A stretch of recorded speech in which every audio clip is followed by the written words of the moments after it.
I don't understand how you don't see this. The planets cut into the sunlight and darken our skies almost daily. For the next 180 days, you will see this if you pay attention to the skies.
Wow. Well, hello, everybody, and welcome to the Citizen Science Podcast. It's show 162 today, and welcome. I can't say I've seen the sky very much this week. It's been really gray and cloudy literally all week. I think I went live one day, but nonetheless, we did have a great view of planets that day, pretty much every day. If I'm not seeing planets in my sky, then I'm surfing all over Facebook, mostly looking at everybody else's planets and talking about what everybody else sees. But nonetheless, we have a binary solar system. It's here now. I tell people, so many people, and I know a lot of people don't believe this. I think we all know that is, part to the course, but I feel like the evidence speaks for itself, and that's what we'll be showing today on the show. Of course, is all the pictures and videos. Mainly, it's the lack of understanding on what to look for. It's not that, you can't see them, but you just don't know what they look like, because it doesn't look like a movie or a poster or something. It's far from that, actually. So we'll be showing pictures here in just a moment or so after we get Sam Hofman on here to talk about the binary system, because there's nobody else that even has this information. It's not that nobody else even knows it like him, but he's the only person that this originates from is Samuel Hofman. So let's go ahead and get him on here and see what he is doing, how things are going in Montana. Hey, Sam.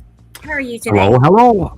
Yeah, it's a nice, lovely 60 degrees outside. We've got blue skies, light blue skies with little round puffy clouds. And we got some southerly moisture coming in from California and the desert and stuff. There's a weird weather pattern coming in next week. We'll go into detail on the weather report in the middle of the show. But yeah, weird weather, weird shit. We're a lot of stuff going on around the world. A lot of stuff with the moon shot. A lot, going around the moon and all of that, and a lot of lies, and a lot of conspiracy theories out there, and a lot of deep dive studying from me on my behalf this week, and hopefully I will have a brand new point of view to share with everybody. Providing you tolerate one more time. I do know. Sorry, go ahead. That's providing you can tolerate me one more time. Oh, of course. I know. I do go on. I know. It's all right.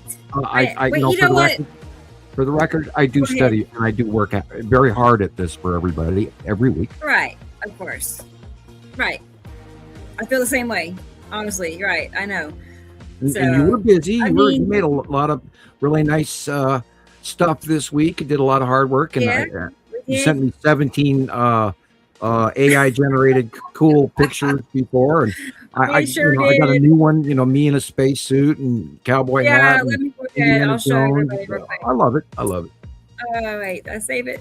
Yeah, I some of them turned out cute. I thought, on some of these, I put in the prompt basically to just surprise me. It wasn't like I specified a certain topic or something, but here, I'll show everybody.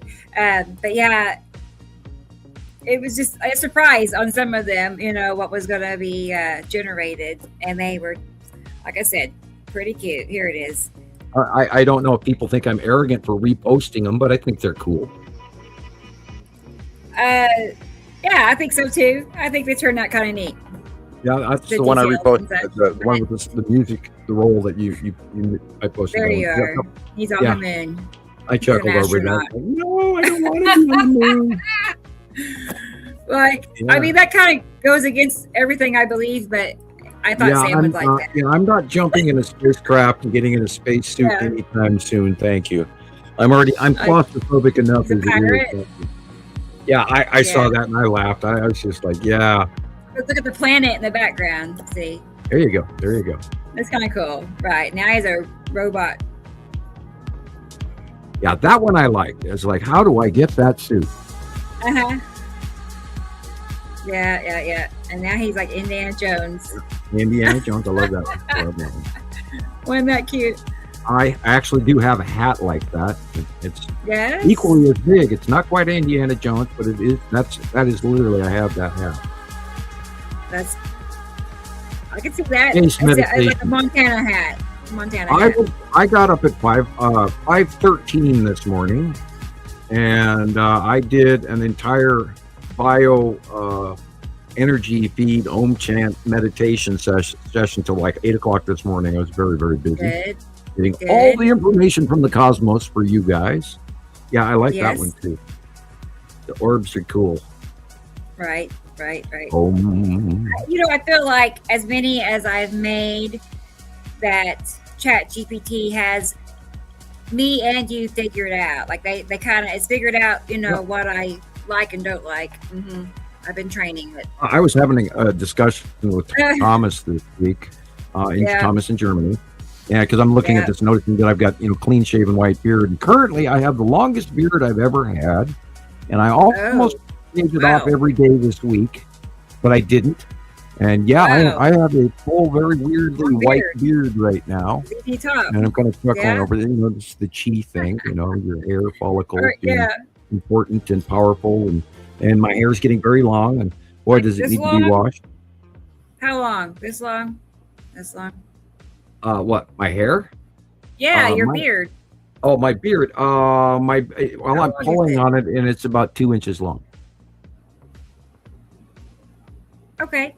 In the picture that you're looking at right now, that the graphic design, that is that's just off my chin, but it's actually about 2 inches long now. And I just quit shaving. I spent all this week having issues with my back, like everybody I know. And so I wasn't doing any reaching or shaving or anything. I was, just showering and trying to get the laundry done and appreciating that I could bend over and actually pull the cups out of the dishwasher and all of that. And it was a rough week for our back. I was going to say, I have to find it. There's somewhere away on here I can do polls. We can do a poll, but I'm curious, the people out there listening, how many of them had a significant, noticeable new pain develop? Because all of us have. I know, and I know everybody else was like, yeah, me too. And we're like, that's weird that we're all just developing, a very, painful situation all of a sudden. A lot of hip pain, a lot of back pain, a lot of shoulder pain, elbow pain, knee pain, feet pain. Yeah. Anybody else? It's all planetary. We're going through a great cosmic change right now. It's very, very big. Yeah. It's hard on us, our little bodies. Well, this is the rebuilding. The whole world's kind of hard on us in a way. We're rebuilding because we're transcending from one state to another, and now, literally, as of let me look at the calendar. Literally, as of yesterday, we've gone through most of the changes, but this is going to go all the way again till the 14th, and that's when the cement will finally be dry. So, headaches and all of that is normal. Are they interior headaches? Are they front headaches, back headaches? What? That'll make a big difference on what's going on as well. It's body related. We're all going through it. The Earth is tipping. All kinds of crazy shit's going on with the Schumann resonance. The amount of electricity that is inside our atmosphere, and also what the sun is doing to us right now. I should say the suns, plural. And we're getting CMEs again today. So everybody be tolerant if our feed starts patching out, because we are going to be hit with solar storms today again, and then there's a whole bunch of really cool nasty weather coming from the Midwest to the East Coast this week again, and we'll talk about that soon. I think there's a bunch of guys sitting there eating all this. Yeah, you're right. I thought, well, I'll just while people are waiting, but just save me some Cool Ranch. Quick reference: the whole sky is nothing but planets, basically. Yeah. Our sky is down at the bottom. I love the opening videos. It was a hardcore, like 5-6 minute long mass dump of look. If you can't see these planets, you're freaking blind. Honestly, Sam, I was sitting here laughing while that was playing. I'm like, maybe it's too long. It just goes on and on. I know that. I love it that way, but to other people, maybe it was a little bit too long. But if you can't pattern watch off that, if your brain is not grabbing hold of the patterns that you're being handed, then maybe you need to go watch the Kardashians. Curve shadows. Price is Right or Wheel of Fortune or something. Now they know. Now everybody's up to date. Okay. All right, let's get Gillian in here and see how Gillian is doing all the way in Scotland. It's 9 11:18 p.m. Hey, Gillian. Hi How are there. you? Good to see you. Really extraordinarily tired, and it's been like a hell run of a week because of all those things that's happening to us, because for me personally, I thought it has something to do with my lower back and the feeling in my hips. Right. I felt weighted, like I had rocks or something on either side of my hips. Right. But it was really exhausting, and I've got a very physical job, so of course I just blame it on my job, and I think many people will. So what you were just saying about a poll, honestly, I would find that fascinating, because I have seen countless people. I know many, I can't tell you how many things came over my feed with people talking about their hips, their back, sciatica, head pain over here, madly ringing ears, blurry vision, weird vision, Yep. My ears have been just going nuts for the last couple of weeks. Really, really loud. We are getting signal messages from other races, and I'm going to remind everybody, there's not just one faction up there. There is many factions right now, just outside of Earth, and the barriers for you folks out there that are new to this to see them have been removed. We are now in a transition where you guys, start a little more time looking up, just like Christopher's video this week and capture of the long box cube and everything. And I have a video, and I wrote it down someplace, and maybe we'll get to it. But where other people on TikTok are citing the long box cube as well, and then they go on to talk about it, but they don't know what they're looking at. So there's a lot of that hitting YouTube, TikTok, etc.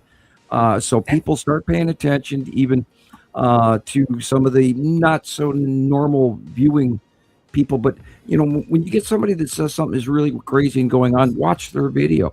I also found the guy I ran across this week, the guy that downed both you, Rebecca, and myself in our early years of Montana Skywatcher, Nibiru Followers Anonymous, the guy that said this is the most insane, crazy thing. I found his the science one. To not out him publicly, and so we don't get sued. Otherwise, I'd say it in a heartbeat. But just to go, I told you so. But I'll give you his name in the background, and I'm going to actually go back and look for that video where he is downing us, and that was so many years ago. And then I'll shut up in about 3 seconds here. On the 9th, everybody. On the 9th, we hit 16 years for Montana Skywatcher. Amazing, just amazing. I wanted to tell you that, Samuel. You've been absolutely committed and dedicated, and just everything. Carol Ann, the studious lady that she was, she actually looked up the beginning of Montana Skywatcher, which was, by the way, recorded as 2012. But there were other previous websites that were removed. Shut down right away, but I started openly speaking public secrets as of April 9th. I finally decided, that was why I remember the date, was when I really started sharing public information of the secret life of Samuel Hofman. And now that we've hit 16 years, some of the rules have changed with this planetary realignment, so I'll be letting out a little more information over time. I like that you put that up. Thank you. This is pretty much the placement of what's going on. If you look over to the left, that is the side that is everything is moving from the left to the right now. Nibiru is beyond Earth. This is no longer accurate. This was in June, so it's changed since June of 2023. But and the only thing that has changed is where the sun placement is. By the way, and other than that, it's all the same. And if you were to believe that the sun is on the left side behind Saru on the left and Nibiru is on the right, that would be the sun adjustment. The only changes that have happened. But yeah, this is a really good orbit model example of the Nibiru system, which only I have documented in my head since 2010. upon arrival when it started getting bigger and bigger. And I mean, I didn't even know all of these details until 2014, 2015, where we'd worked it out.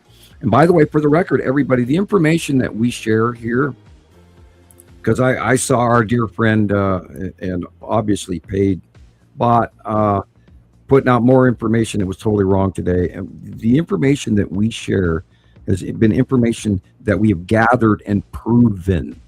It's not gossip. We didn't look it up on the internet. We didn't hear, John's sisters, cousins, uncles, nephews, next door neighbors, dogs said.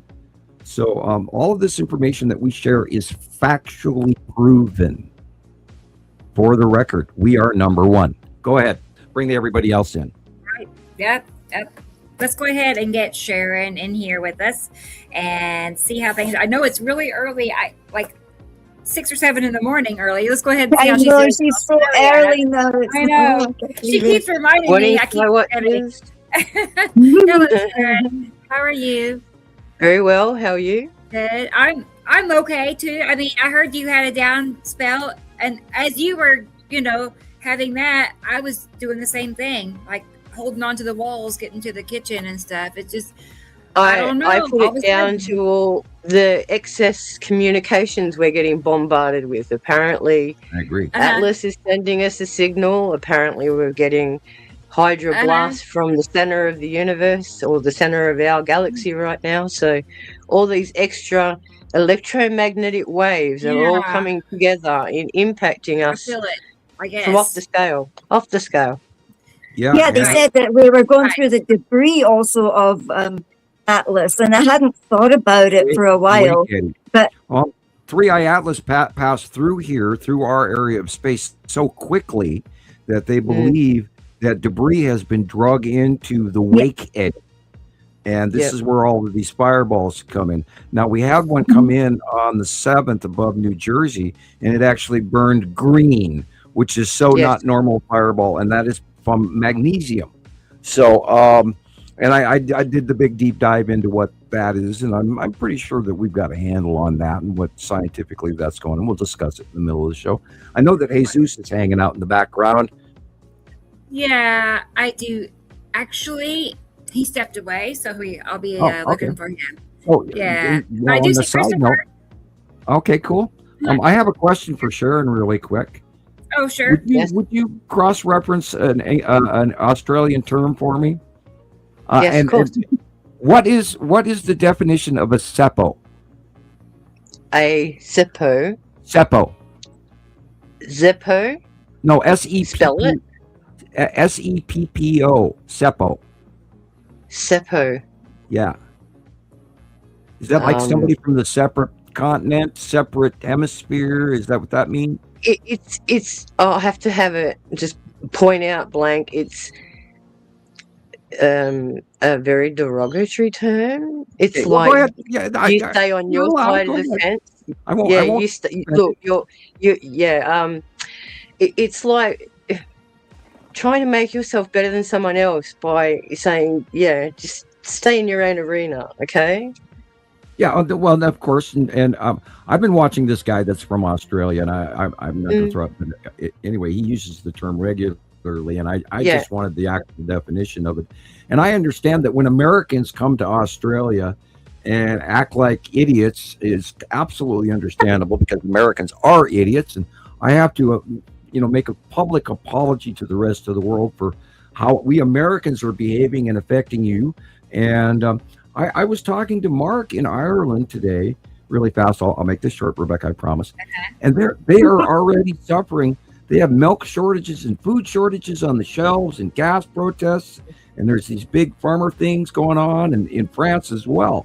So apparently Europe is getting nailed with shipping and trade issues and food shortages already.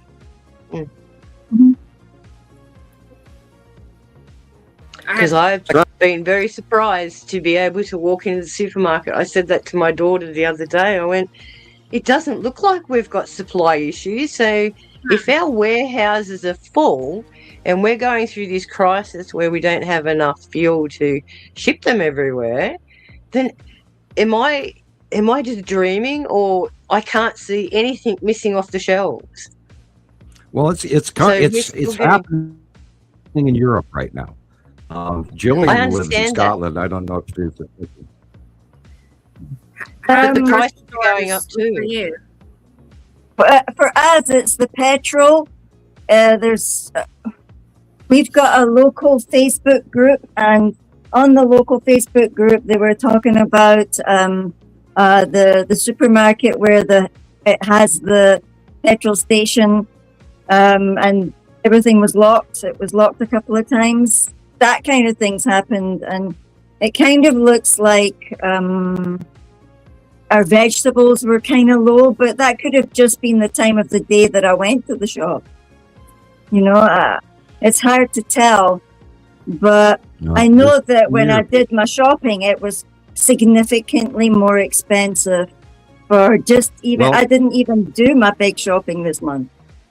Luckily, there is a possibility that Kansas is going to get some rain. And by the way, the Texas Cube has been big time cited this week, as well as the Longbox Cube. And Christopher and Rebecca put out good videos on that. But people, again, some of these barriers of your ability to see the planets and your ability to see the starships, the intergalactic ships that are all over around Earth right now, has been removed, and you've been forwarded in your ability to see things. So please get out the door, start looking, be the sky watcher that you want to be. And yeah, that exactly the Texas Cube. And again, thank you, Nicole, for sending your photos in today. Saw one exactly matching that with previous, but the Texas Cube was way bigger, and we're in the 180 day, and all this shit's getting bigger. So anyway, has he come back yet? Or? Yeah. We need to get a pair of glasses, the My Live glasses, the ones that can see through everything. I want a pair. That way we can distribute them and go, now look up, people. Look up. Now, Roddy Piper's greatest movie. That was Roddy Piper's best movie. It really was. Wouldn't that be cool, Sharon? It was a if we had documentary. Sunglasses for the planets. You put the sunglasses That's exactly what I'm saying. Yes. How about we invent some? Planet because right before the show, we were talking about what we could believe or what we couldn't believe, and how most everything out there is completely mind-boggling disinformation. And I was telling everybody that I went into, and I started watching a younger age group in the 20s and 30s. And I went into the deep dive on all the conspiracies I could pull out of the hat this week. And I forced myself to watch them in an effort to understand what they are thinking and how they feel and what they view in their world and their Earth. Because, I've been doing this for 16 years. I've known about it for 46 years now. And it dawned on me that I have a completely different outlook about this than I'm sure that most people do.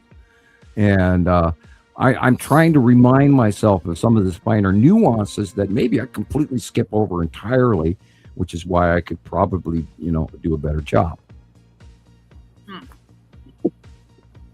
But you're doing all of that. No, look, how can you do a better job than trying to unbrainwash the community?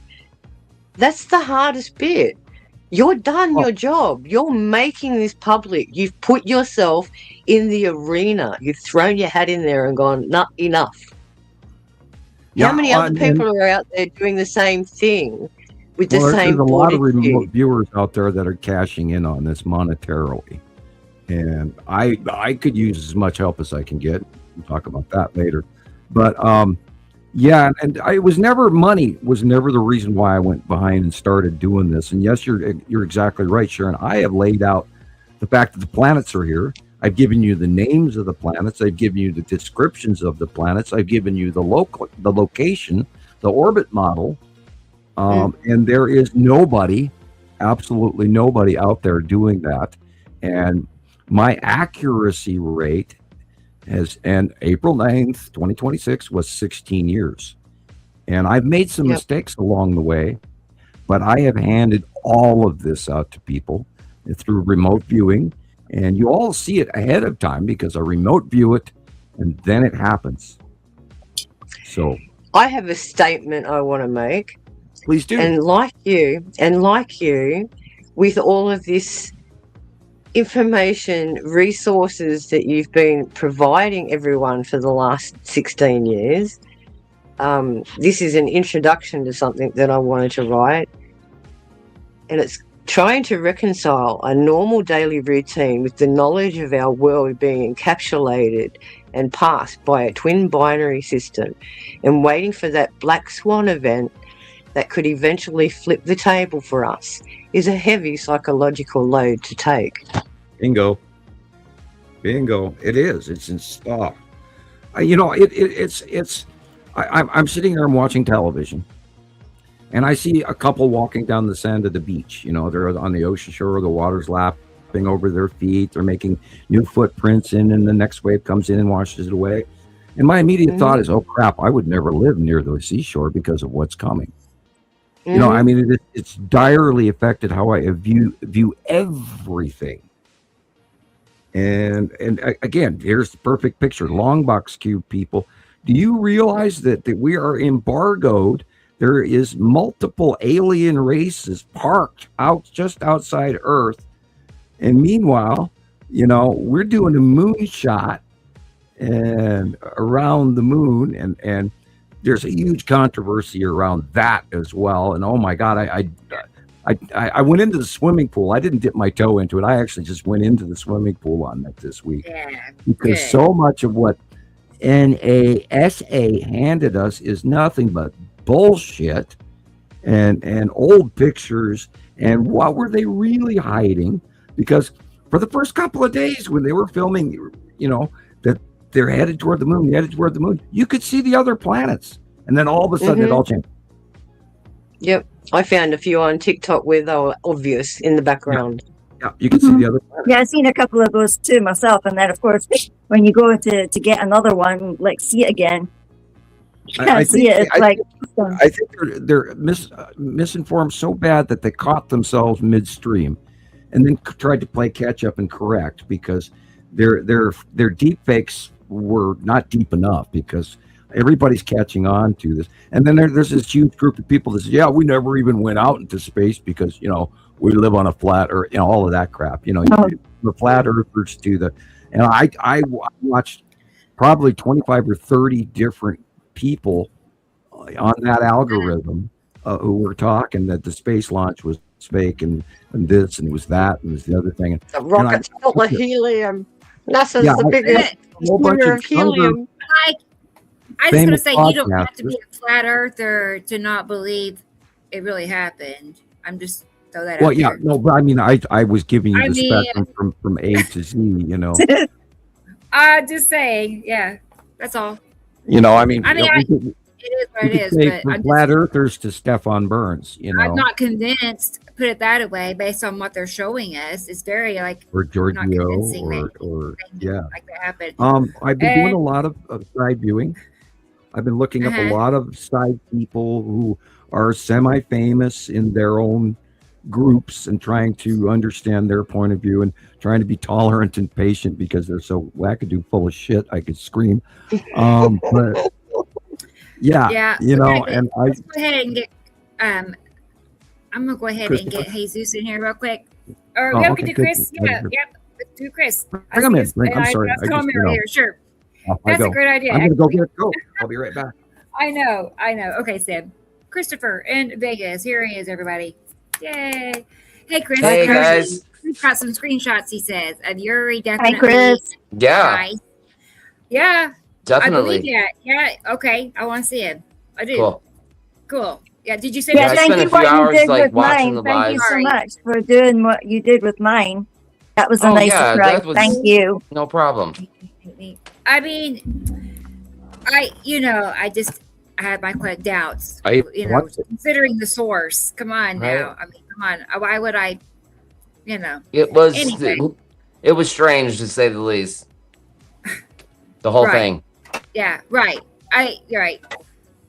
I didn't want to hear. They're talking about their shrimp cocktail. I'm like, well, you guys spent all billion. How many millions and millions of dollars we're talking about dehydrated shrimp cocktail. No, the dude that kept taking his shirt off. You look into that. Yeah, that film shot where they're talking about the shrimp cocktail. there are AI markers and shadowing issues when it floats past the guy's face as well. Okay, here, listen, guys. Do you think that's an accident? Did some real screwy shit, man. It's not an accident. They're making it questionable. They want people to talk about it. They want people to make videos about it. And they want people to pick it apart. And like I said on Sam before the show, I mean, the younger people today grew up, computer everything. And they're picking everything to pieces. They're pointing out every little, thing that's wrong. And I've seen tons of things that are wrong with it. Yeah. Tons of things that are wrong with it. So it's like something is not okay. Yeah. It's not as it is being claimed. That is for sure. Right. So. Well, we also have to mention. They just lie. What can you say? They lie. The moon shot. It was scheduled for September. Yeah. They've been up. But now they're talking about Mars. But now they're talking about going further to Mars. Sure. Oh yeah. Yes. And there was also an alternate statement saying now that they've discovered some new barriers that are going to stall them from doing that because of. I don't. I thought about that. I thought about that with all this stuff going on with our skies. How do we know that wasn't their way of, one, not just communication, but in a way saying, we're here and we know you're here and we're going to threaten the boundary that you've created for us? Has anyone thought about that? Right. Well, we were actually talking space. I mean, that's part of the treaty and so on in the background. You have to remind everybody, the government are to be. I don't like you saying anything again. I want to. Yeah. Burp, burp, burp, burp. Sorry, Sam. It's important what you're trying to say, but. I know. What is it? Write it down. Hang on. On a whiteboard, man. Oh, wow. See, I asked the difficult questions. I gotta get Jesus in here. Let's see what's going on in Utah. Hey, Jesus. I was talking about the treaty. How's everybody doing? Good. How you doing, Jesus? I'm good. Sorry, what were you saying, Sam? Here, I'm gonna dive right in here. Here's my problem with. He can't wait. Everybody. So let's be honest. Every time the government says, look over here. All right, something's happening over there. While everybody was looking at the moon, there was a lot of space weather with our sun. There was comets diving into the sun. Yep. There was a lot of activity that happened in the sun while everybody was focused on the moon. So I have a hard time. I'm having a hard time believing a lot of the shit that they put out there because this entire week has been bananas. As far as asteroid goes, there has been some enormous rocks flying over us, so close that I have a hard time believing that it's not connected somehow. That it's not, hey, look over here. So you're not looking over here because there was so much stuff cutting into the sun last week. There was so many enormous asteroids. I sent Rebecca some of the stuff that I took this week. Insane, but it was all happening in the direction of the sun. So again, a lot of noise over here when everything is happening over here. And this is why I'm just having a hard time thinking, I mean, with NASA, it's always bullshit anyway. We know that. Like, they lie a lot already, right? We know that. But given everything that was happening in the sky, I'm having a hard time believing that, some of the images that they showed, there's nothing around the moon. There's nothing. There's just Earth. And then there's nothing but dark, and there's just nothing. Then there was the eclipse. There's too much happening up there. There's too much happening in our sky for it to just be dark and just our planet, just Earth and the moon. I don't buy it. I'm sorry. Now, am I saying we can't go to the moon? I'm not saying that. I don't know. Maybe we do have the technology to get out there. Maybe they did go. What I'm saying is that what they showed us was not. It was a lie. It was it was either doctored. It was fixed to the so we can't see what's really out there. And part of it, I think, was also like, you don't have to worry. Look, there's nothing around Earth. We're good. Like, there's nothing in the sky that you need to worry about. So if there was nothing around Earth, where's all the satellites? What's that? I said they show you a beautiful picture of Earth, but what about all the space junk and satellites? And no stars. There's nothing, and we know that there's a lot of shit up there. There's a lot of stuff up there going on. And most of the atmosphere around Earth is missing as well. Everything that they showed us is CGI. There was not a single one that. Well, I mean, there was a few of them that looked like they was actually real, but most of it was CGI. And that's. I'm very underwhelmed. Look at this. There's nothing. There's nothing around anything. That's not the sky that we know. There's a lot of shit out there. We are surrounded by planets. We are surrounded by asteroids, very close passing asteroids. Where are they? Where is all that? I don't see any of it. Like not even in the darkness, not in the light. I don't see none of it. And I just don't buy that. There's not enough atmosphere around the planet that we're looking at. That's Earth, by the way. That's the crescent. There's not enough atmosphere around it. Yeah, where's its atmosphere? It's globe. Yeah, well, we look. Some like we're seeing the planets on a daily basis, and this looks like I get it. Like, we're seeing it from down here on Earth is one thing because it's one thing, and then seeing it beyond our atmosphere, I get that. But this still just doesn't seem. I don't know. It doesn't feel. It doesn't feel real to me. It just feels like more of the CGI that we've been getting from What NASA. are those white blobs in that photo? They're liars. Right. Yeah, I mean, what are all those blobs? Whatever they are. What's Sam? But then again, I'm a little biased because I just don't trust them. So if you want to call me biased, I would agree with you. I don't trust NASA. Yeah, Robbie. They can't be lens flares. Those have to be blobs that have been blurred out. Yeah, they've been airbrushed. Yeah, you can see they've been airbrushed. At very least, Sharon, at very least, if these are real images, they're airbrushing everything around it because we are surrounded right now. We are surrounded. Yeah, but they put that in. They've put that in to draw. Look, when it comes to photography, you've got to know what their focal point is, and the focal point they want you to look at is the curve of the Earth, the crest of the Earth, and that's why they've got those around it, so it lightens the intensity where your focal point is. Anyone that understands any kind of photography, you've got to look at where their focal points are. Drawing the eye. And what they're doing is they're trying to get you right to focus on the crescent of the Earth there. So they put a bit of subdued lighting around the outside to take the intensity off your face. Yeah, they've definitely I also agree with Rebecca. I think that a lot of it was intentionally looks like crap because they want everybody talking about it. They want everybody focused over here instead of being focused with what's happening. They're fine with us arguing is it real is it not. They're fine with that. That's really what's it's intended for. To get everybody talking, get everybody distracted, get everybody talking about this instead of looking at what's actually happened with our sun, with our again, everybody was looking at the moon when we should have been looking at the sun. And yet in Iraq, they've found all the stargates and all of this archaeological stuff that they don't want us to know about. Because that is the center of creation. This week. Iraq is the center of creation. Let's get that one thing straight. Iraq is the center of creation. There is so much archaeological stuff there. And this is why they're doing and saying what they are saying. It's got nothing to do with oil. Absolutely nothing to do with oil, guys. It's what they're trying to protect that's in Iraq.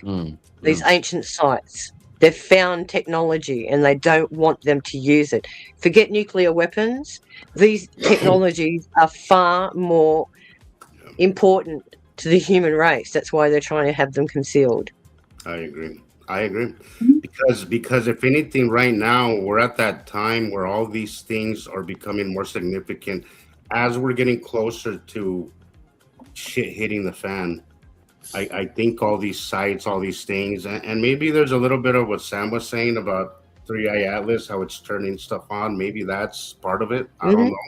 It's Well, it must be because I it do did. know Yeah. that this is more than just about whatever they're saying it is about. Well, That's why they had to put Artemis up, because they had to try and divert. We've got to think about all the things they keep dismissing.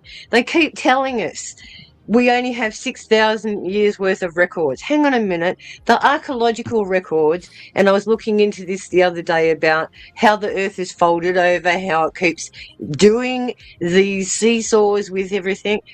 The oldest bones, if we go back to the Lucy, she was supposed to be 900,000 years old.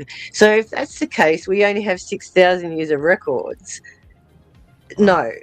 The Sumerian any two historians to even agree on the breakup of the Bronze Age when that happened. They're talking 2,200 BC all the way to 1,500 BC discrepancy, and that's a 700-year discrepancy in between. And there's no two historians that agree on any one given date. That's like trying to go to the Geneva Convention for physicists in Geneva, and then have two guys argue or agree on the same paper out of 100, which happens. And people ask me, well, why don't you submit your paper? And it's like, these guys aren't going to agree with me anyway, so why bother? Right. And you get, well, you should. And you're not a Mason. You're not a Mason.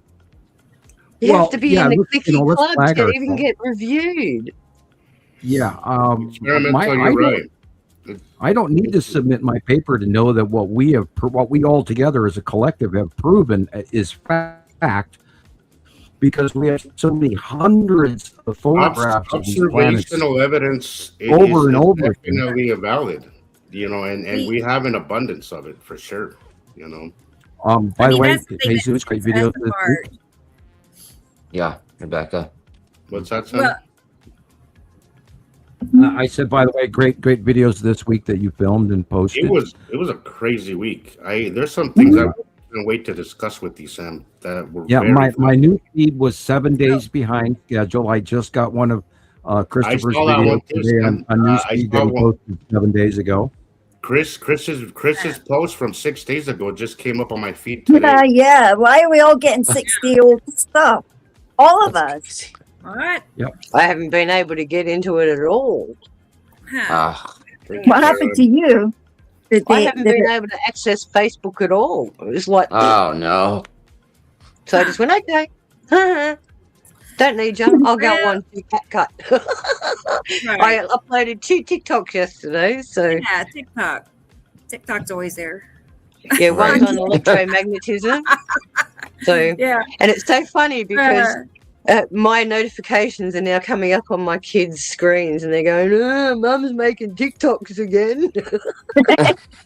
Usually, it's the teenagers making TikToks, but their friends are really interested in it now. Even though the kids are over it, their friends are starting to pick it up now. So cool. That's really cool. They like the sciencey stuff. Yep. Right, guys. Yeah, I've got a lot of non-followers in Scotland watching now as well, like stuff, and Well, we're going to have to do a comic book on the Citizen Science podcast superheroes in living in our tower in Gotham City, and hanging out with Batman and Superman and Wonder Woman and all of that, and how we're proving to the world that the binary system is here, and our superpowers are, and that is true. Yeah. Yep. Here. I'm gonna go ahead and go to the comment section and say hi to everybody real quick, and then we got more stuff to talk about. I want to show you something. I gotta show you a post that Taylor found, so give me a moment. Taylor. On my end is what's while I'm thinking about it, the reason they shut me up was because I was mentioning the treaty between the governments of the world and the direct contact with aliens. Which is happening all the time. Yes. Right. And for an example is we were mentioning this, and again we got to get Tara back on here in Texas, and I want, maybe her camera is tuned, but those radio signals that we got on our live broadcast were real people. and that whispering voice was real. And I'm never going to let that go. I'm going to remind you and put them through remind the you. voice analyzers. Yeah, well, I figured out who it was after watching it about 5 or 8 times. And where it came from. The whisperer came from the long box, and the multiple radio signals were coming from the Texas Cube. Wow. So I wonder if they're communicating amongst themselves, or are they communicating with our government? That's why we have the multiple radio signals, is because most of the starships, when they're in parking mode, they're usually parked next to the Texas Cube. There's usually only a few Star Destroyers that fly near and around the long box cube, but the predominant grouping is next to the Texas Cube, and that's where we got all the multiple radio signals coming in. Support craft, the docking stations, the shipping tubes. The other day, I walked out. I was at the Lolo truck stop, and I walked out and I looked straight up, and it was so big over my head and so absolutely definable as a space tube, which is a shipping container, an intergalactic shipping container around. We've all seen them, but the other day there was one so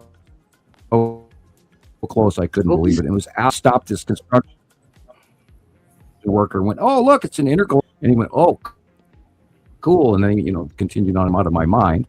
But I pointed it out, but it was absolute, out of doubt, period. Go ahead. Yes. All right. Well, they're here. You can see them. Okay. They are here. Let's keep going and see. Hey, T. Racy is here.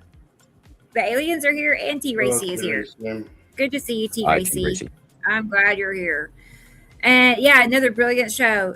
I know, and this evening for her is like all night, just so everybody knows. Like she'll be with us till 4 a.m. or something. So that's dedication. But good. I'm glad you're here, T. Racy. Oh no, she's not feeling well. It's been a tough week. Summer. A lot of aches and pains. Exactly. We're just all there feeling is a new variant of the C virus out, by the way. Yeah, cicada. Right. They're calling it cicada. There's Carol Ann has a reminder. Good here. Let's go ahead and put Sam's big address up here. If you want to mail Sam a card, a donation, anything, there's his address. Yeah. He loves mail. And I still have house taxes coming this month, and I don't know how we're going to make it.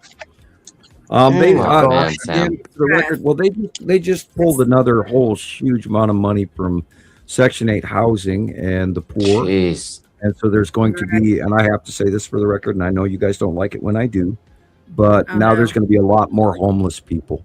And they just pulled shitloads of money out from Section 8 housing throughout the country, which they had already done, but now they pulled even more. And we don't know where that money's going, but there's going to be a shitload of homeless people right now, and everybody. And remember, they're building concentration camps all over the United States. I'm gonna quote Rebecca on this. It's all planned. It's all scripted. It's exactly the way. None of this is happening by chance or all this has been. Again, how many times over? How many of these cycles have we had, Sam? We've had you say we've had at least 80 of them, right? At least 1,000 years. It's not 150. Exactly. So there's got to be a playbook for all this. Yeah. And I think and for the soothsayers that keep saying we're heading towards a pole flip, bullshit. The last one was 400,000 years ago. We're not, and it's not an excursion. It's not an excursion. It's not a pole shift. We're tilted. We're tilting back and forth, and that's wobbling. We're wobbling. We're wobbling back and forth. And don't forget the southern magnetic oscillation. That's weird. There's a weird occurrence going on in the southern Pacific Ocean. It's a magnetic anomaly they have yet to figure out. And I believe that's the actual magnetic South Pole. Yeah. Yeah, I heard a story. I like all the old stories about previous previous resets, and one of the stories I heard was that during one of these resets, the South Pole got broken or so severely damaged that the planet no longer has, it's the North Pole. Everything they talk about is the North Pole now, that the South Pole, that it broke, that it lost its strength. Well, it can split into two lobes.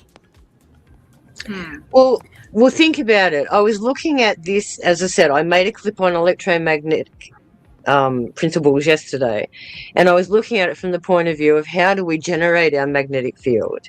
And we've got a liquid core, and because it's made of iron and nickel and it's constantly flowing, it's creating these fields, and these fields then generate these currents of magnetic pulses. It's a toroidal field there, isn't it? And what's happening is, instead of it just being a uniform kind of magnetic torus field around the outside of the planet, because of all the geostorms, it's actually weakened it through the southern pole, because that's where it is at its lowest flux. Okay, the north is always facing the sun and taking the full impact of the solar winds, so that's where it is at the strongest. But as that torus field stretches and bends, and if you've seen some of the pictures that Nicole has been putting up in regards to the solar winds, if you can see how far that south flux has been stretched, you can see why it's so weak right now.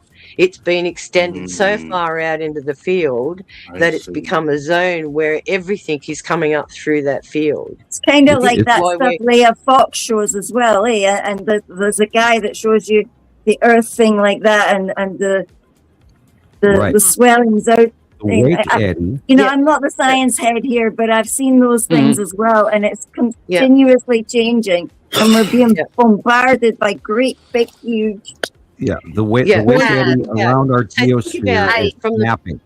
It's not an even flow. It's not an even path. It's a snapping tail that keeps moving now. Correct. It's like a flag in a hurricane compared to a flag in a breeze. Correct. Okay. See why we're experiencing what we're talking sciencey again, and I know we're in the middle of the comment section. I know. Sorry, every time. Sorry, guys. I know. Everybody just like we said, it's been a dramatic week, and we're all freaked out. I know. I also hi to Dennis real quick, and Brendan is here in Ireland. Good to see you, Brendan. Hi, Brendan. Thunder is here. I'm so happy. Nibiru holics. Yes, we are all the same, right? Hi, Brenda. And Michelle is here all the way in Indiana. That's cool. Hey. I never have been there, not that I know of. Experimental, good. Hi, Breezy, yep. Oh, Breezy too. Oh, Breezy, right. Robbie is here all the way. Hey, Robbie. Cool. Hey, Robbie. And let's see. Let's keep going. I see it repeats. David is here. Hi, David. Long-time member. That's what Sam always says. I'm glad you're here, David. Hi, David. Let's see. Who am I missing? Robbie saying hi to everybody. Hey, Richard is here. Rick, a.k.a. Rick, is here. Hey, Richard. And Lorraine, awesome Lorraine, all the way in California. Never been there either. I know I said Carol Ann, but here she is again. Hey, Carol Ann. Hey, Carol Ann. I'm glad you're here. And who else? Oh, Julian, or not Jillian. Jillian is here. Audrey is here. Hey, well. I am not exaggerating when I say we have members all around the world. We really do. It's just pretty cool. Let's see. Let's keep going through here. I think we're nearing the end. Ollie. Hi, Ollie. Welcome. Hello, Ollie. Good to see you. I'm not sure if he's speaking Hebrew or I don't know, but I think mentioning the Hebrew, Nibiru, Okay. Nibiru, Yeah. but the analogy between the names. That's Play on words. smart. Play on Okay. words. Got you. Right. Now I needed help. Heather's here. Good to see you, Hi, Heather. Yeah. Hello. And 100, 1,000 aces. I don't know why. I still look at that and I see acres. My brain. I see acres as well. Land. 1,000 acres. That's a lot. That's cool. Yeah. We need 1,000 acres. For me. Yeah, acres. The That greatest sounds like show. a average Montana farm. Yeah. Yep. Yeah. Okay, let's see. I feel like we're about. Oh, Katie Jo is here. She was talking about how she's been having issues. Hey, Hey, Katie. Joe. Hope you're good. No, How you she's just a doing? kid. Seriously though, we're all falling apart. Okay. I know. Okay. And some say this is the ascension process. You can. It is. Well, What is that? Well, it's true? body transition. Our bodies are changing to just quote unquote to a more crystalline occurrence. Sebastian. Hi. That's a new name for us today. Welcome. Hi. Had you? We're already crystalline. We're just realigning. Welcome, Yes, to the Doctor. craziness. Hey, Yes, Doctor is here. Good deal. Good. Yes, almost down to the bottom. I could tell. Making sure I don't Glad miss to see you all. anybody. Yes. See, T. Racy, you're not alone. We're not alone. Yeah. Dubalu's here. Hi, Dubaloo. Hey. Hello, Jenny. Here is Anunnaki. That's. I agree. I guess. I mean, as far as we're told. Hello, Tara. Tara's here. Hey, Tara, how you doing? We're going to need Tara. your camera because we want you to film the Texas cube for us again. Tara, get to work. Oh. Get outside and go Let's see go. the Texas cubes there. Are you No, home? what am I gonna say today? Let's see. I think we're almost there. I keep saying that. It's a long list today, but we got a late start. So it gets longer and longer. But it's all right. I feel like I haven't missed anybody. I can't wait to show you. Oh, Jenny's here. Jenny's here and Anissa's here. Every time I see that name, does And anybody else Alexander. the 80s song, Jenny, who can you turn to? 8675309. Oh, okay, yeah. You missed Okay. Dubaloo. Hey, I guess nobody Dubaloo. else. There she is. I just now There you found are. She's over there with Jenny. There, Yeah. I'm done. Everybody, Yay. welcome. And we know Alexander's there too, eh? Oh, yeah. Yep. Hi, Yep, Alex. I said him. Yep, I said Alexander. So it's me. My brain needs to catch up. Here's Anissa. Anissa's coming in at the last minute. Mm-hmm. Good deal. Yep. I'm How's grateful to hear Linda? And Hi, Anissa. Linda. Hi, Linda. Hey, And Ron. Linda. Yes, you know Hi, what? I Linda. cannot wait. She and I are in the talks. We're talking, and she's going to be a member. I'm not a member. She's going to be a guest. She's going to be a guest soon. We don't know Oh, great. when, but soon. Good. We're working Good. on that. So We we're all going to have work on Linda. that. on here. Awesome. And I will tell you that it has been confirmed that Tony Dean will be a guest next week. Cool. Tony Dean, Texas dude. Yeah. Texas dude. So, Texas Nice. dude. All right. He'll be here All right. next That'll week. be fun. So we've got that going on. That should be I fun. can't wait. New Didn't you people. meet him through like TikTok? Yes.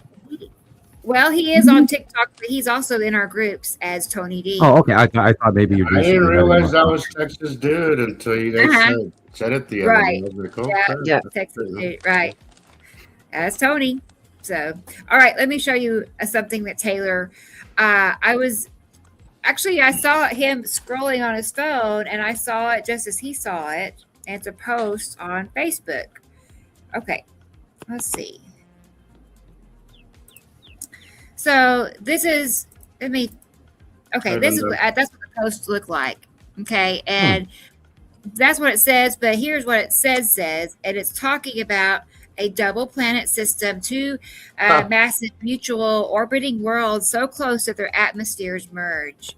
And I'm like, that sounds like us. Yes, it does. I thought that was Little really trickle bizarre. down truth. Trickling down. Yeah, And Mm. you I was also pointing out a see, binary before we scenario. haven't- Mm-hmm. I agree. Yeah. They're touching it. They're tickling it. But they're Yeah. not going to come out and go, this is what's happening now. They're just planting the idea in your head so it doesn't become overwhelming later, you know? Isn't that weird? Yeah. Well, no, listen. We were just talking about a black swan event. How do we know that they're not gearing up for something like that? And this is the way that it comes about. Oh no, that asteroid that's coming is because of the merging of these two planets. Hang on. So how much more misinformation are they going to keep feeding us? Yeah. A lot. They won't stop. They won't stop. They will not stop. They'll never stop.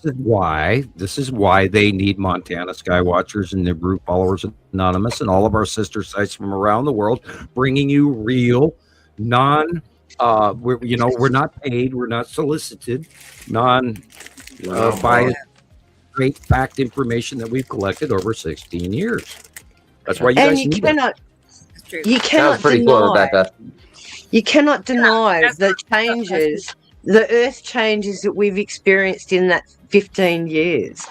We can go back on Sign of the Times, back to 2008, when we started seeing these different geological impacts happening to us. So even on their close approach, we'll assume that Nibiru and the twin binary started becoming evident 50 years ago, like they were suggesting in the 1970s. They knew it was coming, but they had to keep it sequestered and hidden all this time. And now the geological impact on us is really starting to affect us. Oh, yeah. I forgot to tell everybody I got donations. Sorry, Sharon. I just That's dawned all on right. me. We got $10, Awesome. Sharon. Thank you, everybody. Thank you. I'm in the mood for seeing dance. Did anybody notice where that 6.0 in Australia last week hit? Yeah. Oh, that was significant. And geologists are actually worried because they're saying that Australia has the potential to split in half now. Wow. No, I hope not. So, what's that name of that big sandstone rock in the middle of Australia there? Because that's right where it hit. Uluru. Uluru. Thank you. I didn't want to. How do you say that again, Sharon? Uluru. Okay. Uluru. It used to be called Ayers Rock, but in the 80s we went back to our reconciliations, and that's where we said we will give back the indigenous names to all of the communities. So that's where it went from Ayers Rock to Uluru. Yeah, don't call it Ayers Rock anymore. People get this week get bashed. Yes. There has been a phenomenally unusual cluster of earthquakes going on in New Zealand. There's been 4 major earthquakes in the Australia area. And the 6.0 was the smallest of them. The 6.0 was directly underneath Uluru, which is being shoved up from underground. But Uluru, you only see what's on the surface. If you have a look at Geo Oz Australia, he'll actually tell you that it goes from here and then twists back around. So it's like a big shoe that's been buried. Oh. Yeah, it's being shoved up. Geologically, it's formed, it's been thrown up, and then because of the weak spot, just imagine a rock rolling down a hill and water coming down the hill, and it erodes all the softer material, and then it gets risen up and folds over on itself. So it's half above and then half below. So who knows what's underneath that? And then we've got to realise that Pine Gap is right out in the middle of the desert out that way too. So who knows what's out there as well. Making things all vibrate that place. And then we've got all the mining that's going on at the moment. This is why we're having all these sinkholes and everything opening up, because they've taken away all of the soft material underneath and left it and just left the above material. We have that with our roads, and we actually have signs on our highways that says the road condition is due to subservient land from where they've dug out all the coal from underneath us. Wow. So they can collapse at any point in time. They've got the signs up to say, hey, it could happen. I hate to interrupt. Thank you, Tara. Thank you, Tara. I want to thank Tara. But also, Tara, I see there's 2 donations back to back, and I feel like, I don't know if that was on purpose or not, but I have another one here a minute later. I know, and they're both the same amount, and which makes me think maybe it wasn't meant to. I don't know. Maybe it was meant to happen, but well, there must be anyway, something lucky about the 777. I know. I'm like, let's look at mittens a minute. Yeah, You guys got like the mittens so up big. there. This one doesn't get old. She is I growing. know, it's Never. so cute. Yeah. Never. Yeah, she's turning into a full-size cat now. She's just having a growth spurt. Aw. But I know she's doing really good still. Awesome. Oh yeah, all good. My But kitty thank cats you are for, a year old now. Oh my gosh. Thank you, Tara. Okay. Thank you, Tara. Very good. Very good. Very good. All right. So we did that, and we did that. So much. Oh, while I get something else ready, I'll show you a video. Uh-oh, not that one. You want to show it again? I Yeah. love it. Yep. I have a video of Mittens. I'll have to show you guys, but she was feeling playful and frisky the other day. It was just the cutest thing ever. So Cool. I don't know. See, these modern miracles do happen. These That's wonderful little That is gifts true. that make it all worthwhile, because you know how much we all have a heart for the animals and our Yeah. environment around us, and that is what it's about as well. You know, if you didn't have them, they ground you so much. Oh yeah. Exactly. I know Carol Ann knows better than anybody. She knows. Mhm. Like we, you know, I mean, she's a sickly baby. You know, she was a sickly young cat, and Aw. she's finally gotten past all of the horrible, you know, sickness. Really, I mean, she's like, there's no A sign new of cat. it. Yeah, She's a new cat. yeah. Mhm. Finally, it's like, you know, And she got to reach the fullness of her growth as well. Now everything Yeah. seems in her True. favor. All the energy staying in her own little body she's for her. playing and running and eating and everything. And you want. talking, That's awesome. making mittens noises that she never did I before. know. She can talk too. Hey, Rebrand. Hey, I'm back. Rebrand. Oh yeah, the video. Let's show you this Yeah, video. I made video. a video talking about, or not really talking, showing the rotation of planets. You know how we always talk about they rotate as Yeah. they go by. Well, here's a small collection, some of the rotation examples. Oh, I love that video. I think Yeah. Oh yeah, it's just I love wonderful. It's actually, it gives you goosebumps because you can actually see them. Right. Oh, eye candy. Eye Right candy. there. This is Oh great. yeah. How big and close. They're big because they are close. Yeah. 2018. Wow. Jeez. Yep. 20, what, 17? This is before on that they one. decommissioned all the Mexico cans. Is that right? Yeah, exactly. Yeah. Bye bye, cameras. Good old Oh days. dear, there's a great big planet there. Whoops, let's break it. Whoops. You don't And need to I see would- anymore. Every evening, I would sit there and just watch the webcams. Yeah, Yeah, I I used to go into the webcams as well. Like the Scottish ones, you could see a great big fat Oh, this one bit right of Atu's moon sitting there with craters and the full gear. You're like, Look at I've got the pictures the of- way it reflects the I've got- light.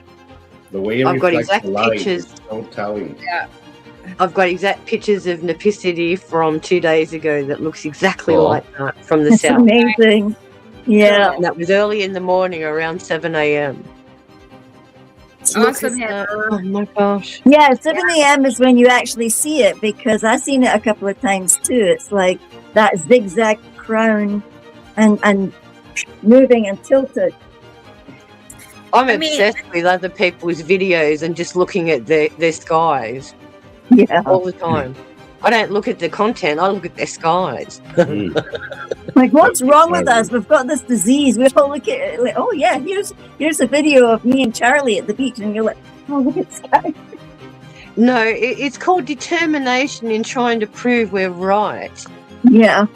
But our eyes are what it drawn in is. naturally. We just love it, and it's just natural. It's like breathing, you know. Reflects the light, guys. Oh, like you can't say it's just clouds or just sky. It's literally bouncing. It's Look at the clouds traveling with it, going that way and that way. Yeah. But they're just clouds. Of course they are. So everybody out there, I feel like this must be said. Stop arguing with people. Most of those people that are in your post running their mouth, they're not even real people. Yeah, it's crazy. I used to take the time when I thought it was a real person, but I don't anymore. What I'm doing now is blocking and deleting the comments, because I think the whole point of those comments is to deter any new people to this information. So what I'm doing is I'm deleting it, because I don't want people. Yeah, they trash your comment section and.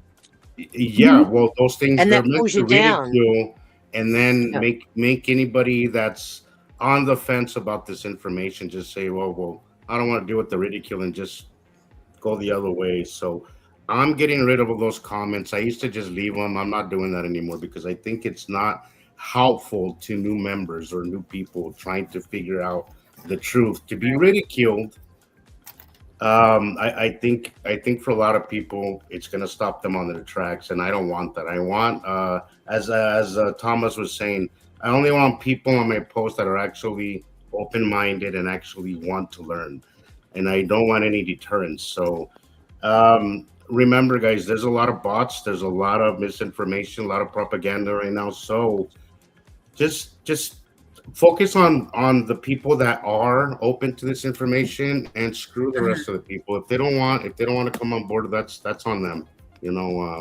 Don't waste your time on it, because it's just not worth it. You can't unbrainwash someone unless you're prepared to hypnotize them. And also, before you get all worked up with somebody laughing at you, it's a bot. Like it's a bot, because if you look at the patterns over time, it's the same pattern. It's ridicule, it's ridicule, and then it's anger, and then there's always that one. Well, if they were that close. Well, if they were that close. It's always the same three comments, varied in different words. Details is but it's always the same message. Right. And then you can look at their profile details. Usually they only have a few followers. Exactly. And their user, they don't even have a name. It's usually like a user and a number. So very vague. Right. No photos. Posts, very vague posts, Yeah. So don't spend a lot of your energy, guys, on doing that. Don't get upset. It's just it's gonna get worse. The more obvious this stuff gets, as it's gotten worse, you're gonna have a lot more of that. So don't focus too much on that. Focus on what you can, on who you can help, and who you can open eyes, and everything else just weed it out as just background noise, because we can only focus on so much, and the rest is just background noise. Beautiful. I mean, we know we're right. Right. I mean, we're right. Like this is really happening. And like it's not. We're not imagining. It's happening. Like it's real. Yeah, Satan's here. So you have to you can't help but question a lot of what we're seeing, because of what we're seeing. Right. The evidence speaks for itself. We have nothing to gain. We're not selling something. We're not trying to make a fast, dollar at all. I say, so that adds to your credibility. Honestly, we're not just like hustling people. We got pictures that could prove it. If you just take the time and, look into it, anybody can see it. Yeah, I say that all the time. Anybody can see this if you actually do the work and actually look into it and watch it. But I will say this, a big reason that we learned it is because we really obsessed over it. That'll help you. If you hyper focus on it, that's true. You'll learn it. But if you think you're gonna spend 5 minutes looking at the sky and then you're gonna see it, or if you want to make sense of what's happening through Google or through mainstream information, you're just going to get confused. So you have to throw that out and then just start over and then start fresh. I think that's the hardest part of all this. Look, the evidence is there. I think it's just letting go of old information and accepting that you have been lied to. Right, that's the hard part, because the evidence is abundant. This is the problem, Jesus. Instead of looking up, we're looking down. Well, and everybody wants, Sharon, everybody wants to learn about the world around them through a phone or a book. But the only way to actually learn how the world around you functions is to be outside and actually be around it.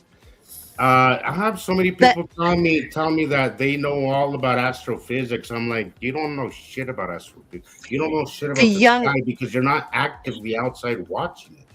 You know, unfortunately, books and Google, you're still relying on somebody else's version of it, right? The young people, Jesus, have got it in their minds that because we created the problems, we have to fix them. They're not interested. It doesn't work that way. You ask them, what can you see your future being like in the next 5 to 10 years? And they just go, we don't know. That depends on how you're going to ruin the rest of the world. What? Completely dependent on somebody else doing it, and that's. Well, look at the activists that are out there, the Greta Thunbergs. Kids look up to her because of 1, how young she is, 2, her influence, and 3, primarily what she's saying, which is garbage. She doesn't know. Well, she doesn't know shit, and most people that talk down on this topic, they don't know what they're talking about. They know what Google says. They know what a science book says, and I'm not saying books are whatever. I'm not saying don't read. I'm not saying that. I'm just saying, in order for you to understand the skies, you have to go outside. You're not going to understand it through a book. You know what the scariest thing is for me is this right now? Is that these people that are on mainstream and provoking all of this stuff are trying to rewrite history. And people are believing it. Yeah. Oh yeah. Because they haven't got the tenacity to go to the library and pull out an old book to check what their history are. They're not even interested in their heritage from where they came from. No. But I'll go and purchase a $20 DNA test because, oh my God, I found out I'm 10% Italian. What does it mean? Naught. And now they're categorized and on file, so their genetic signature is taken up. Like we said, we can be programmed by simple EMF waves. Absolutely. Hello. Switch on, switch off. Exactly what Sam's been saying for so long now.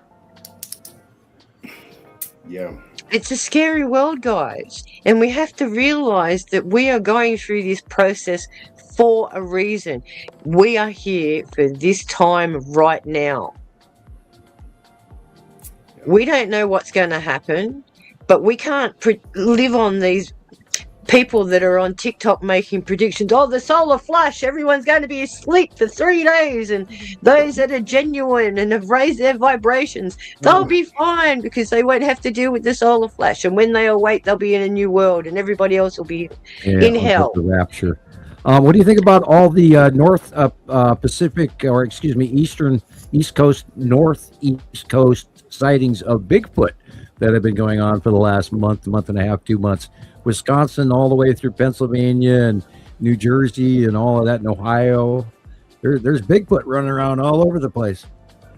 And how are they getting around without being seen or caught? Apparently they go through portals. Oh, well, yeah. Oh, God, you wouldn't believe the extent of stuff that wow, some of these people are saying. No, I think a lot of it has to do with the earth harmonics. There are for the last month on the East Coast, there's been reports of new earth sky sounds and going off again. Oh, and, yes, that's what somebody said. I really think seriously that we are going to be direly affected by the continuation approach of Saru. I think it's really starting to already affect us. I know it is every time at sunset when I look in the northwest sky, it's green blue. Mm-hmm. It's definitely green blue. It is coming right at us, Sam. It is coming right at us. I think we're going to be in. I'm wondering what that's going to do. And there, all these fireballs that are coming out. Again, week after week, I go. I keep hoping for a big one that it actually makes people pay attention to the skies a little bit more, and maybe the pieces that flew over us just a few days ago were horrific. I mean, horrific. They're getting bigger. The one that blew up. If the average person really understood what's been flying over us over the past week, over the past few years, but especially like this last week, people would freak the F out because there's the green one that came in from over New Jersey was magnesium based because that's what burns green. And not only that, it exploded at 27 miles above Earth. It also had its own sonic boom too, remember? Right, and it was sonic booms. Out of over 500,000 reports of meteor sightings going back 50 years, 60 years, there has never been a green one reported like that. So it's completely anomalous of all natural reports. So I think, right now would be a really good time to spend a little time outdoors looking up and seeing what's coming in at night. The other day I was sitting here with the window open and I heard in the farmer's field, the open field across from me, I heard a brush thumping sound. And so do not be surprised if you're going to see or hear small meteorites coming in. Smaller enough ones where we don't actually see a fireball, but you just hear them hit or they come through your roof or whatever. So be prepared. Didn't they say that we can expect those close passes as well? There's 3 coming. One should be here on the 14th. Right. Yeah, there's 3 big ones that they've noticed. And again, there's 3 new comets. During the day. Sam, Stacy wants you to know that Suspicious Observer put out a new video today, and it's about trails coming. Yeah, I saw that. I haven't seen that video, but I got the notification. He's been putting out good stuff. He's a catastrophist. I hate that he doesn't take into consideration the planets because that's a big part of it. Well, and the thing is, he knows about them too, and then he walked away from that information. Yeah, I was just going to ask you. Yeah. So he was a member of Montana Skywatcher, Sam. I believe we spoke together on the phone on more than one occasion, and that was during when I was doing interviews elsewhere. And I don't know if he was exactly a member, but I believe I spoke to him on the phone. I was talking to a lot of people. Was he open to it, Sam, or was he? Well, I don't know. Maybe he was just polite and listened more than agreed. But after he got married, and then they had a child on the way, and they bought that big travel lodge, mobile home, Winnebago, whatever you want to call them nowadays. He bought that. He just totally went off and away from any conspiracy theory because he had bills to pay, and that's when Suspicious Observer channel took off. Now, I thank you, Stacy. I do get his feed every day that comes across my TV. I'm not watching him as much as I used to. Go ahead. But he's also organized something at one of his ranches where he's asking people to pay tickets to come and sit around his campfire. That's why I don't trust him. So he's on the take as well, guys. I don't trust him because money is a factor, and every time. Money is a god to a lot of people, man. They're just every time that you're monetizing your channel, it's gonna come with conditions. It's gonna come with narratives, and it's gonna come with things that you can talk about and things that you can't talk about. I watched one of his videos last week where he was talking, and he is not the same guy that we watched years ago. The money has affected his face and his eyes. He's been affected by the money. He's making hella money because I've been seeing some of his lives, and the donations just roll in. Right. Like, in the time that I was watching him, he must have made a few $100s just in the matter of maybe 15 minutes. Right. But it's any of the big ones. Look at David Wilcock. Look at any of those big name people, and you sit there thinking, what are you giving these grifters all this money for? Yeah. What are they actually doing for you? Hey, Screaming. For the record, I got one donation last month. You're kidding. One. Yeah, one. So you haven't had anything since the Christmas fundraiser? I've had this was just last month. I got one. I've had a few come in since Christmas, but it's not been every month. It's been every other month, and then I'll get a nice letter from people, and again, hi Amy. I hope you got your letter. I write to people when you write me. Donations are very much needed because they've wiped. I don't have medical insurance anymore. We have no SNAP. Oh no! They've stripped you of everything, haven't they, Sam? Yeah, they took everything, and then now it's happening to people all over the country. By the way, I'm not an isolated person here. People are all over the country have had all of their benefits removed from them. People, we are on the way. The plane engine stopped about 5 minutes ago, and we're on the way down. Yeah, fast. Yeah, they like that money for the war machine. And folks, not my group of people, but people who are suffering pretty hard are going to start stealing rather than, because there's no jobs now, people. Job market's crashed. Look at what just happened, Sam, in that warehouse. Right? No. Oh, yeah. In California or what? That paper one. We're gonna start seeing stuff like that more and more. Because when people are pushed to the edge, he lit up the Charmin bathroom tissue. That's what's going to happen. That's what's going to happen. I'm not going to say it was the right thing to do, but I could understand it because I can understand it as well. Hopeless, that's what happens. Right? Yeah. But we'll ignore the rest of the world too, and all the stuff that's going on around there. Well, again, don't look at China. Don't look at all the other protests going on around the world right now. They're insignificant. Let's talk about Nebraska. Let's talk about Kansas. Let's talk about Texas. Let's talk about Oklahoma. The crops are going to fail this year, people. Yep. Temperatures are going to be through the roof. They're predicting over 50s in India. Sharon, is anybody paying attention? Okay, so here's a homework assignment for everybody. Wow. Throughout the day, pay attention to the temperatures because, oh my God, they fluctuate. They go up, they go down. Badly. They go up and down. It is the weirdest thing. So it's not gradually going up throughout the day. I'm literally seeing 65 degrees, and then an hour later back to 60, and then back to 70. We have the second star is doing its thing because our temperatures are going freaking bonkers. Like they are all over the place. Wow. And watch it. Pay attention to the temperatures throughout the day, and you'll be like, what the hell is that's happening? air temperatures you're talking about. Now, guess what is going on now over the Pacific Ocean? Now that the sun is baking the Pacific Ocean as well. We are having a super El Nino now, which is a 2.5 degree temperature influx. In the water temperature alone. And that is going to facilitate cyclonic behavior, superstorms, etc. Hawaii is flooding still, everybody. Russia is flooding still, everybody. This is going on all over. That hot water is channeling back up to the Arctic and melting the caps. Yes, and the South Pole is 3 times melting faster than they expected. Because the magnetic anomaly has opened up and letting in more radiation.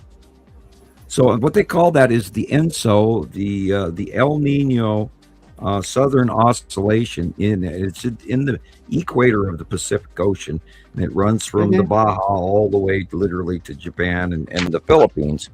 And that whole area of water is going to be superheated this year. And notice they're calling it Super El Nino because they've never had one before. You just add little words on all over the place. Right. And this is what is going to come. And it has changed worldwide weather. We know it will actually supposedly add rain to South America, which will be good because right now, remember, the Amazon is in full drought, which is, by the way, the breadbasket of oxygen for our planet. And CO2 is rising from the bottom of the oceans. Oh yeah, out of the Mediterranean and all over around the world. And this is part where Cappy Flagrey. Oh my God, that thing's going ape. That's about to collapse. Kilauea So did. If that carbon dioxide thing is rising, would that affect the animals? Like the yeah, it'll kill animals. Yes, it kills trees, kills animals. There's sulfur gases, there's methane, all of that. That's because they're talking about beachings again, Sam. Like beaching, like it's all over. Like animals just beaching, like dolphins and that. They've got a huge fish kill going on near Sicily because of all of the methane and CO2 and sulfur that is coming in the Mediterranean Ocean. So it affects fish, and yes, it'll probably affect big ones as well. But I think the beaching of the whale has to do with greater tectonic and magnetic things. Go ahead. Have you seen what happens to the fish when a lightning strike hits the water? Kills them too. That's another reason why some of them are getting beached as well. Lightning strikes are occurring more and more now. Well, planetary discharges are huge. Can you imagine if it is, discharging off the ocean? That would kill 10 miles worth of fish. You were saying into your Thunderbolt. I looked into your Thunderbolt project, and you cannot deny that some of the areas that they've listed here in these geological formations were not from highly induced plasma discharges from passing planets in the past. Right. It's undeniable. It's fact. Like you were talking about the Io Sahara the other day. That is actually a plasma discharge that hit that area many, many millions of years ago. And it was so highly intense, it must have been at a time when these planets were here again for it to electrically repulse us, to create such a crater. Yeah, it's a lot bigger goings on than, and what amazes me is during these close planetary passes, everybody just thinks it's normal weather. But look at that. See that green? That's not normal, people. That's necessity. That's a freaking planet right there. Wow. We know that because we've seen it for 15 some odd years. And actually, the first close passes of necessity started in 2017. So, there's a little adjuster. That's purple. That's the bottom of Atu. Yeah, we see what people don't realize is how the size difference changes the interaction of the ratio of the two planets. The magnetic dominance, the layer of the planets are typically more powerfully magnetic in their dynamos. The larger the planets in their magnetospheres, they usually swallow or encapsulate the smaller planet. Atmospheric thickness. The larger planet often has a much thicker layer, higher pressure in their atmosphere. During their exchanges, the large planets can dump massive amounts of gases, ions, and other information into our atmosphere, which creates these kind of discharges. So anyone can look up this information at any point. But what's happening now is we're seeing what we call an extreme weather synchronicity. Instead of isolated events, we are seeing all of these compounded disasters where heat waves, droughts, and floods happen simultaneously in different parts of the globe, straining not only the emergency response systems, but also our way of life, because it's an upheaval of people that then have to find new places to live, new areas to live, and new ways of living. Climate migration. So and not only that, as we said, it's not only just affecting us, it's affecting our our crops. We've got heightened geological activity. It's just getting too extreme. We've got all this extra geothermal heat. The sea floor is spreading. The jet stream's out of whack. We've got all these different atmospheric exchanges happening right now. So if it isn't evident to people that this is happening, I don't know how else we can get the message out. Yeah. Honestly. Exactly.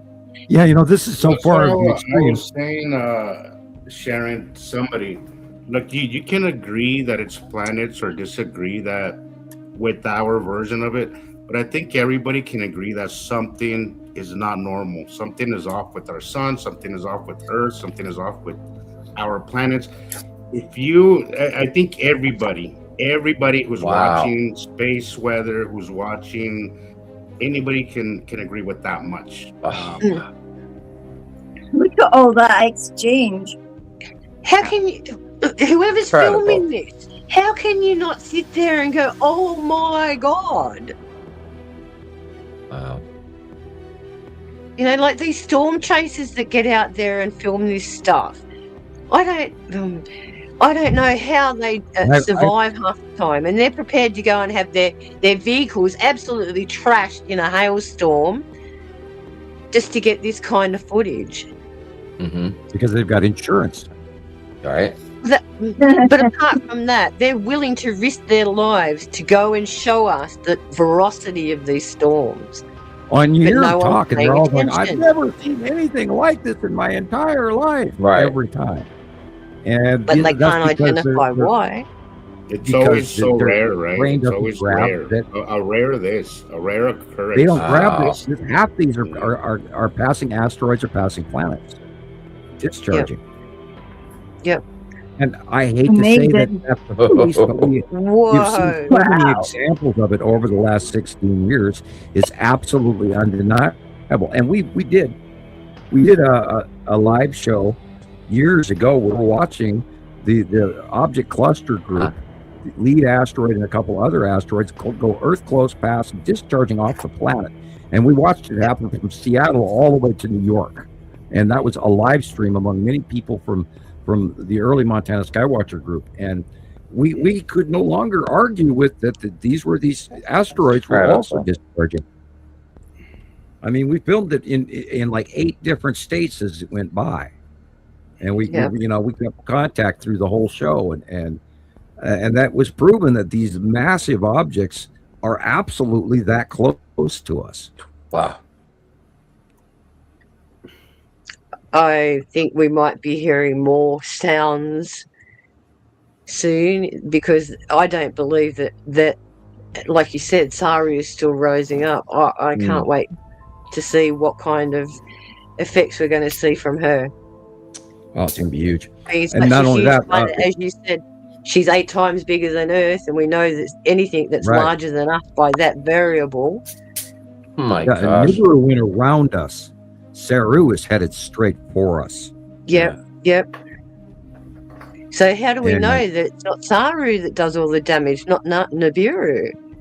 Well, entirely. We don't know. We've never had a close pass. We had a minor close pass of Saru in 2013, 14, and 15, and then she backed away as the whole rotation of the group changed.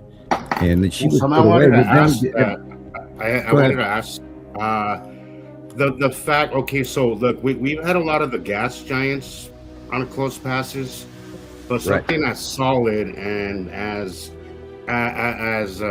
something with that kind of mass. Wouldn't that have more of an effect on us than a gas planet? Yeah, well, gas giants are pulling in. They're highly atomic, and they've got a great, if you want to use the word gravity, they're highly attractive, magnetically, etc. And I hate to use the word gravitational, but Saru, I really wonder if when Saru goes close past, if we're literally not going to end up on our side. That's that's bad enough already. Because of its mass. Right. Because it's so much heavier. It'll just fool us. We only have to look at the 2 moons of Jupiter, Io and Ganymede. One's a rocky volcano one, and the other one's a watery world, and one is giving off enough gases. Ganymede is giving off all these gases that creates all the auroras on Jupiter, whereas Io, it's actually discharging because the amount of plasma that they're exchanging all the time. So it's definitely a different I heard effect that we're going to have. I heard a thing about 3I Atlas and Saturn. I can't prove it as fact because I have to look more of this up. But I saw a report, I'll put it that way, that 3I Atlas ignited one of Saturn's moons. And it's burning now. the burning building because it's like lakes of gasoline and all of this, and it lit it up on fire. So that would be meaning that it ignited its methane gases? Yeah. And I don't know how absolutely credible that is, but I mean, it's something we have to look into. I saw a bunch of, Michio Kaku crap and all these new AI generated videos that are coming out left and right. And they're fakes, they're deep fakes of these people. Yeah. And there's so much crap that you have to literally get it from 3 sources or 4 sources before it's actually can be trustworthy. But everybody, 3i Atlas did not leave. It changed course after Jupiter. That was a while ago. It changed course to Jupiter after rounding Matim. It slingshotted around Matim, which they called it Area 7X, which we know is Matim. And then it went to Jupiter, and then it went around Jupiter, and now is headed for Saturn. So apparently, in proximity to one of the Saturn's moons, it ignited. We don't know for sure yet, but supposedly, this word, it lit up one of the moons. So we'll see. But 3i Atlas has not left. It's in our solar system, still going around. Close. But didn't they say it's also changed light intensity? Oh, yeah, that was after it left Jupiter. It boiled off a bunch of its ice particulate surrounding, and then it changed modes, and then it went into that's when the 120-degree jets started being more regularly viewed, and the color change, it turned blue. Yeah. And that is, of course, completely not within any comet spectrum whatsoever, people. This is a craft. So it's changed its fuel ratios again. Yeah, and by the way, comets don't rewrite long-lost space equipment and turn on military bases or turn on a box in the Tesla archive basement. Mm. Oh, and again, don't forget, turn on underground machinery in Egypt, which is still going on in that area, is still cordoned off under classified reasons. Well, that's why I mentioned Iraq, because they've noticed that they started to become active in their pillars. We'll call them pillars. Yeah. There's so much more going on, people, that I mean, we're talking an Olympic-sized swimming pool. There's not a cup of water to dip your toe in. We're talking an Olympic-sized swimming pool here, and there is so much shit going on. And you have to really, really realize that it's not one faction of extraterrestrials, and it's not one faction of people that are good and bad here on Earth as well. There's so many factions here, and there's so many factions up there above us, and we are embargoed by extraterrestrials right now. Look outside, you will see a ship. Spend enough time out, you will see a ship, period. I keep getting their attention. Hey, yeah, I get my fluoro light out, I get my laser light out. Hey. Oh, did you see one of those cute pictures that Rebecca had made? Those AI pictures. The wee guy's got a stone on top of a cane thing. A crystal. Yeah, the crystal. Mm-hmm. Sorry, I'm not firing on any more of my boosters. I'm a bit flat. I didn't sleep last night. There was a hectic wind here. Hectic wind. Yeah, it's so weird. Yeah, but it's Sam. It was weird. It was like a major rain bomb. It was like so random. But it almost, when I thought about it, you could probably actually time it as well if you were sitting watching the nighttime flybys as well. Because they don't just come during the day. Remember, we have in the northern hemisphere, we have cyclones, in other words, hurricanes going on left and right. There was another big nasty one that hit Madagascar this week that I'm sure killed a whole shitload of people. We don't hear about that at all. There are superstorms hitting every week, people, including what's going to happen this week in the United States. There's going to be another. There's one over New Zealand right now that is like DEFCON 4 for them. Yeah, isn't there one that's 2 and they're feeding off each other? Miller. There's one in the Pacific that's building that's going to smash. There's one coming in off the coast of Australia that's going to smash New Zealand. There's 2 more forming up Papua New Guinea and in between the strait up there. There's a big nasty in the middle of the Pacific Ocean between Japan and Oregon, and it's just dead stalled, and it's a big cyclonic event. There's one over the volcanoes of Kamchatka. There is a big nasty. Oh, wow. In the middle of the Atlantic Ocean off the coast of Africa, there is a dead zone. How interesting, where the weather is going around. How interesting. South America is northern South America is a dead zone for weather. Although they are getting some southern oscillation from Antarctica, which hopefully will help to the Amazon. You can already see the the tropical regions in Earth have gone south. Yep. Again, that's with the tip. Where we are positioned right now. Of El Nino forming right now already. Yep. And it is and again, guys, you got to remember the Coriolis effect. One used to go one way, used to go the other. Now they've merged, and now they're doing this cyclic thing, trying to catch up again. We've gone beyond the tipping point, guys. Yeah, there's no going back. I've been trying to discuss that with people, and people have no freaking clue what I'm talking about. Like this is the problem, is that a lot of the people that like to argue really don't know a goddamn thing about any of this stuff. In fact, I don't want to be educated. I had to explain to somebody what our jet stream was. Like I had to sit there and okay, fine, I get it, but like there's a lot that I had to educate myself when I came across this information, but I would think that our jet streams are very basic information, like you would think at least that, but no, I have had zero. I mean, out of like the 10 people that I've mentioned our jet stream to, I don't think that any of them really, I think it went over everybody's head out of the 10 people that I talked to. Well, see, we're not educated enough on how our planet operates. Nobody teaches you about the currents, the flow of the currents. No one tells you about how to interpret a weather map. I remember being in high school and doing all of that stuff. What does the high barometric pressure mean? How does a storm become created? What happens when you have a low front hitting a storm front? What does it all mean? These kids don't care. They just look out the window and go, oh yeah, do I need an umbrella today? Mm-hmm. Yeah. If that.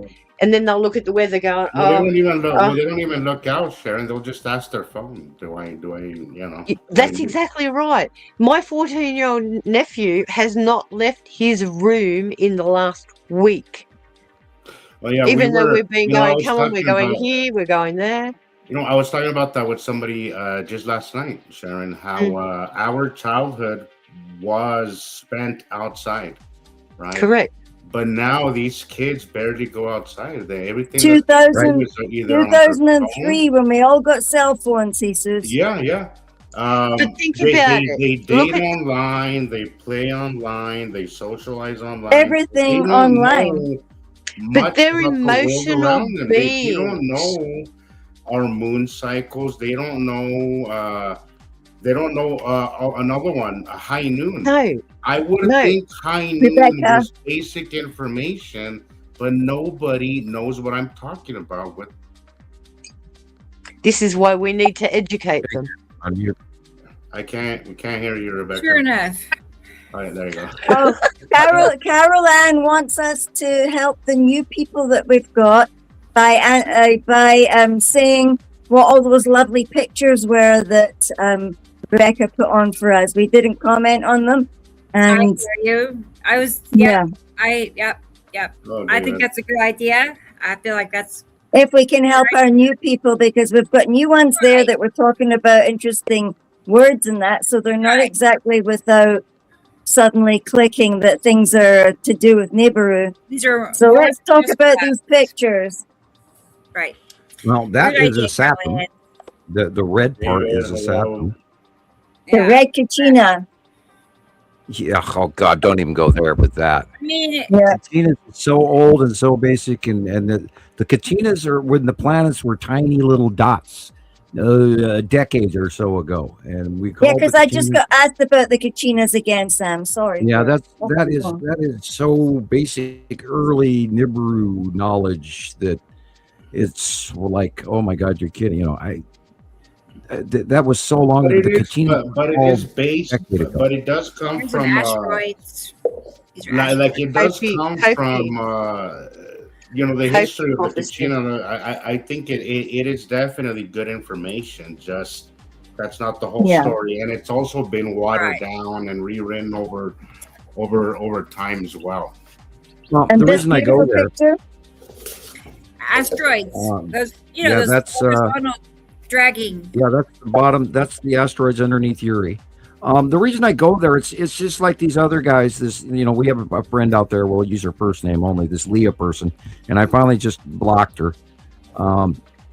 And putting out 10-year, 15-year-old information, and telling you that Nibiru's on the other side of the sun, or it's Nibiru is out past Mars and beyond, in the asteroid belt, and all of this, and NASA's putting out, we've discovered this big thing out there, but we don't know where it is because we can't see it. It's all bullshit.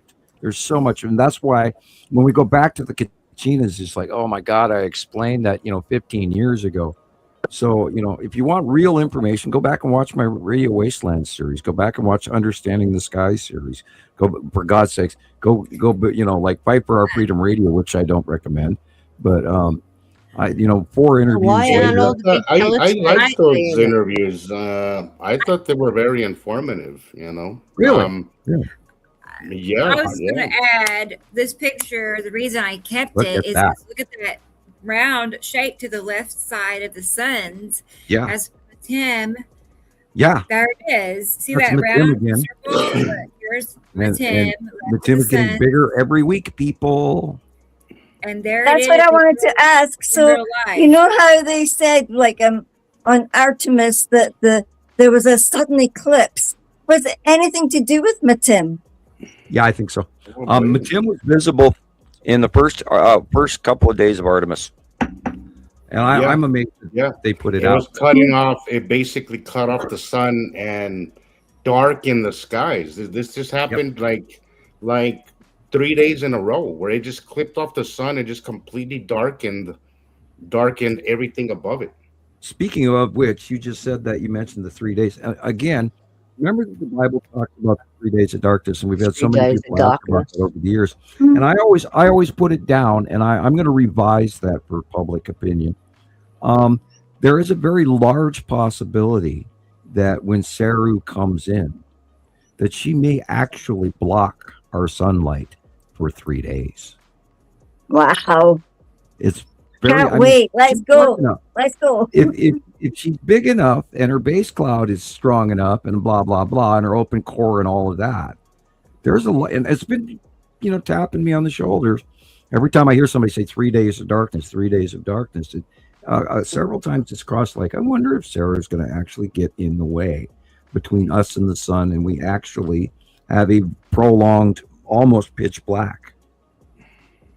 Which, by the way, would freak out the entire world. And there's no way that, if you examine the 3 days of darkness, there's no way somebody's going to reach over and hit the light switch off for 3 days. The only way, the sun's going to keep burning, period. So the light's going to still be there. The only way we can have 3 days of darkness is if something is in the way. Yeah. Mm-hmm. That is this right here. Just so everybody knows that. Let's get it in your head and then look at it there. Yep. That's it. That's what it looks like in real life. And the orange, yellow in the background is coming directly from Saru. Because Saru has an orange, yellow base cloud. Uri. This is Uri. That could be it right there that we were looking at. That could be Saru's base cloud. And that, I'm trying to catch the light. That is an asteroid. I don't know which one exactly. Yeah, I've seen that too. Wouldn't you say, based on the clouds, near it that it's something near Atu's moon. Like that to me just has an Atu's moon. I'm thinking this above and behind, up at the upper top is Nepacity. So this could be one of the big three. Oh. Well, I would say one of the big three. Oh, well. Yep. Placement. Light angle. Yeah, because those clouds look kind of zigzaggy. You see, if you look up at the middle top, that looks like the base of Nepacity. And we know that the big three asteroids are below and in front of to the left side of Nepacity. So that's the only asteroid I can think of in that area going that direction. Yep. So it has to be one of the big three. It's strange to see its fingers going two different directions, but I do see what you're saying. Yeah, at the very, very top where it's like fingers crawling up. Looks like the bottom of Nepacity to me. Yeah. And then the light angle, that's where Nepacity is. And so now we have to ask her. And it's kind of aqua color down towards the bottom. Yeah. That aqua light illuminated color. Mm-hmm. That's the Nepacity. You've got Saru at the middle back, and then on the left you've got Isatum stuff. Yeah, I did that. Whoops, sorry guys. I had my hand on the cursor and it slipped. So that's beautiful. Look at that one. It's gorgeous. That's nice. Look at all those horizontal lines. Yeah, all the straight. Now, remember, the long box cube is right there also. Yeah. Ripples. Oh, look at that cloud of debris. Yeah, that could be the base cloud of Saru there. No, I take it back because I'm looking where the light's coming from. Boy, that's a good one. I'll have to relook at that one. The light was coming from behind us. Over on the right. And that was facing east. Now this reminds me, okay, first of all, the internal illumination is important. The turbulent behavior makes me want to say that that's Saturn's yellow moon.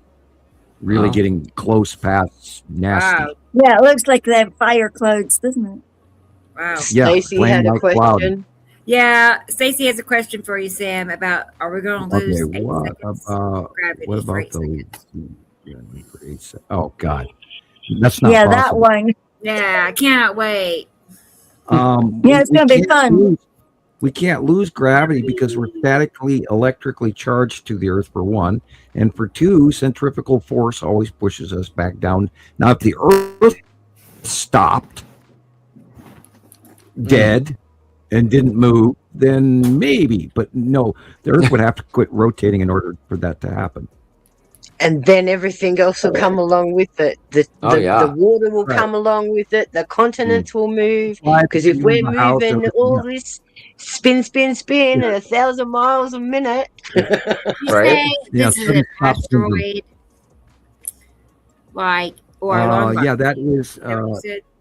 That is probably Casper and a drag pattern from shadowing, from the sublimation off the shadow back of Casper. It's got the shape for it. Look at the 4 o'clock position on the sun as well. That's interesting. Yeah. Little bubble. Casper does have all that beautiful iridescent coming off it too. No color, yeah. There's a bunch of other asteroids that are now much bigger that we didn't even catalog. So remember, everybody, there's a lot of other shit flying in there, as well as other named asteroids that we've been talking about for years. As you can see on the drawing, there's many unnamed ones. Obvious ones.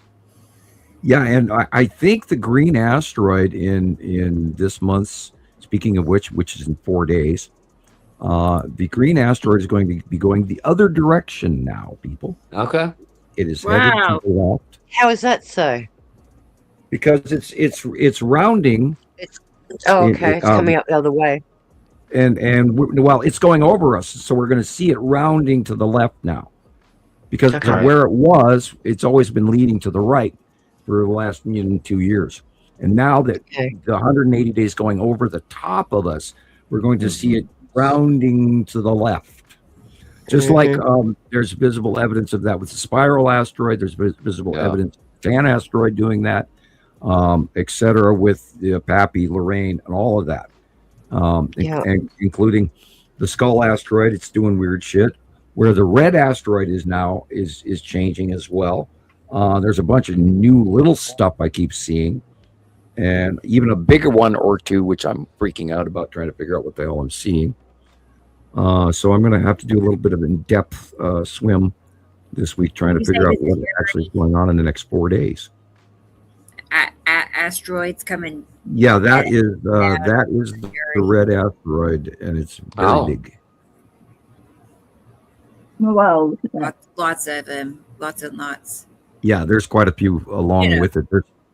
There's 3 major tiny ones in front of the red asteroid, and there's like 5 or 6 trailing, and those are we've drawn them in, but they're so small in comparison to the red asteroid. And we know it's the red asteroid because it's red all the time, and it's been other colors before as well. But we've watched it for many, many years now, even when it was way tiny little dot. So we know the colors. We watched them. We know where they are. We know where they have been. We've been keeping track of that for everybody for the last 16 years. And I know we're right. I know we're right. That's the bottom of necessity, I believe. Oh, yeah. I thought so too. The scalloping. Looks like a clamshell. Wow. That, of course, wow, look at that stuff. Wow. It's got that blue thing on the thing. I mean, Uri, just for anybody out there listening, is always just to the left side of the sun, just like this. The blue dots is Matim sticking out through the bottom of Uri's space cloud. Wow. Okay. That's Matim blue poking is on the right-hand side there. Oh, yeah, there's some blue. Yeah, that's where Matim is.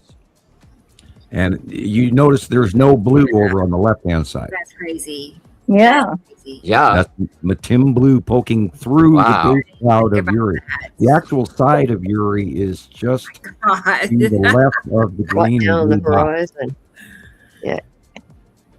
That's pretty cool. The top right corner does have a particular color, and it's like a round thing with blue spots. That's where Matim is. Yeah. Look at it. You can see it. And Matim is very bright blue. It's like a sapphire blue. It's blindingly blue. Yeah. Robbie sees a spiral motion. I don't know if this is the right picture, Robbie. In the middle. Yeah. Going across the center. Okay. Yep.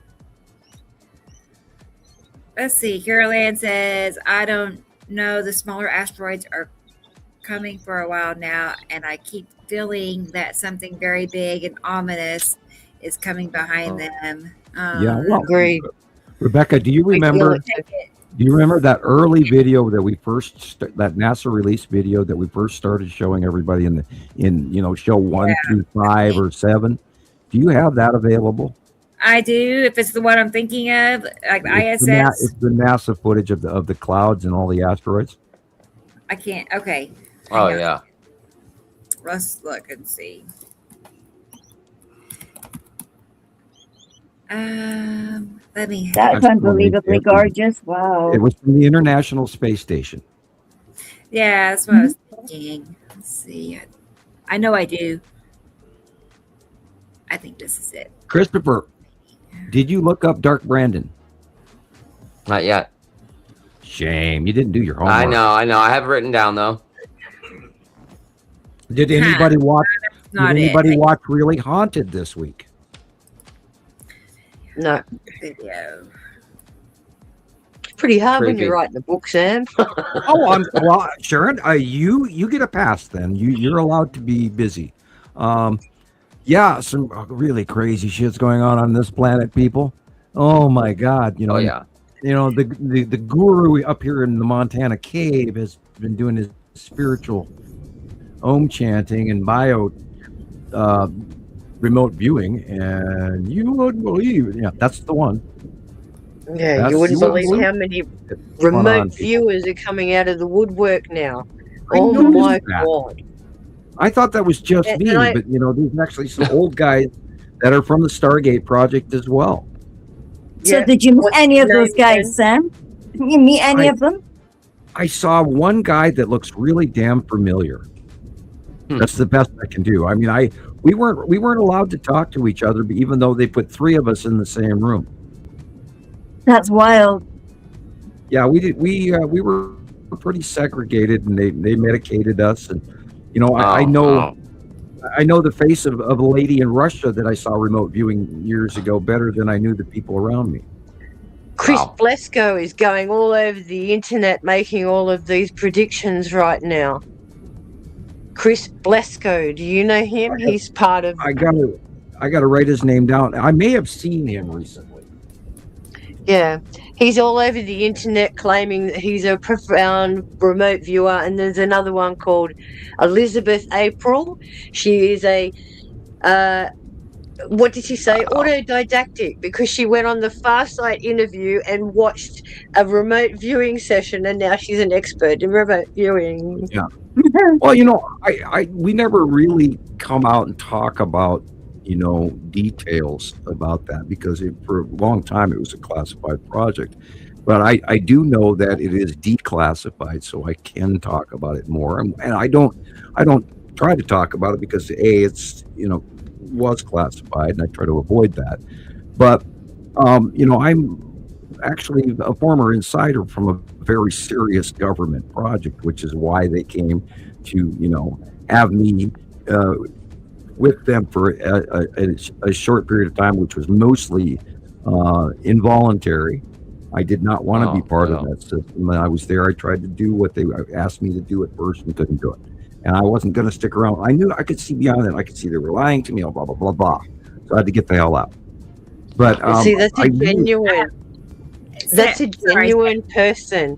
These guys were trained through the Institute to learn how to do this. They didn't have the same gift that you did, Sam. Right. There's a difference. Look at this, you have a morale and a code that you live by through those senses. These guys saw it as an opportunity to gain. Right, and mine is innate, and I'm what you would call, I'm a European bloodline straight. I'm a first generation American, so my parents come from Holland, and we do have a bloodline. And again, look at all of these objects inside these clouds, people. These are asteroids inside of gases. Asteroid group.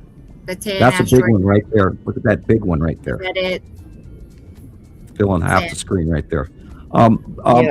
My skills are innate, and they work. And God, there's a face.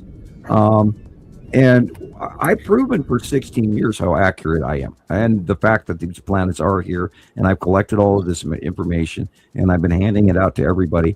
And so it's really important for people to listen that I am good at what I do. And I'm not demanding respect, but I would sure like a little bit of right. I'm trying to think of the run it back. I'm going to ask acknowledgement that I'm highly accurate. Sam, what? Caroline had a question, and I didn't want to miss it. She's asking. Yes, Caroline. Yes, Caroline, you're exactly correct. Okay, good. Just making sure. There was one thing I wanted to mention to you, Sam, and that was, have you heard that all of this stuff is being defunded by AARO? Do you know who AARO are? I've written it down. I'll have to look it up. But I happened to see this written down the other day, and they were all talking about how all of the remote. Hang on, give me. It's one of these organizations of the government that are directly linked with our weather and stuff. They in the 90s they corrected all of the all domain anomaly resolution office, a department of the US Department of Defense. And it says here they were established in 2022 to investigate unidentified anomalous phenomena, primarily UFOs and other stuff. So they have been directed to sequester all of this stuff and keep it secret. So there's another one that is there have been the congressional hearings, And I've watched them, and I've gone through my post-traumatic stress disorder watching them. I've watched them many times. And these guys are doing the Watusi around the truth. Yeah, and they don't want to come out and directly tell everybody. But, part of it is a lie. But the other part of it is them to come out actually and tell the world just how dire what is coming is. And people have got to realize what's coming is going to be dire. But this is what they're trying to avoid, the mass panic, because they need the machine to keep running. Right. Okay, let's see. I also found this video. Let's look at it. Let's see, where'd it go? This year, when everybody's going into July or even June, and we're frying our asses off, I would like you to go back and remember, well, Sam said this was coming. Because we are going to fry this year. Yeah, look at that. I've been having these horrible dreams about something happening around the 15th of May. Well, I'm glad you've got a calendar attached to that dream. Yeah. I wish. Well, guys, you see that video that we just saw with all the asteroids and stuff that the ISS somehow leaked? Yeah. Yeah. That's what I would expect Artemis to be showing. At very least, something like that. Right. Yeah. That's what they've adopted as the NASA symbol on some of their insignias. Wow. That is a craft. That is, we that? Like the Klingon bird of prey. That is a craft. Yep. Oh. That's really old footage too.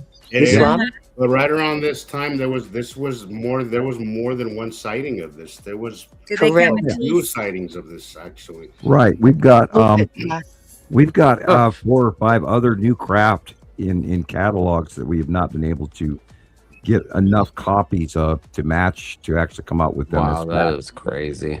Guys, there are multiple factions here of starcraft. Galactic, intergalactic, local. Between Nibiru, we mean galactic, and extragalactic means they came from outside our local solar system. Or intergalactic. We can't even fathom how big that thing is. Oh, that thing is massive, enormous. Yeah. And again, the sightings of the yellow object behind the moon alone should have Beta.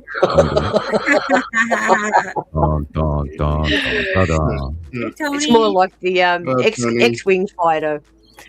Yeah, that looks like a Klingon bird of prey. Kinda, yeah. They forgot to put the cloak on. Yeah, and he said be fun. What did they say? This is. What was their official? What is this? Oh, they claimed it was another satellite or something, didn't they?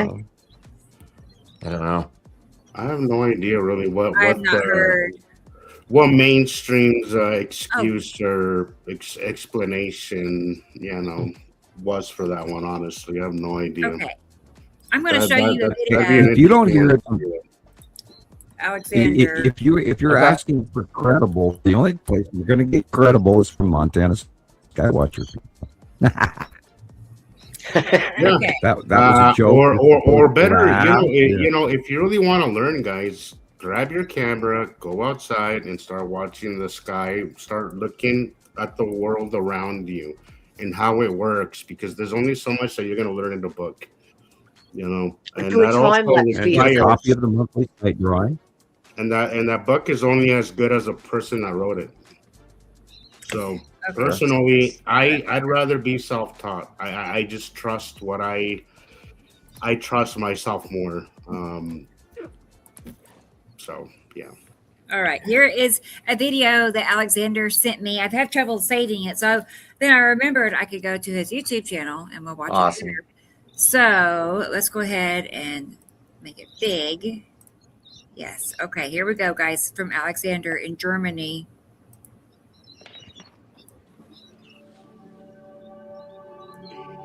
Exactly. Have you noticed the sun halo this week, guys? Oh, yeah. Remember, that's an atmospheric halo, not a sundog. Okay. And it's not crystals in the atmosphere. That is because there's a planetary cutoff going on. From Matim, which is, you can see the line on the upper left. There's a line cutting in there, and that's the light. That's Matim blocking the light. That's why that halo is there. Because it's pinching in between the lead asteroid on the right, and then Isatum. Wow. And then Matim, and then the Tan asteroid is there to the far left. It's dark, but also encased in clouds.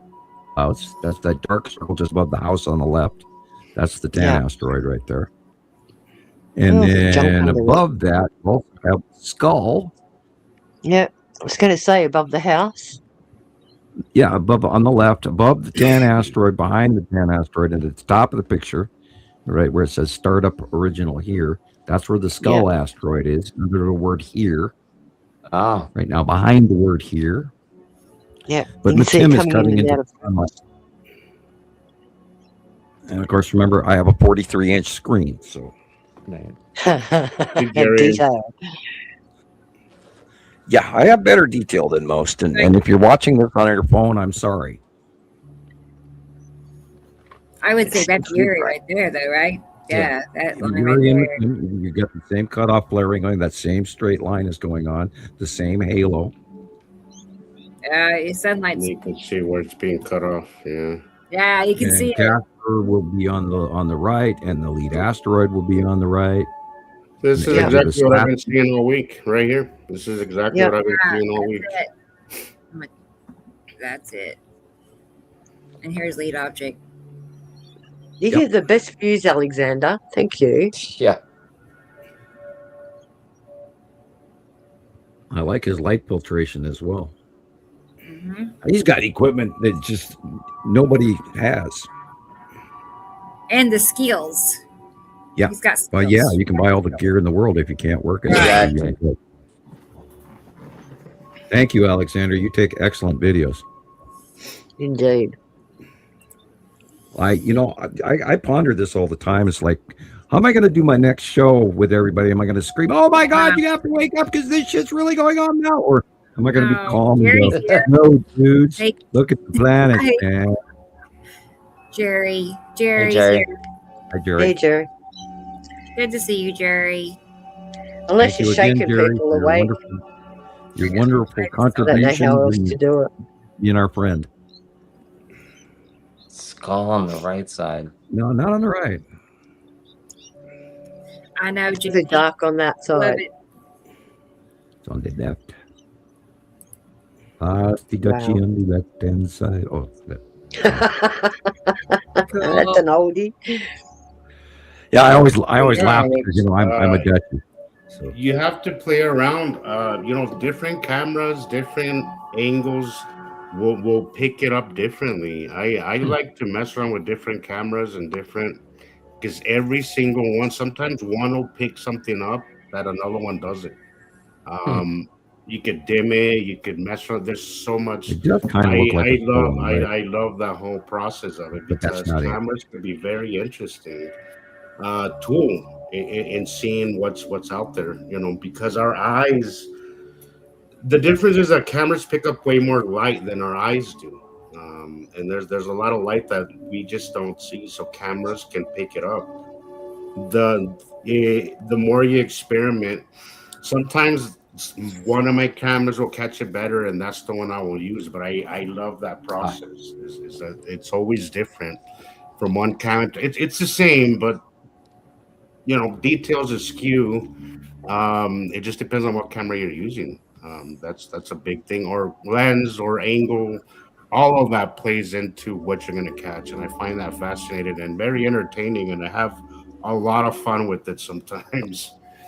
We've talked about the difference between the northern hemisphere captures and the southern hemisphere captures, and we couldn't figure out what exactly the difference was. And the other day, I was watching a guy from Australia. He was indigenous and Australian, educated and everything, but he was showing how you guys view Orion. And he said, and for you people in the northern hemisphere, you're looking at Orion and it doesn't look normal to you. That's because it's upside down. Correct. Duh. We're seeing the same things on the same side, but they're upside down in view. Yep. And if anybody's watched my TikTok about observation from our perspective of Earth would have known that. Yeah, because the angular view is like I watched this. This background story of Orion and everything going all the way back to the indigenous tribes stories from Australia, which go back 30,000 years, by the way.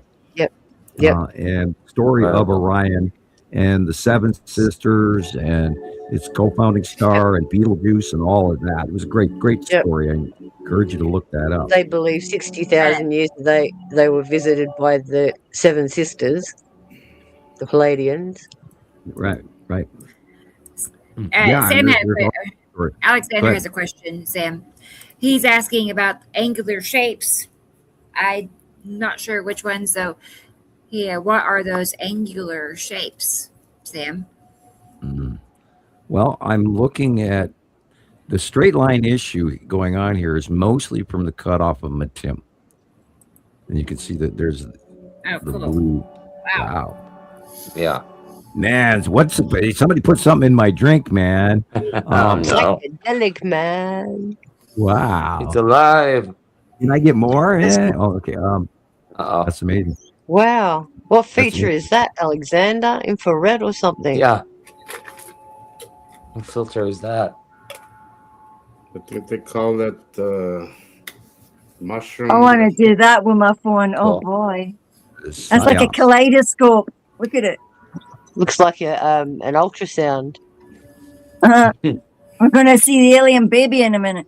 I don't know. Woo! Falling through the portal and stuff. Oh, my God. He's going to catch it. People have to realize catch it. If anybody catches it, him. We have so many alien factions here right now, you guys, you wouldn't believe it. It's not just one, it's not two, it's not three, it's 5, 6, 7.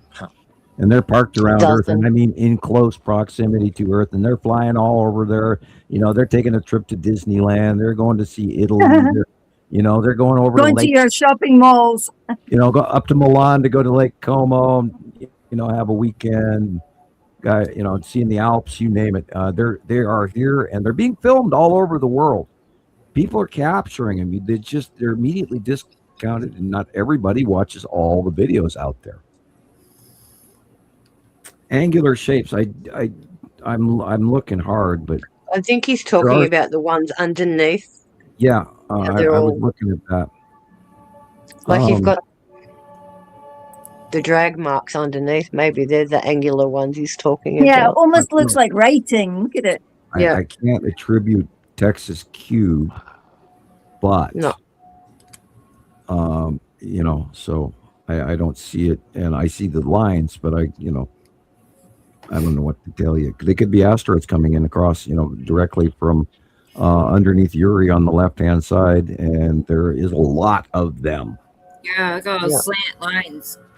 Yeah, it's like writing almost.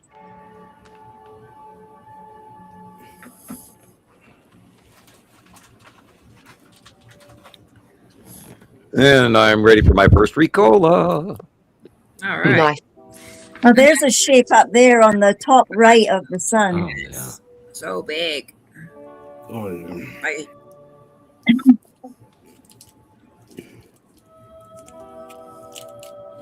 Wow. My ears are ringing so bad. Cool, Alexander. That was awesome. Thank you, Alexander. Really.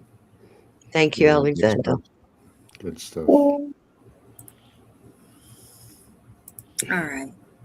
Yeah, we have a lot of asteroids and a lot of planetoids and a lot of moons and a lot of other shit up there.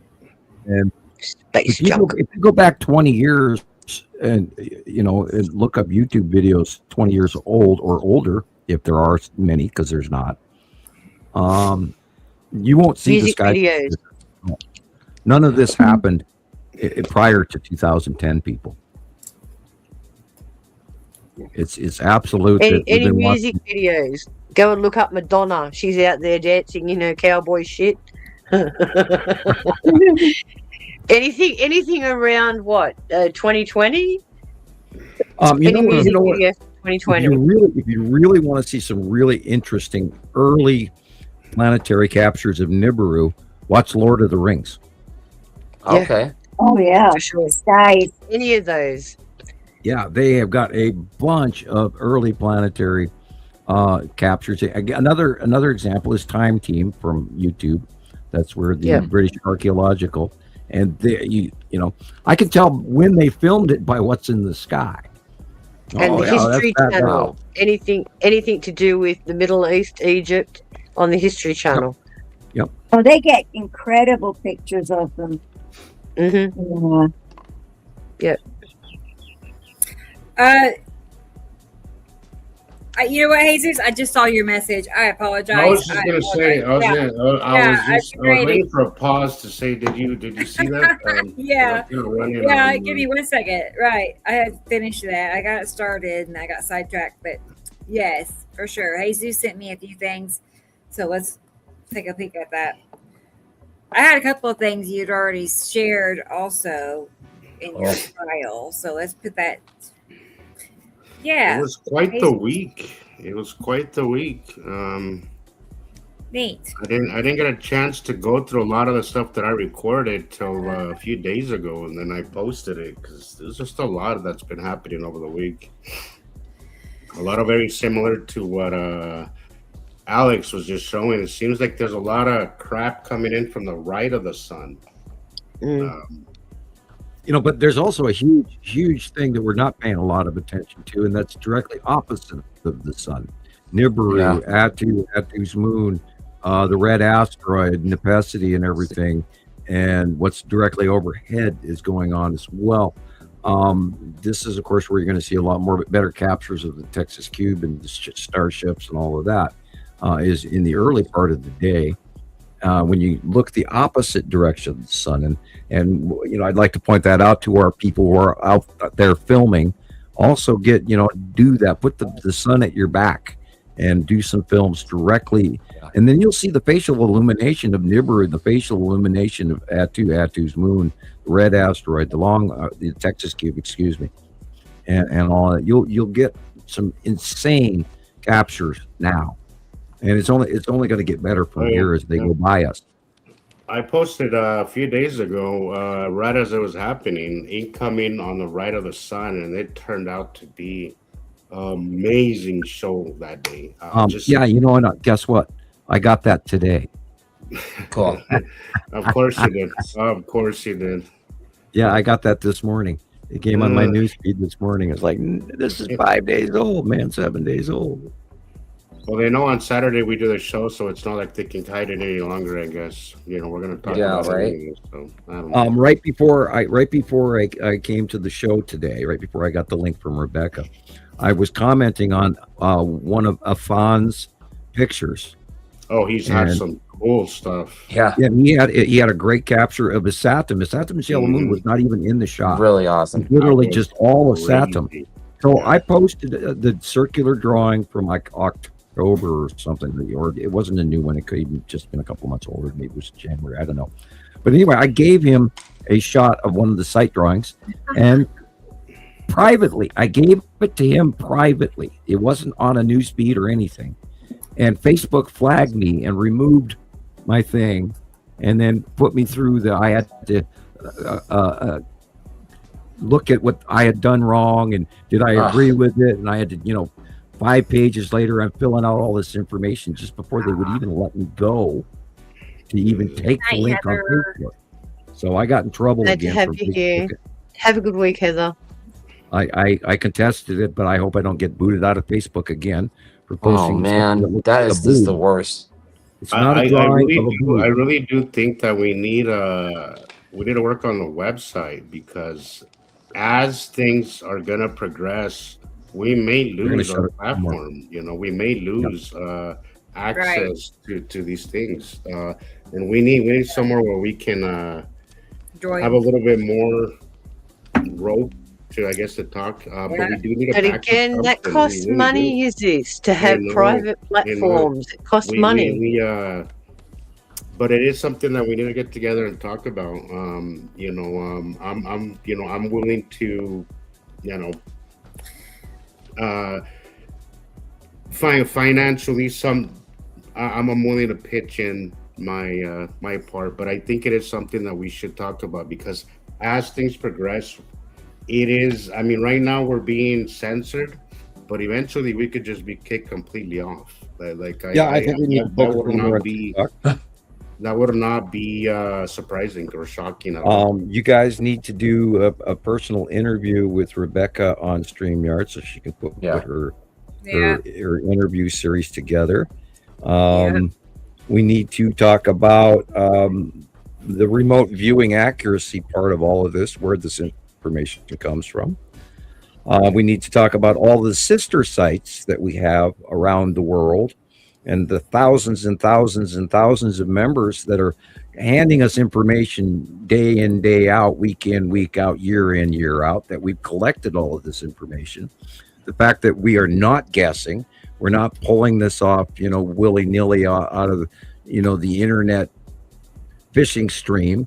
This is all information that we have gathered from dedicated, awake, aware individuals who know what they're filming.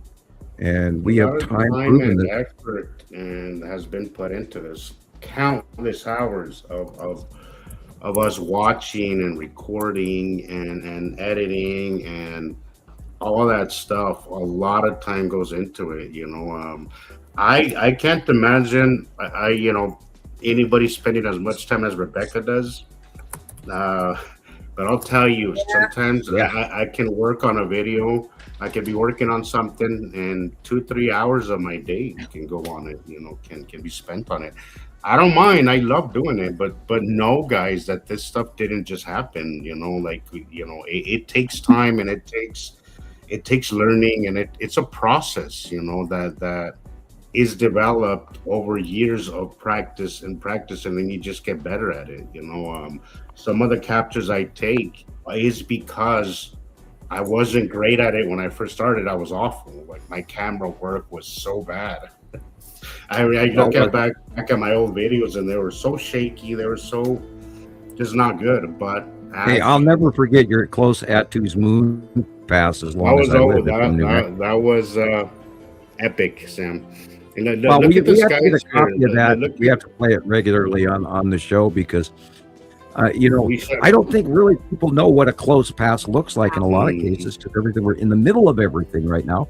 And as Saturn and the Saturn's Yellow Moon are about to do way major. Now, granted, we're still getting necessity close passes are still happening, but they're not as bad as they used to be. And by the way, speaking of which, everybody, including Rebecca, tomorrow you're going to have nasty thunderstorms. Sunday, Sunday it's going to really kick up from the Midwest, from Texas all the way to Minnesota, and then it's going to go rolling across the East Coast, and then that'll cover down for Monday, and on Tuesday it's going to get insane. Everything there in the sky, guys, just that little sliver on the bottom is our sky. Everything above that is either asteroids, planet and asteroids. Is that Ceru, Sam? That thing took up the entire one end of the sky to the other. It was that's the Saturn. And Saturn's yellow moon is off camera above to the right. That's the Saturn. It's so big. Okay, this is one of the ones I wanted to discuss with you, Sam. That's an asteroid in the object cluster group. I knew it was asteroids because there was so much. That's the bottom edge of Uri, and Matim is cutting in from the left. That's why the sun is cut off on a straight line. But that's the Dan asteroid, and Pappy and Lorraine and all that other stuff. Absolutely.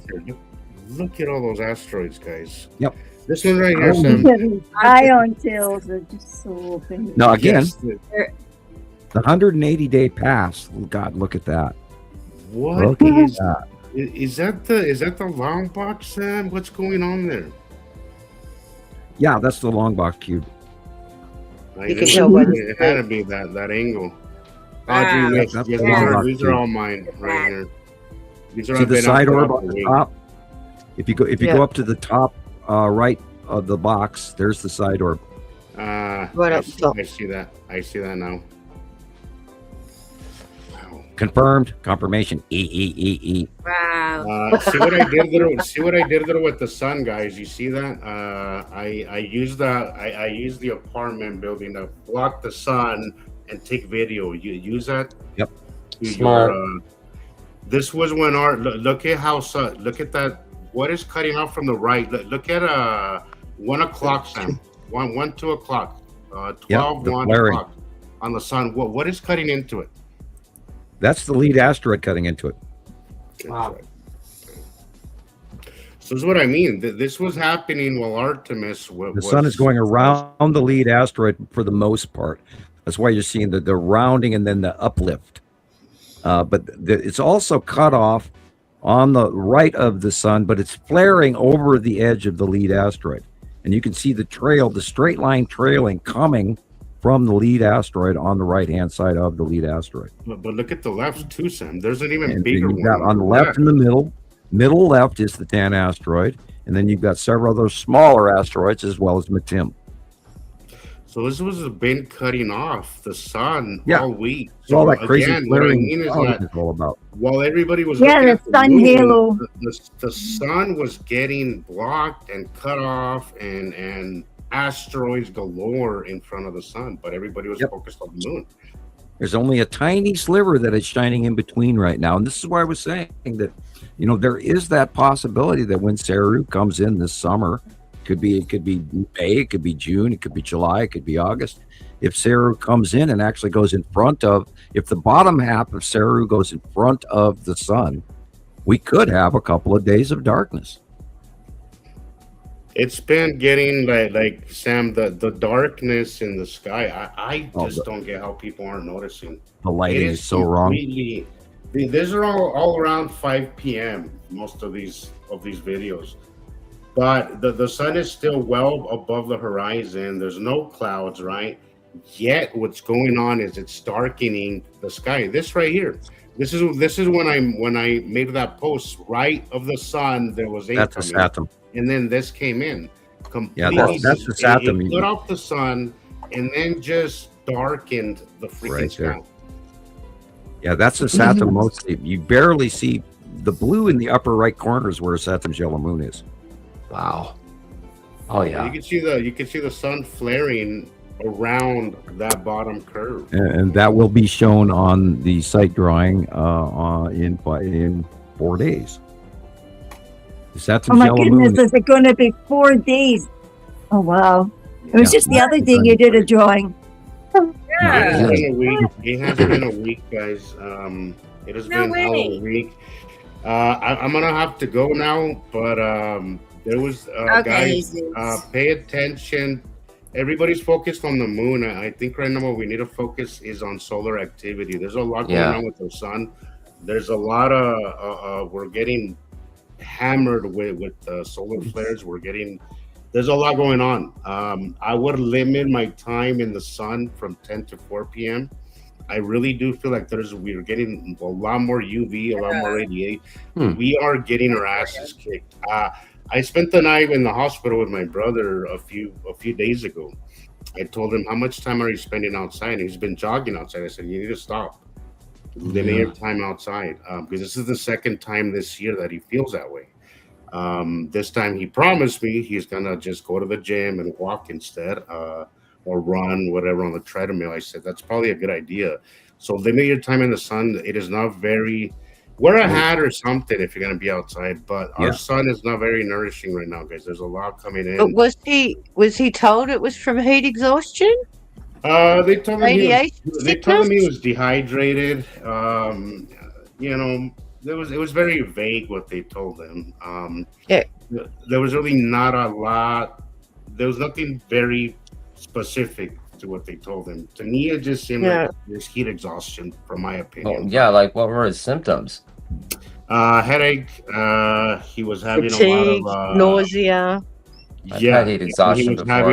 His blood pressure was through the roof. And he's a healthy guy. Sure. He's a healthy guy. He's got a healthy weight. He goes to the gym, he eats well, all that stuff. So, grapefruit. Pay attention to the sun, guys.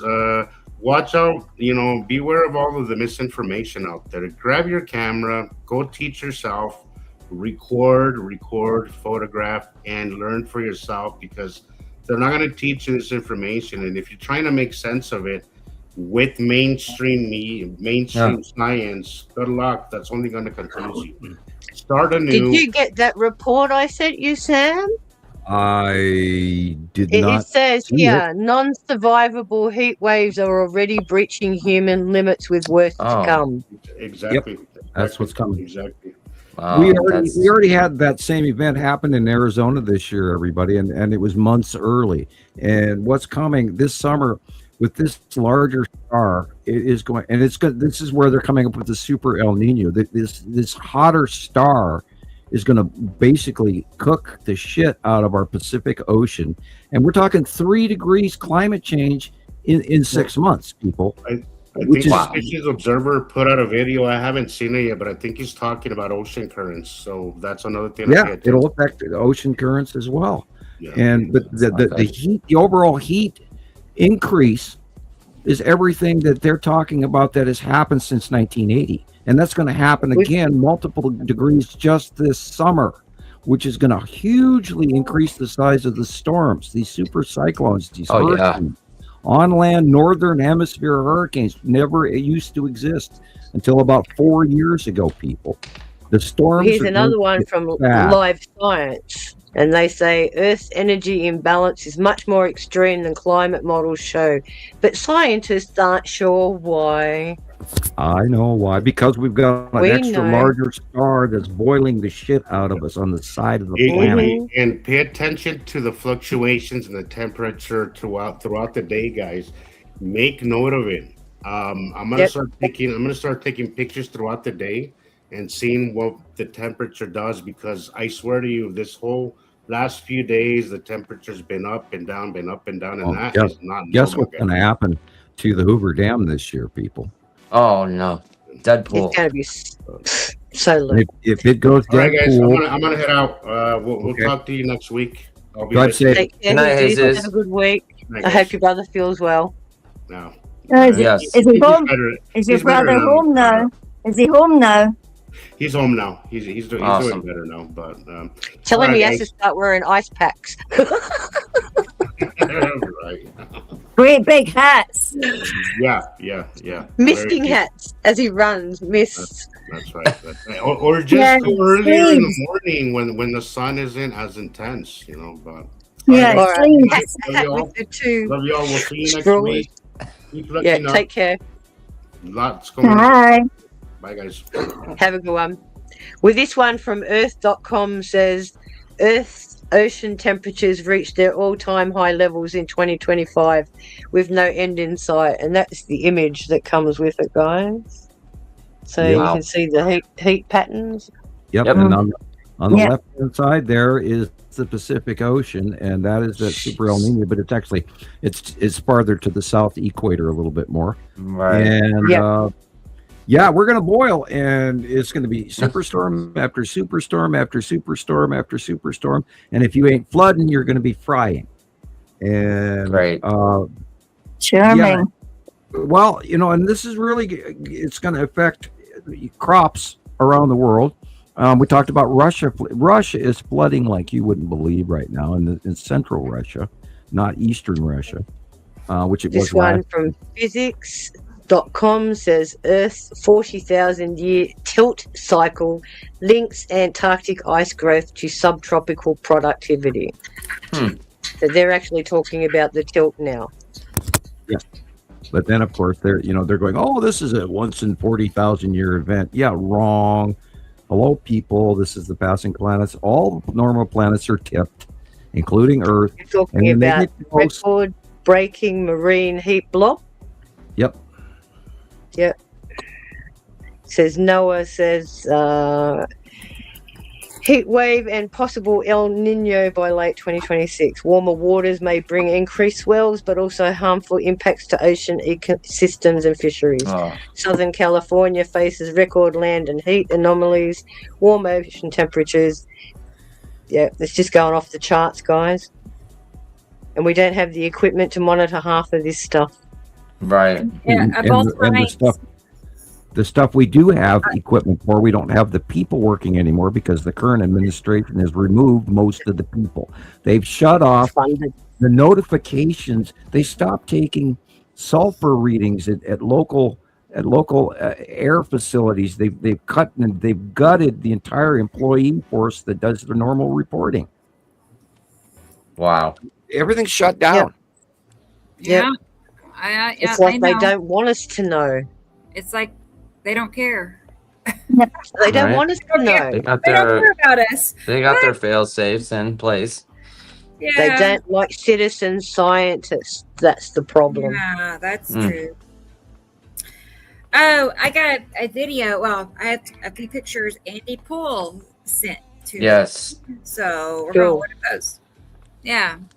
I think he caught Sarah in one of them. It's just huge. Oh, yeah, cool. Nice. Yeah. I haven't looked at it very closely. What Sam's been talking about. Yeah. Let me get it pulled over here.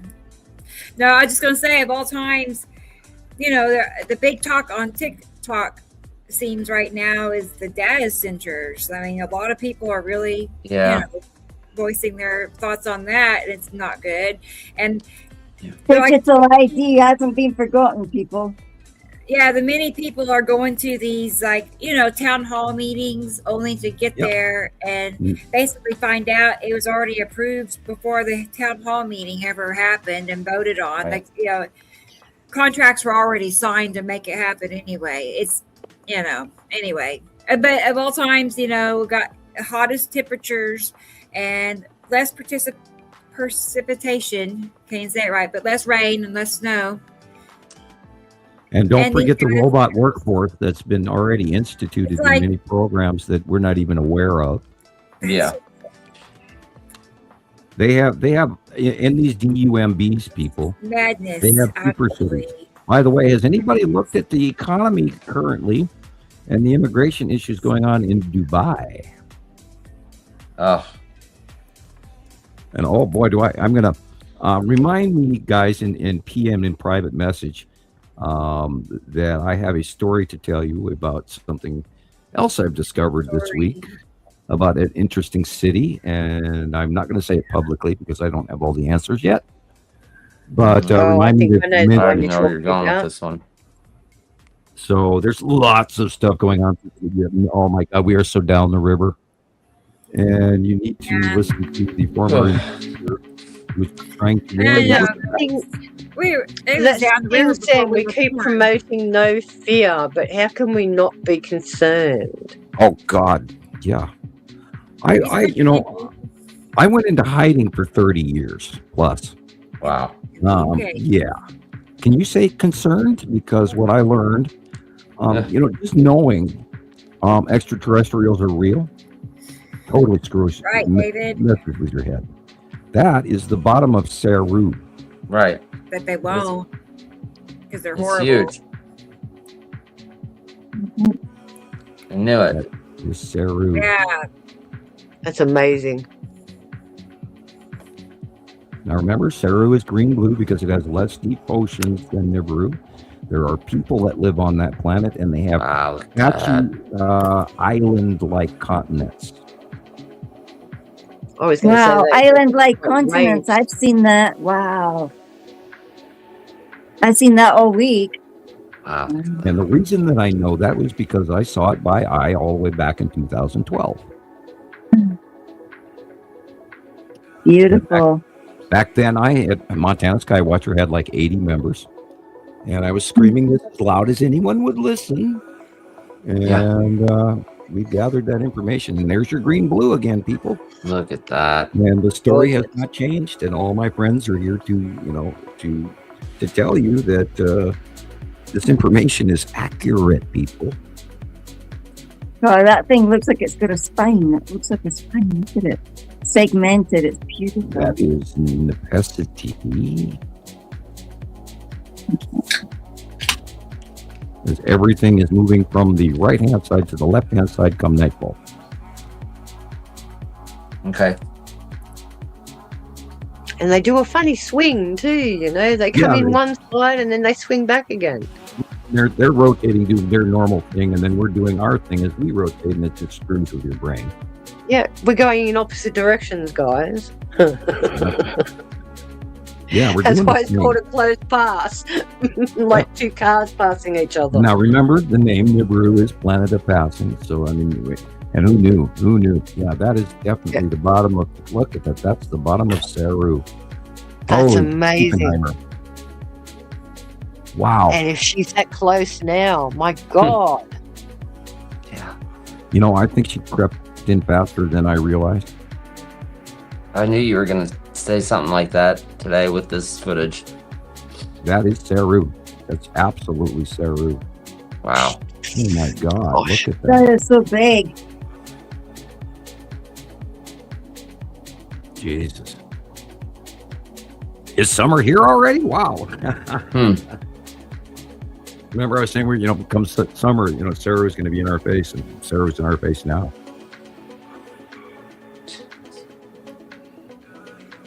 Maybe that's why our backs are hurting so bad. The planetary effects of Saru. Well, She's think pushing about us that. down. Think how big that magnetosphere is. Yeah. Yeah. Big That water. was the thing. Gravity doesn't come into it, but if the planet is larger and has larger, what will we call them? Wow. A geodynamo in its center, creating larger magnetic fields. Of course, we're going to feel it because it's going to disrupt our synchronicity with our planet. That is literally from one end of the sky to the other. It takes up the whole sky.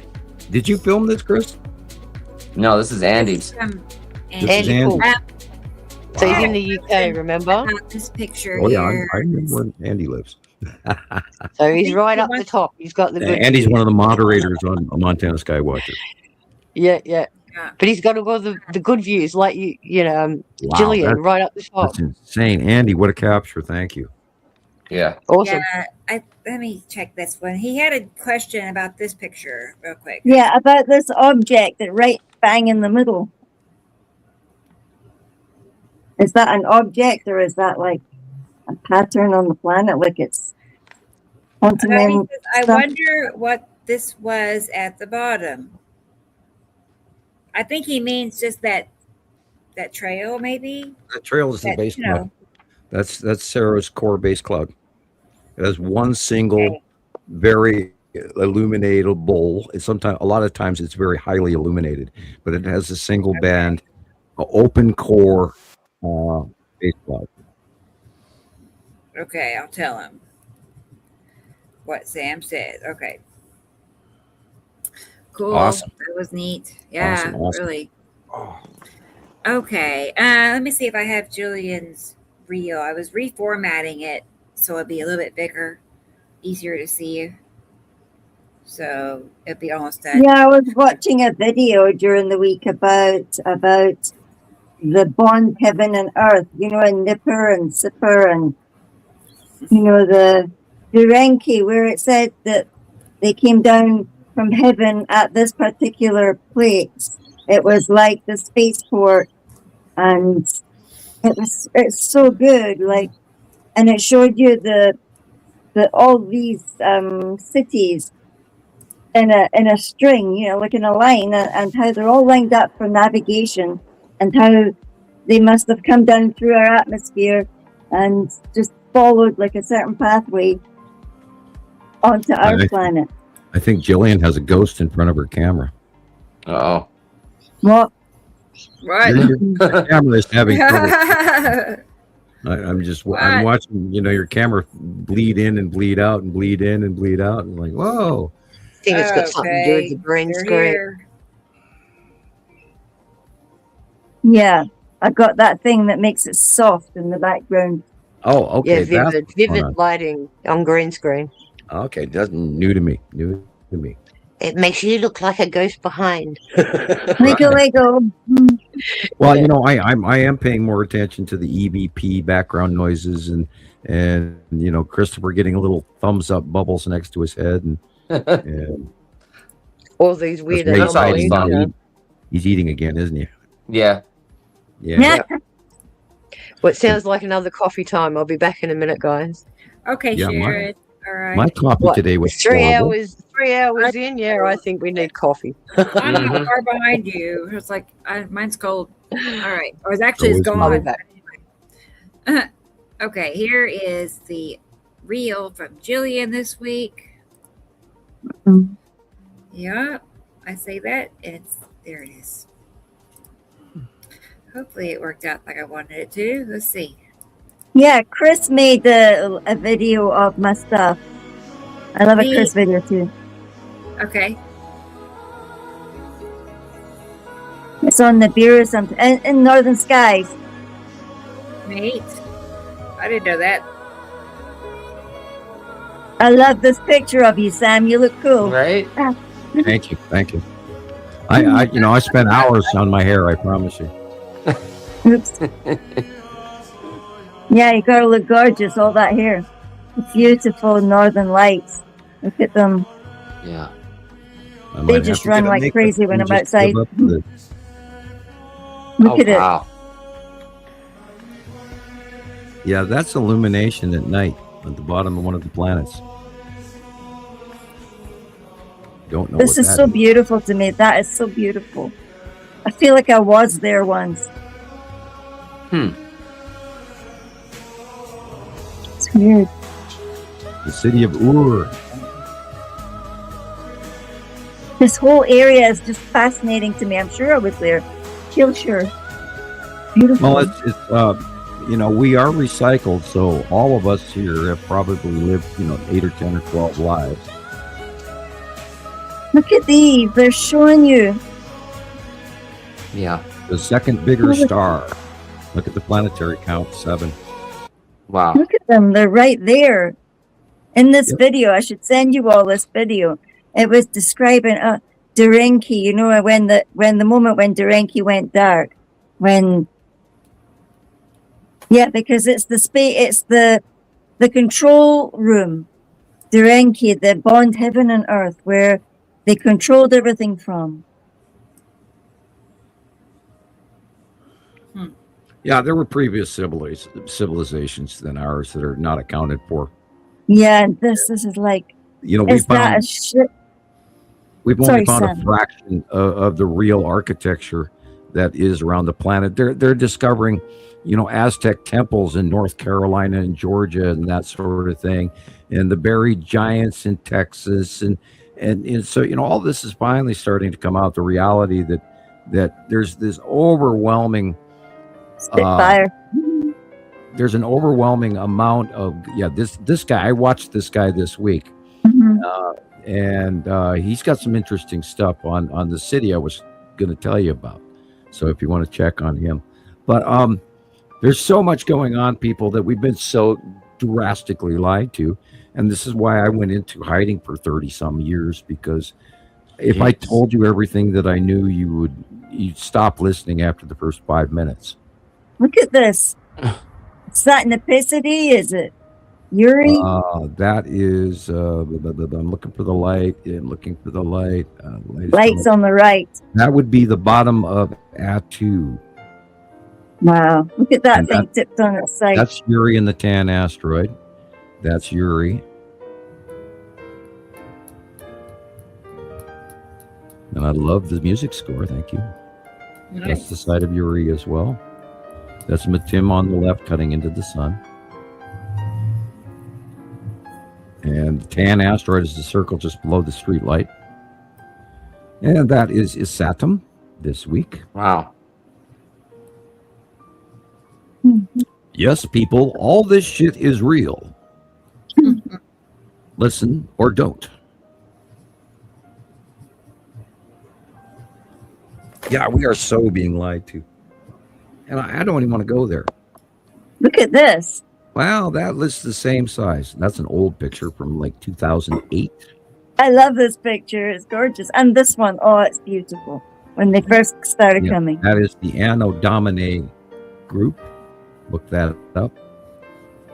That is the bottom of Nepicity. Again, Tan asteroid, upper left corner. In front of Yuri. Yeah. Cool. Because there was like 3 golden things up there. Gillian's clothesline. Yeah, my clothesline. We're not allowed to have those. Where did my picture go? We're not allowed to have clotheslines where I live. Where'd the top part of my picture go? It's somewhere up there. Yeah, there was like 3 golden balls up there. So I thought, oh wow. Sorry. It must be those 3 that grew, the big 3 underneath Nepicity. Right. I'll look and see if I can get that one picture. Oh, well, it is definitely time to restain the outside of your fence there. Oh God, that's not. Yeah. That thing is like put that away. 15 years old or something. It needs stain. Okay, here's What's the last? Oh God, I'm not looking forward to yard work this year. We're gonna have a horrible. Yeah, I know there's a whole bunch of stuff. No. Can somebody please come over and help me put my screen up, please? Oh goodness. Yeah, I've had already like 3 major sinus headaches in the last month and a half. Where I wake up at night with a sinus headache, and it's like it's horrible, isn't it? It's horrible, and you're all stuffy and closed and bunged up. But you can just sit there and you can't look up, you can't look down, you can't lay down, you can't sit up. It's like, oh my God. And it feels like rotor-rooters come to your left or right eye. In my case, it's been my right eye. Yeah. Okay. Where was I?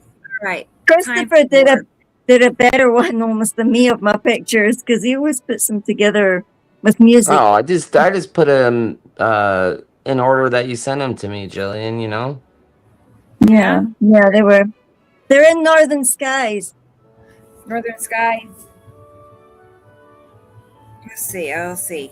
Okay, I'll find that. I'm going to play a video while I'm getting that together. How's that? Sounds good. I know it was Diana, Carol Ann. She was over here. Diana. She was being bossy, wasn't she? Well, she wants treats. Mm-hmm. That's all. So she just wants to eat. She's just like her mother, like a big eater. I know. Okay, let's see here. Oh, I have a video, a slideshow from Rachel. Great. Rachel. Nice. Quebec, Rachel, and Fur Lucy, but not Fur Lucy pictures. Rachel. Yeah. So let's watch that. Watch that. She's such a nice lady. I can tell. She's just so genuine and pretty. All right. Let's get it rolling here. I always feel like I say her name wrong every time. I know, you want to say it right. It's Rachel, I suppose, but her proper name is Rachel, but she likes to say Rachel. Rachel. Okay. Yeah. All right. And hubby's name is Yvonne. Is that Yvon? Yeah, that's a little bit. Okay, I can say that. Okay. All right, here we go. Nice lady in Quebec, Canada. Took these pictures. All right.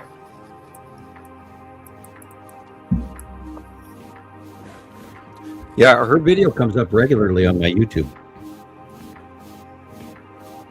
I don't think they're giving. She's quite a fine artist, Sam. Yeah.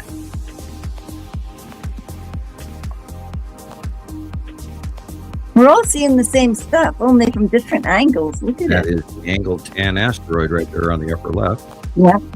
El Tan's been doing quite a movie star. Well, now remember, we're in the 180 days, so this is all going over the top of us now, and we're going to see different angles of trajectory. Hey, Amy. Amy's here. In this one, the tan asteroid is above the sun. Good to see you. Yeah, look at it. You can see it perfect as day. Yep. Part of the cut in on the upper left corner, that straight line on the sun, is where Matim is. If you notice, the sun here has an orange band on the one side and barely nothing on the other side. That too is cut in. Again, the tan asteroid was cutting in from the left. And Look at that big blue ball there. Wow. The tan asteroid, I think, is going to be very large this year and influential in close passing. And, God only knows what it's going to do. That is whiteout. That's Uri whiteout. So look at the beautiful rainbowing. It's debris. We've been seeing a lot more rainbowing, eh? It's tiny sand-sized particles of sand and debris that is in the bottom of Uri. And when it goes in front of the sun, light refracts into a rainbow hue. And we've seen this for years. And of course, all the chemical people will be saying, "Oh no, the poison in the atmosphere." And then the sky people said, "No, it's ice crystals. That's noctilucent clouds." No, people. Again, tan asteroid in the upper left. It's amazing. Wow. You can see the pathway. You can see it. You can see the same size. It's the same size over and over again. Now that look is at this. Light pitch. Look at that. Wow. Look at teeny weeny the light of the sun is. Question is this or is this, is this the moon? I mean, what the hell are we looking at here? That was a nighttime picture. Oh, that must be the moony. Mostly normal clouds.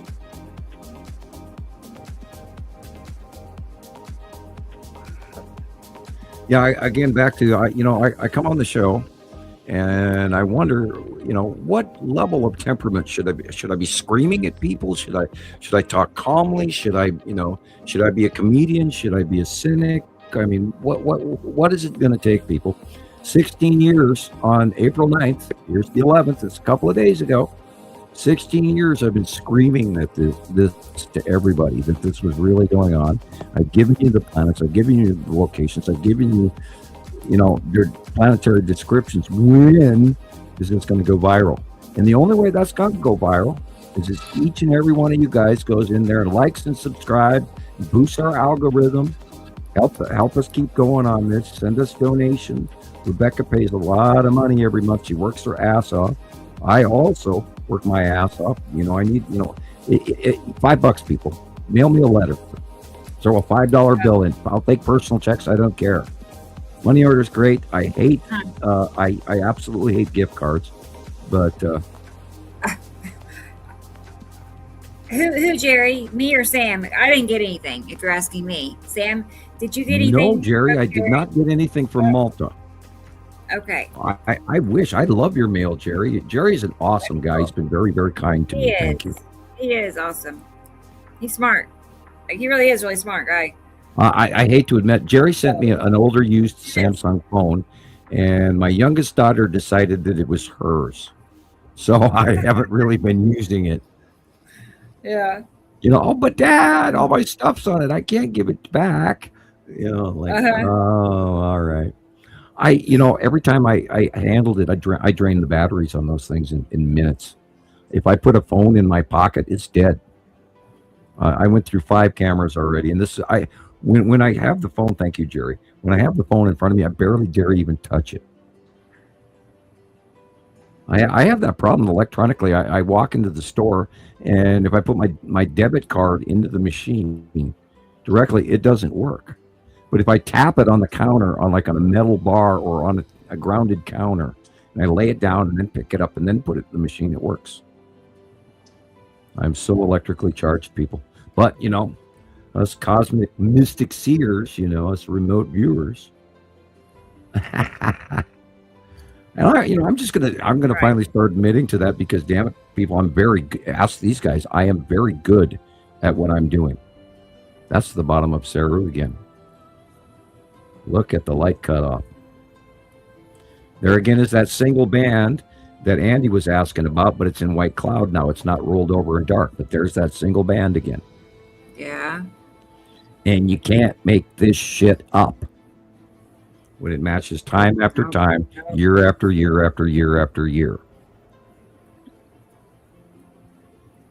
That again is the side edge of Saru. That's Saru coming in at sunset. Oh my God, people. We're going to be buried in Saru by this summer. It really was a crazy week. It's really going to change. You sent me something, Jerry. Let's see. Can't find it. Andrea, that is exactly what got us all here. Love looking stuff up and researching. Me too. I can't quit. It doesn't let me go. I have to know. I have to know.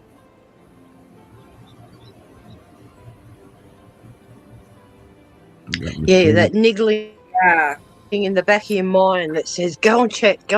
It does. Go and check. Well, there's a lot to what's going on with this new ascension thing that we just went through this week, and we're still going through.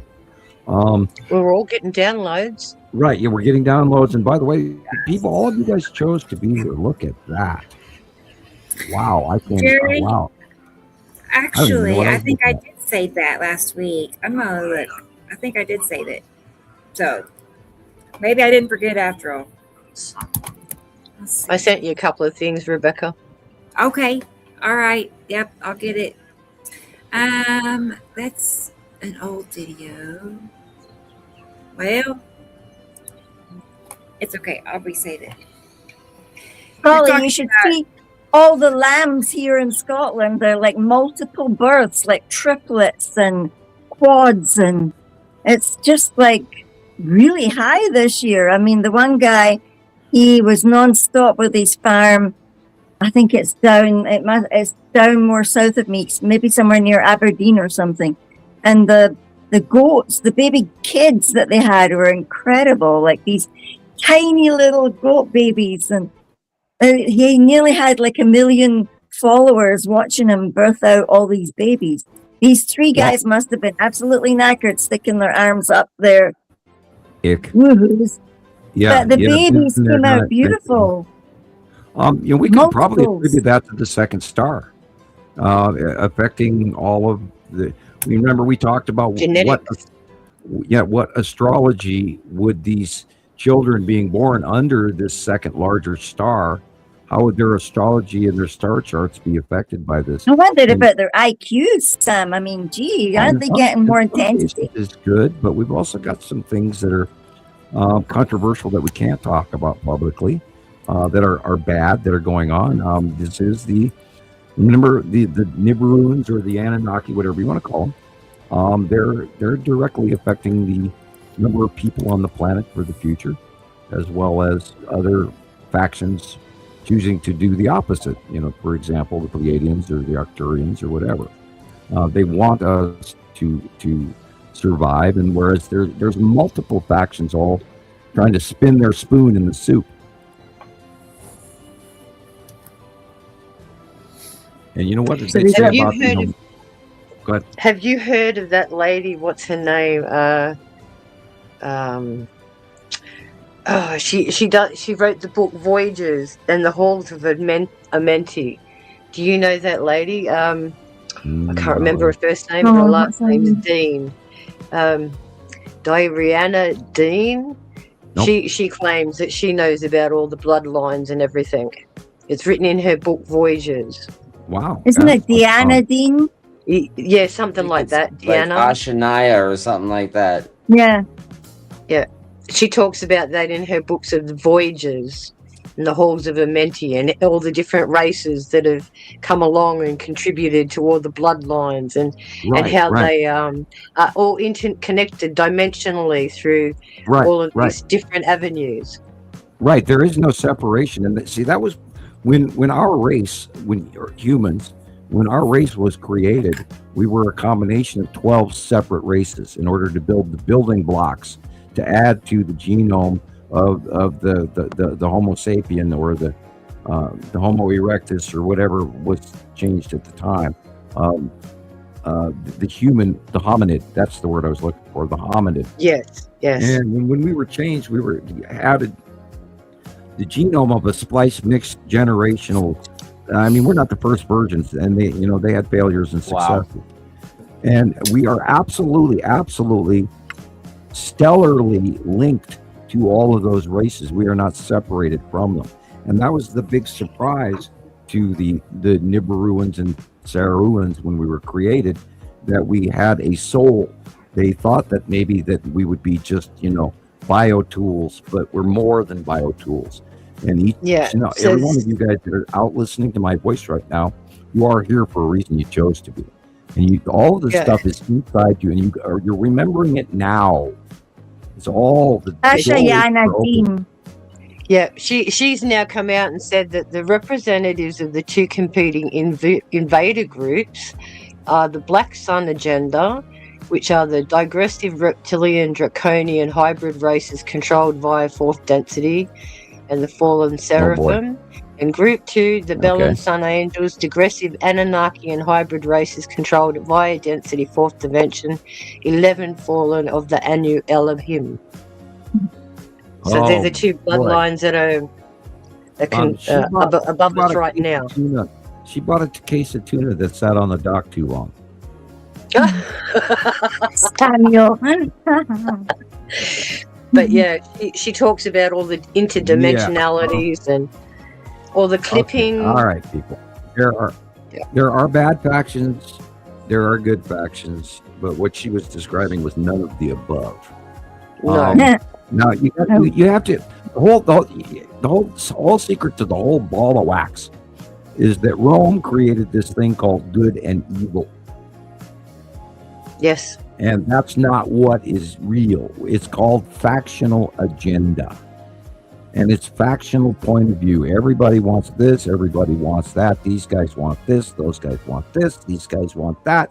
So and so wants that, and Uncle Tom, he wants something else.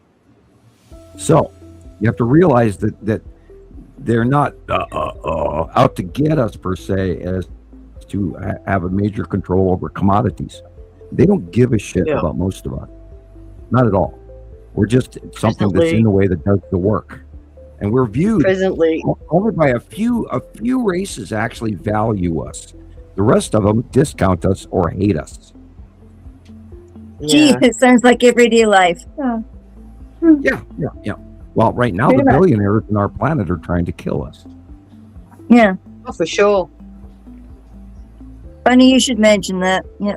Well, when we're talking about the draconian alliances that are, out to get us, and that's not the case. The Dracos, or the lizard race, is part of the Federation. They were the lesser of two evils. They were brought in because they're warlike, but they're not on the against Earth per se populace per average. There might be a few small minor rogue guys that quit their group and left on their own with their 3 starships or whatever. But there's multiple factions here. I'm almost choking on my cough drop. I'm sorry. Yeah, I started talk. Don't cough with don't talk with cough drops. Yeah, it's not as bad as you think, and then yet at the same time it's far worse. Thank you. Thank you, Reiko. That was beautiful. That's great, and I should have probably talked more on her stuff than this. Well, it does say here, by reclaiming the ancient spiritual science teachings of pre-ancient advanced hybrid humans, we can reclaim our evolutionary destiny and majesty of our race.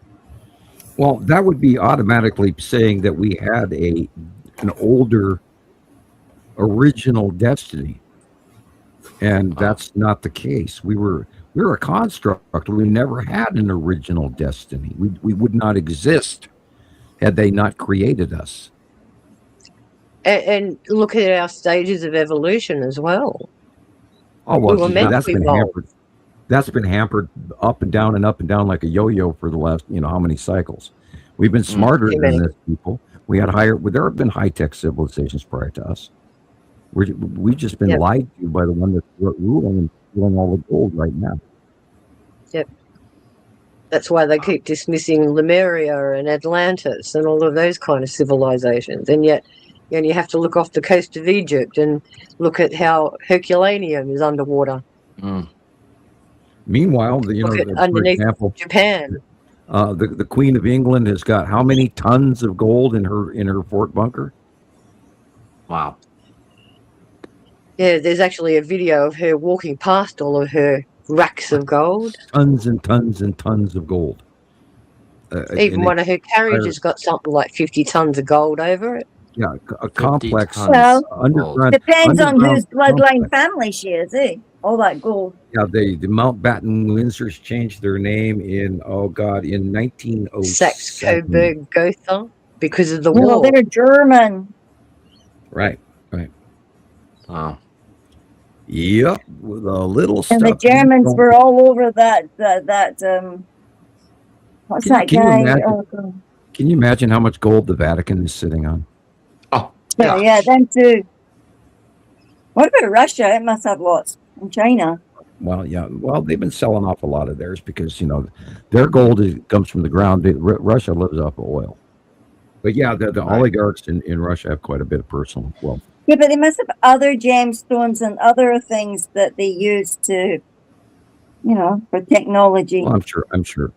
Quartz and without stuff. a doubt. Whoever put a value on a diamond? That's what I want to know. Who put value on these things to make them so extraordinarily valuable? And yet we're digging hundreds of tons of this stuff out of the earth every day. And it is no longer on the supply and demand market, which we saw the advent of the increase in value of gold. And we know that the gold has been exuberantly elevated in price beyond world history prices ever within known recorded history.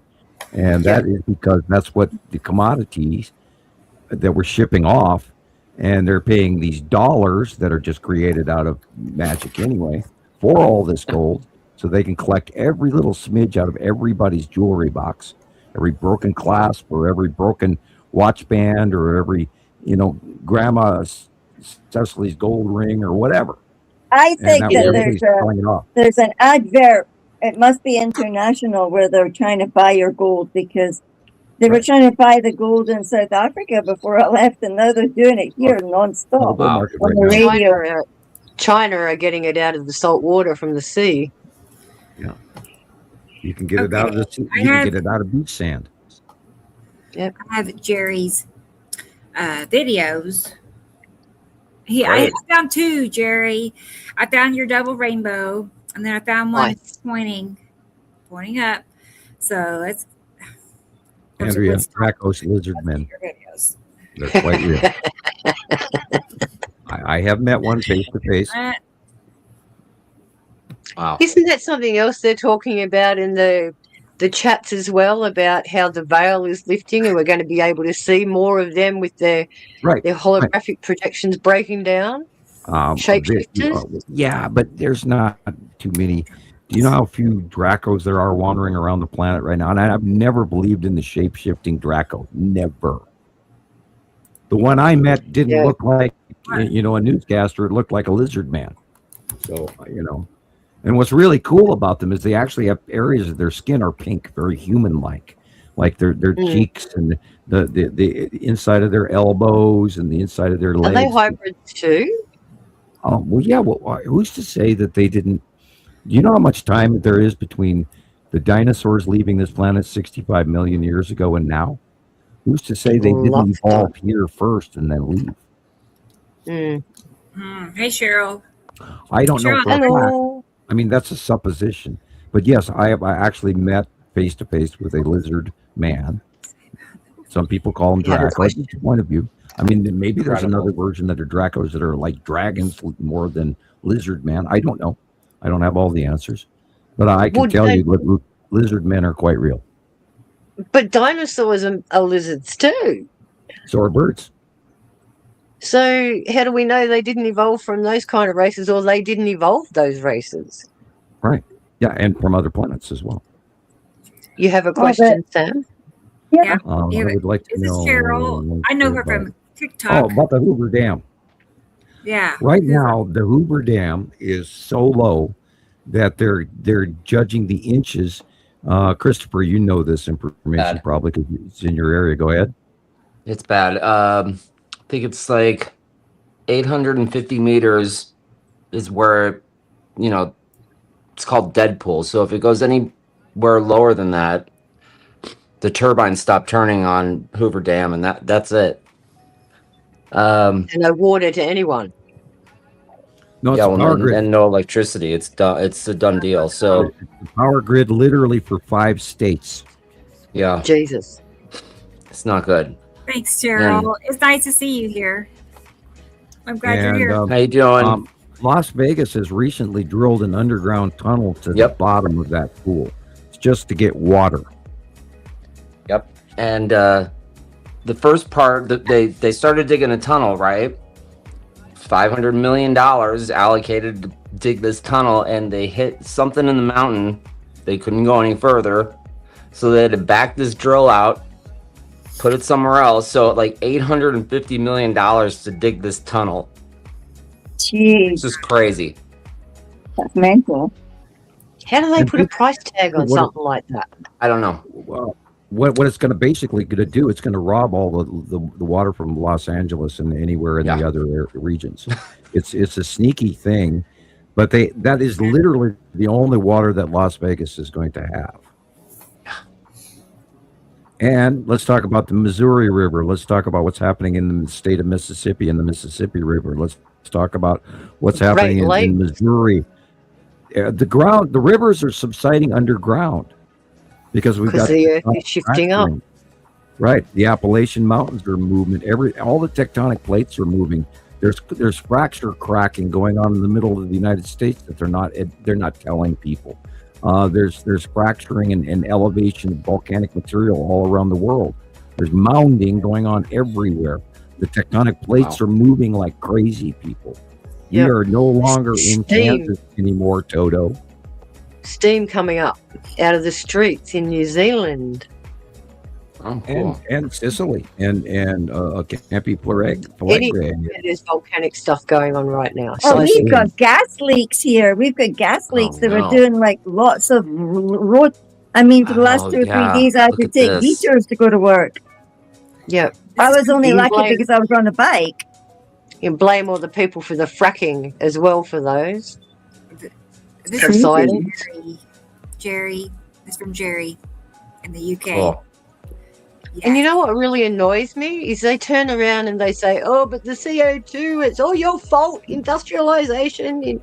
But hang on a minute, how much damage have they done? How much damage have they done? Light sky, dark sky. Light sky, dark sky. People, that's the planet. He was pointing right at the asteroids. That's Nibiru. Yeah. That's Nibiru. Cool. A bikini. Oh, sorry. Look at all the seaweed on the beach. Yeah, the algae development all over the planet is going to be insane this year because of that super El Nino. Which is affecting fishing supplies, guys. Great. That is. We had a huge algae bloom off our South Australia coast that affected all of our fishing areas. Dark sky, asteroids underneath Nibiru. On the right is Atu. On the left is Necessity, and behind that is Nibiru, because the sun is behind him right now. Cool. He's seeing it for sure. Yep. Yeah. Oh yeah. Look at that. Wow. That's the edge of a Saturn. Neat. That big round right there, that's a Saturn. Wow. Beautiful. Yeah, the other day I was outside and I saw that directly over the top of me and I went, "Oh my God, it's getting so huge." Light pinch, light pinch, light pinch, and again there's the halo coming in from the left-hand side is Matim cutting into the sun, which is causing the halo. Huh. Is Matim due to get bigger? Yeah, it's coming towards us. Incredible. It's directly in between Uri and Saru. Okay. And as Saru is coming, Matim is coming. Uri's going over the top of us, and before you know it, Uri's going to be beyond Earth as well, and we'll be seeing facial illumination of Uri. And then Matim will be over the top of us, and Saru will be coming over the top of us, and the Saturn will be over the top of us. And then before you know it, Saturn is going to be facially illuminated, and then we'll see that red planet after it's, we'll see a lot more red. Which is, I think, where the red skies are coming from all over the planet. Where Saturn is going over the top of us, and then the sun shines on the face of the Saturn, and then Earth is directly within a straight line of it, and we're getting refractive red lighting. Did you see how many red skies were reported in the Creative Society last month? Yes, I did. The dust there was storm? one before your big hurricane in Australia, and there was more all over Europe. and they also caught in the Arctic Circle. So, Thank you, Jerry. Thank you. And Sam, Thank you. There's a question from Anissa. Okay. Oh, I took it down. Let's go back. Where the Anissa is asking where the unnamed new fractures in the country. Which country? Oh boy. Yeah. Where do you want to start? Well, there's a fracture that developed literally from Texas all the way up to Nebraska and South Dakota, and then it hooks into, and then it curves and takes a right into the Great Lakes. That's the old craton of the inland sea that used to be here before the Pangea broke up even. And that still exists, but it's been buried under a lot of sand and gravel and all the nice farming country and all the buffalo poo over the last 18 millennium. And erosion. Yeah, and the New Madrid is moving, and the Appalachians are moving, and the Ozarks are still. A lot of the settling going on in Texas right now has to do with that. Is also settling in because the southern half of Texas is the same thing as Louisiana. It's all fill-in from the Mississippi over millennium, and it used to be ocean all the way. The Gulf of Mexico used to go all the way to the middle of Texas, the bottom of Oklahoma, and that's all filled in with sand and drain, and it's just like Louisiana. A delta, it's fill-in delta, and that's part of what's going on with the Texas earthquakes and everything. And then there's the underground settling going on in the aquifer issue underneath the central United States, because that's all limestone, and they have been doing the fracking with these oil things. They're pumping seawater to close up these wells, and they pump seawater in there. And anytime you pump salt water in on limestone, it turns into calcium carbonate, like Alka-Seltzer Plus, and it's boiling away the substructure of the central part of the United States, and that's why we're having this fracturing going on, literally from Texas to South Dakota. Yep. It's sinking. And we're not supposed to notice this stuff. So when the earth opens up and swallows all these communities again through land slippage, subservience, and all the rest of it, oh my gosh, what are they going to say to explain it? Oh, sorry. I have a really good example of that. Here in Montana, we have this beautiful area where it's north of me here. It's where St. Ignatius and Polson and Flathead Lake is. Now we have this big, I don't know if anybody's looked up Flathead Lake, but it is a basic caldera of a volcano.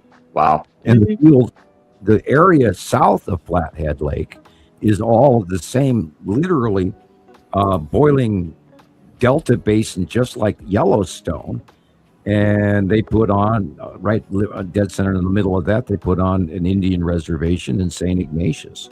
And it's this town, and it's got huge expensive cost of land, cost of living is unbelievable. But if they told everybody that they were living in a lava field, on a caldera on Flathead Lake, being a caldera, kind of like Campy Flegree.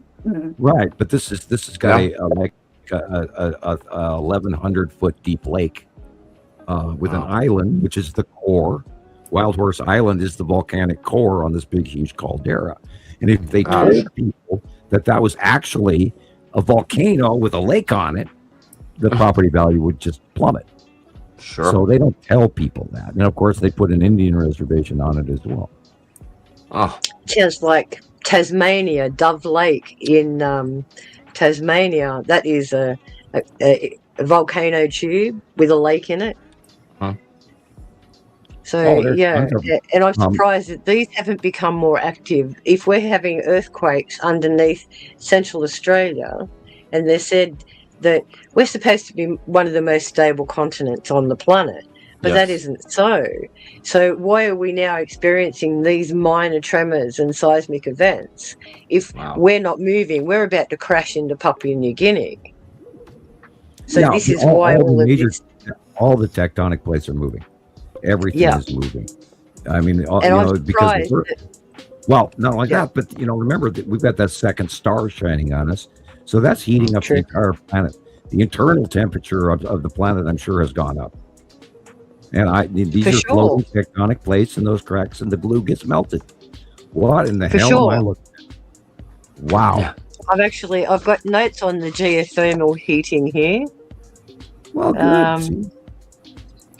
I've looked into everything.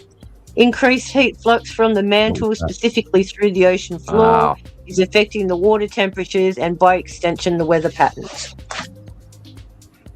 Because we've got to look at the way the precipitation cycle actually works. And again, we know that we've got high intensity vapor in the air, because I actually looked into the reason why they're telling us.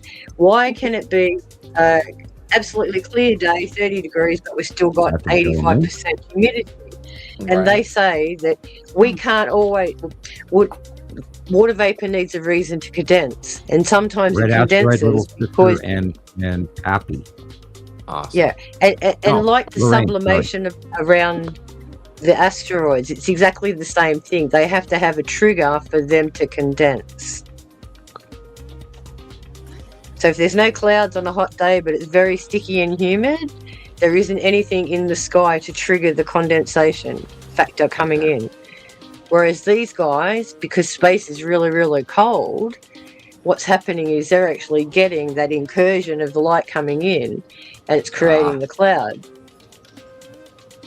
But they must have high intense water vapor in their atmospheres as well to create these effects. There was a geoengineering report this week where there was this one cloud coming out of the middle of the Gulf of Mexico, just like those cloud machines that we know are real, that they have in testing. And it was sitting in the middle of the Gulf of Mexico, and it pumped out this cloud that literally went over Florida all the way to New York City, and it was pumping out this immense trail. Now, I would imagine, as we're looking at that trail right there in front of us, I would imagine they are messing with stuff, but for a reason, so they can judge what's really happening, and putting out trails or chemtrail to see what's going on. That's absolutely the bottom of necessity there. But anybody that's watched them when they're in action, they always go along the bottom of where the most prominent line of the definition of the planet is. You'll see it every time. You think you can see the definitive shadow, and they go straight across it every time. The sky, the real sky, is white. That is the edge of Uri. That's the dark side of Uri. Wow. Yes, huge. Wow. I'll have to go to bed soon because I've got to go to work tomorrow. Oh, okay. You have to. I'm, being 12. What time have you got, Gillian? Midnight. No, it's 1:45. Jeez. How many hours are you in front of me now? You can see here the light purple blue is the Saturn, and the Saturn's yellow moon and lead asteroid are moved over to the right farther. Mm-hmm. This is the side of Uri and Saru. Saru is in the bottom right. Look at that. That is Snailfoot from Atu. Hey, Jammer. That's a new name. Hey, hello. Hello. Or the poison, not the trail. What clouds? Point of view. Yes, they're full of all kinds of nasty stuff that we don't want to know about, but they're the lesser of two evils. That is, again, the bottom of Uri. And yet we've still got countries like India and China as the biggest polluters in the world. Oh, you should see what they're putting out lately. I've never seen so much coming out of these countries as there is going on now. Never. They are. I wonder what they've got them making. So, oh my, look at that. Wow. Atu discharging on the red asteroid. Wow. Amazing. Look at that. Atu is part of the Snailfoot. You can notice the shape. Yeah. The double rainbow. Yeah, well, this is the light shining on the opposite side of the planet. That's illuminated asteroids from underneath Uri after dark. Yeah, look at them. They're sticking right out. Yep. Tanara asteroid is in the upper left corner. Gee, Again, look more at them. asteroids under Uri. And that's because the light is shining on the bottom of them. There's more of that orange-red tinting. Probably there's orange. a spirally one as well, then. Sorry, sir. This is probably looking at the bottom of Saru. Wow. Notice the flat line. It reaches all the way up to the passing planet. This is a lightning. Yeah, it looks like a pedestal. Well, they don't crash into each other. They push each other away. And they're huge. And it's like, 1,000 miles worth of lightning, or God only knows how close they get. I have no clue how close these planets get. There's no way for us to judge. And we don't know how big their ionospheres are either. Because we've got to remember that's what they're discharging from. It's mind-boggling even trying to fathom all of this, and yet we see it repetitively, so we've had examples that teach us what we're looking at. But we can't even judge the distance to the moon. As I said, if anybody wants to do an experiment, we said this on TikTok the other day, go and get a basketball, stick some tape on it, wrap it 10 times, and then get someone with that piece of string to walk away from you, and that's the distance from the Earth to the moon. 10 times the distance of our circumference, guys.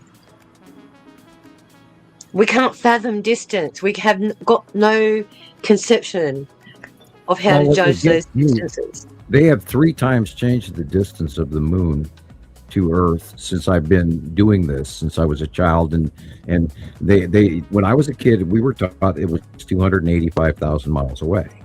And then when I started doing Montana Skywatcher, it was 265,000 miles away. And now they're telling everybody it's 232,000 miles away from Earth. So, you know. I don't know what you people are doing. And then the science backs it up by saying, what? Every now and then we have a distance between us because of our place in the universe. Our orbit model. Yeah, yearly seasonal orbital anomaly. Yeah. I just want to tell Jam, thank you. Thank you. Compliment. Yeah. I just found us. Nice. They love us already. Great. Nice. Thank you for joining us today. That is a planetary discharge. Look at that. Right. Yeah, you even get ancient pictures. Nice. Ancient pictures on cave walls. They drew that stuff, man. And what was that on the ground before it? Was that fire or lava? Can you go back one, Rebecca? Yeah, I can. Hang on. Please. One more. That one. Look, what's on that? Is that fire? Must be over one of the volcanoes, or maybe it's a fire. It's lava. Maybe lava. It doesn't look volcanic, so it looks like it started fires. I mean, we've seen volcanoes with lightning shooting out of them before. True. Yeah, but not like this. Not to that extent. Not like that. Not to that extent. Look at it. This is a downward discharge. Lightning in volcanoes goes up. That's the only real up lightning that ever is off of volcanoes. Yeah. Where did this picture come from? I could never tell you. I don't know. It's old. I've had it for a long time. There's definitely a fire there. Let's see. We ask Google if Google knows. If it's very outstanding, then Google might know. The wear down of the mountains makes it look like it's California. So you might have a California wildfire going on there. I don't know, but the worn downness of the mountains reminds me of California. When was their last major wildfires? A couple of years ago. Yeah. Only 2. Yeah, not so long ago, actually. We could still have a huge firestorm literally from Colorado, South Dakota, Nebraska, Kansas, Oklahoma. Yeah, I was just going to say, is Nebraska still burning? Yeah, there's a 1 million acre fire going on in Nebraska and it never makes the news. And they're warning about firestorms in 12 states, people. And that did not, it went out on day 1 on the news and nobody's ever mentioned it since.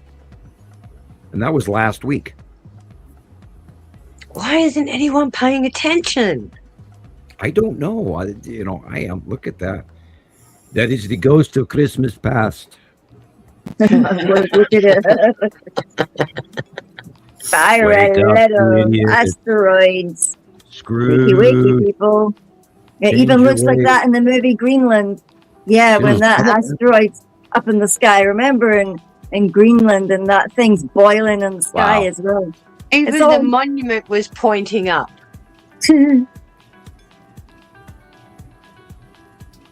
Wow. That last one almost looked like Jason's from last week. From Tasmania. Yeah. Yeah.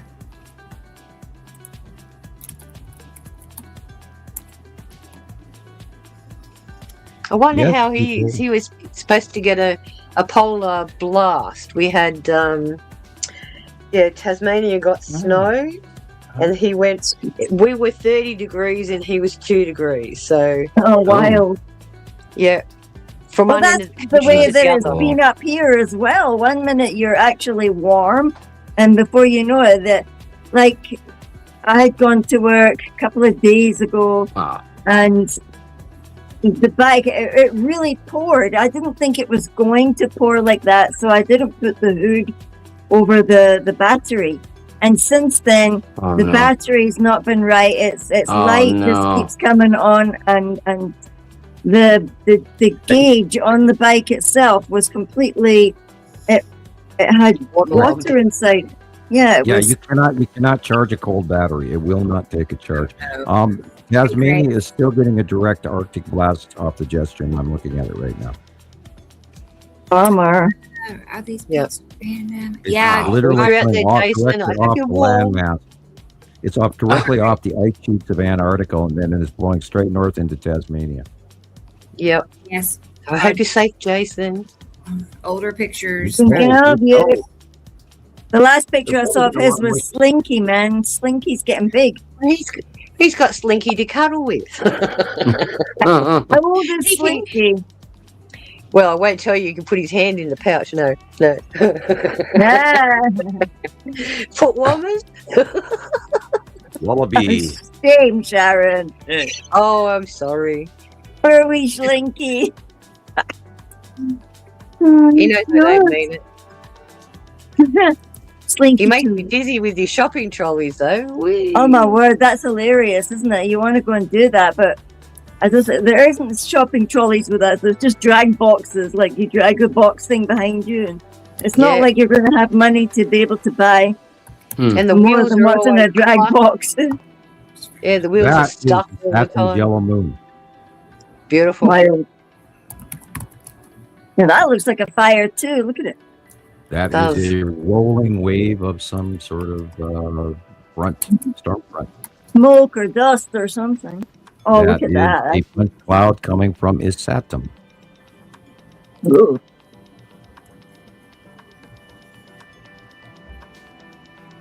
Ooh. Thanks. That is the bottom of Necessity after dark.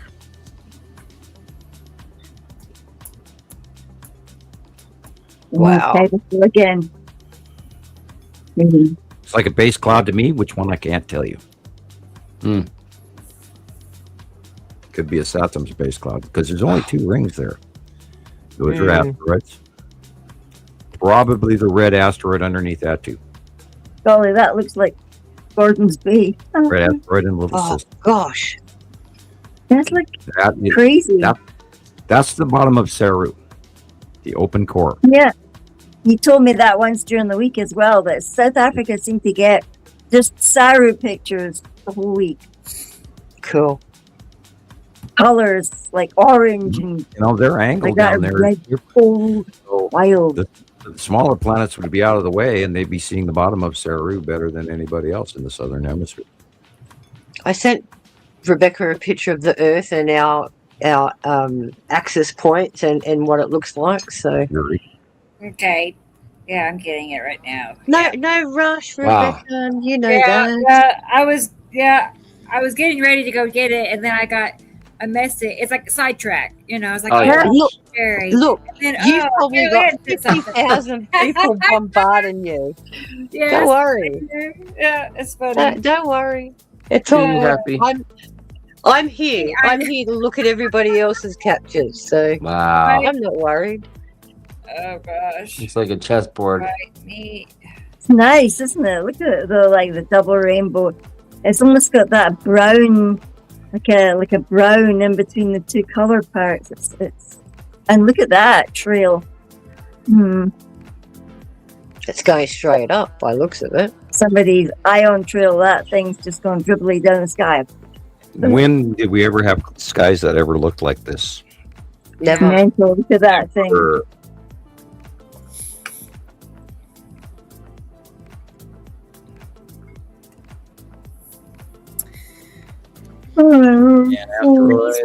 Last night, 80 today.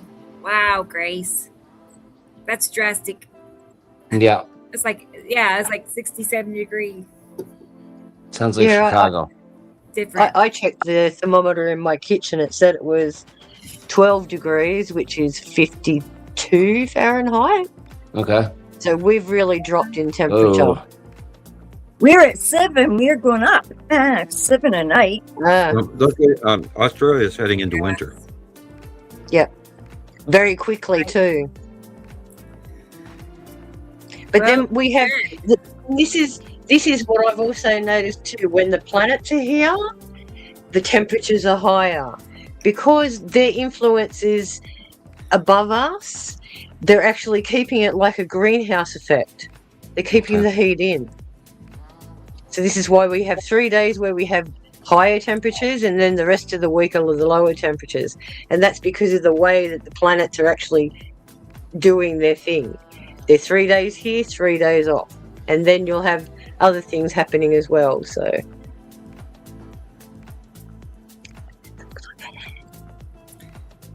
remember that one.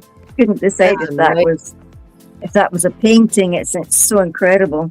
Mm-hmm. All those little tendrils trying to earth themselves. Little tendrils.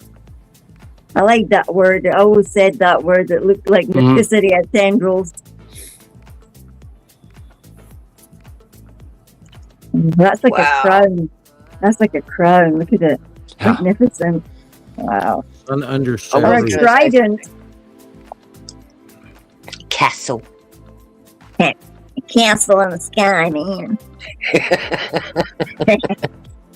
All right. Kids think we're allowed to say things like that. So Sorry. I'm artistic. Wow. What do you know, man? I always say things Singer, like that. Gillian.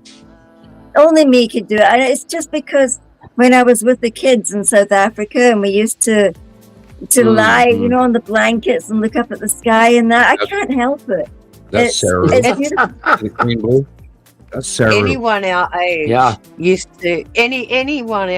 used to lie on our backs on the grass, on the sand, on the beach, wherever we were, and looked up and try and looked at the clouds and make funny shapes. That was a thing amongst our friends to see who could come up with the most original thing.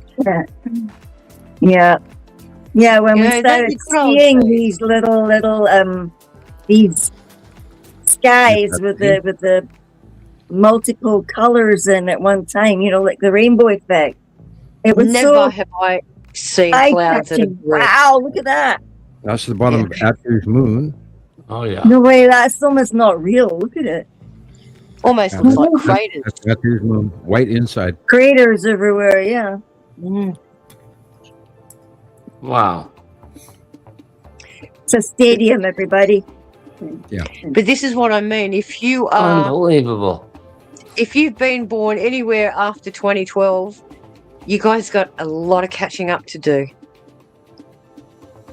A lot of catching up to do. So anyone that's 15, we'll just say 10 and up, you guys have no idea what you're looking at. Yeah. And this is the question I wanted to ask was, how do we encourage more young people to be observant about what's happening? Look at that.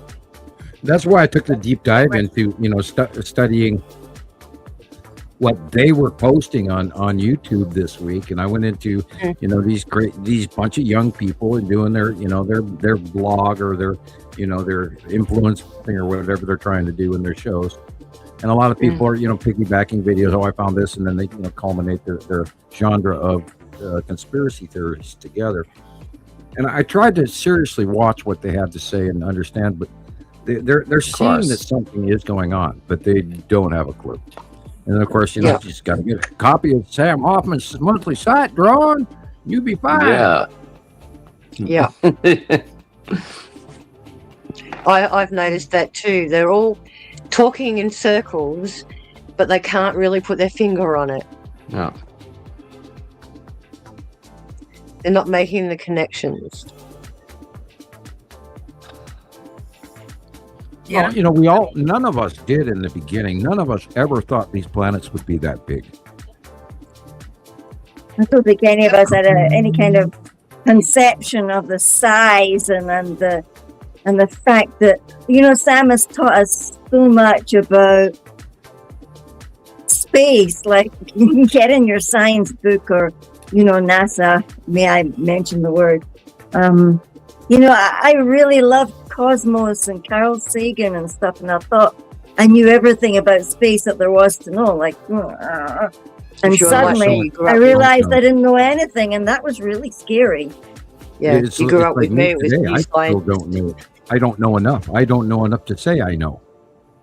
Yeah, I know. That's the hungry thing about all this. That the more that you suddenly realize, the more you push yourself to understand what else there is. You have to. You want to know what the suns are going to look like when they're split. You want to know what's going to happen to the planet, even only though the bottom half. Only the bottom half of that was the real sun. The other top. Yeah. I was going to say, what was wrong with the planet? It was. Can we see that picture again? It's shining off the bottom of Saru. So let's see. That. Yeah. Wow. Yeah, look at it. See the dark line in the middle? Cut off. That's from the dark line up is refractive shine off the bottom of Saru. The bottom half is Wow. the real sun. And this is why I'm saying there's that possibility that Saru is actually going to cover up that bottom half. And we may have 3 days of darkness. And if that were to occur, and then could you imagine all the people who don't know, or all the religious folks who, you know, studied Revelation? 3 days of darkness. Oh my God. Yeah. Here comes Jesus. Here comes Jesus. Yeah, you know, and people are going to be screaming in the streets at night, and they won't have, you know, flashlight batteries in their house or candles, and how are they going to survive that? And it would completely screw up the whole planet. There, I think everybody on the planet would freak out emotionally one way or another. Listen, God, that's the bottom of something. Punching the cloud. If you look at the psychology of the caveman and how they used to live in their caves, the darkness was their solitude because all that horrible stuff used to come out at night time. So there's that inherent DNA thing in us as well about the darkness. It's a fear. Darkness means fear. Mm-hmm. So I can imagine people will be flipping out, running down the street, screaming, crying, "Oh my God, what's happening?"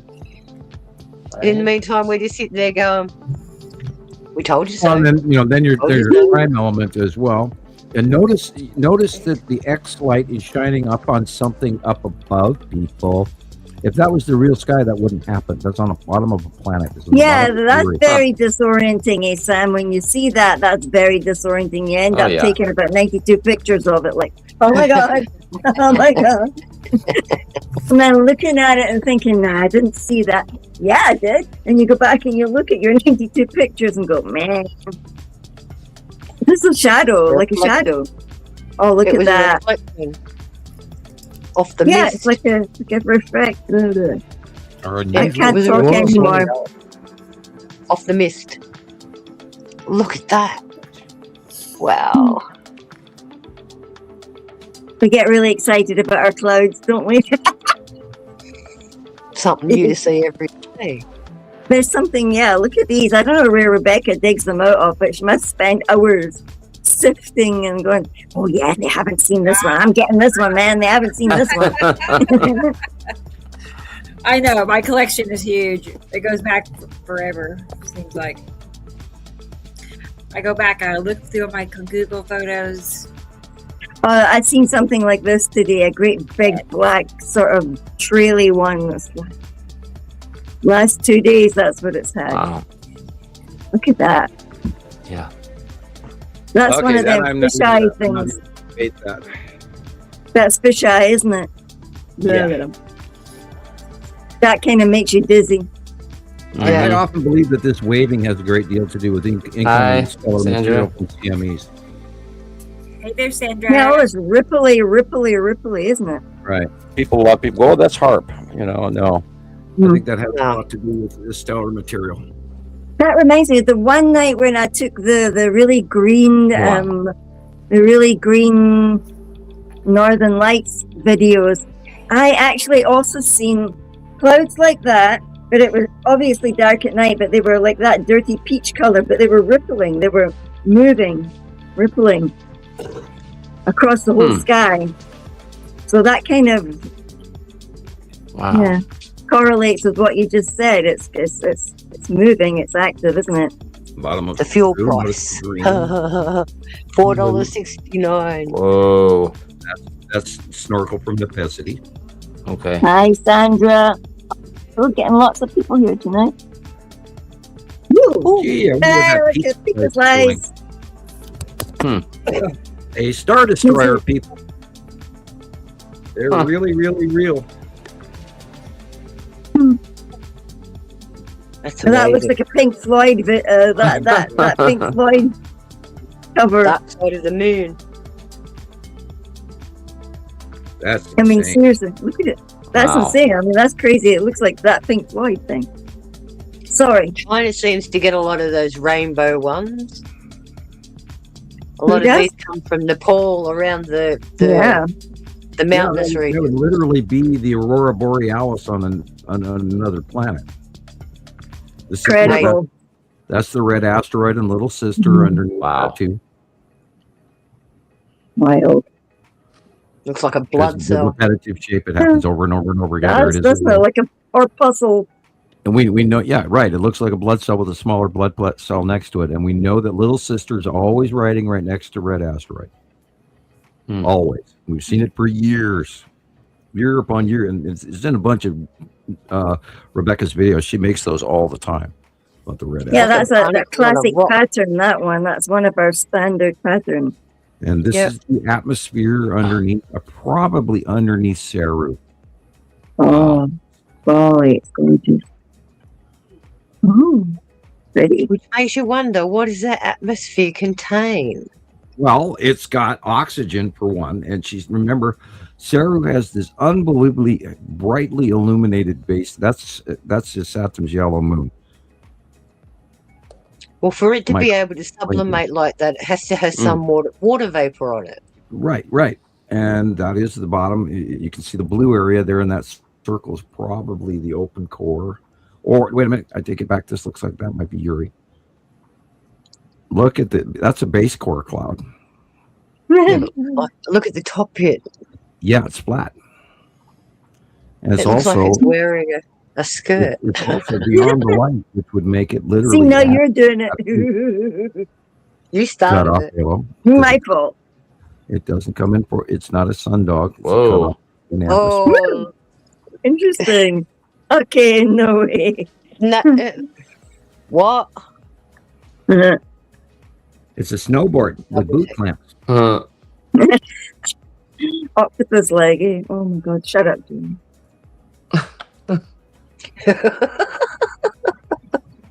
Time to go to bed. That's what happens when yeah, look at the color.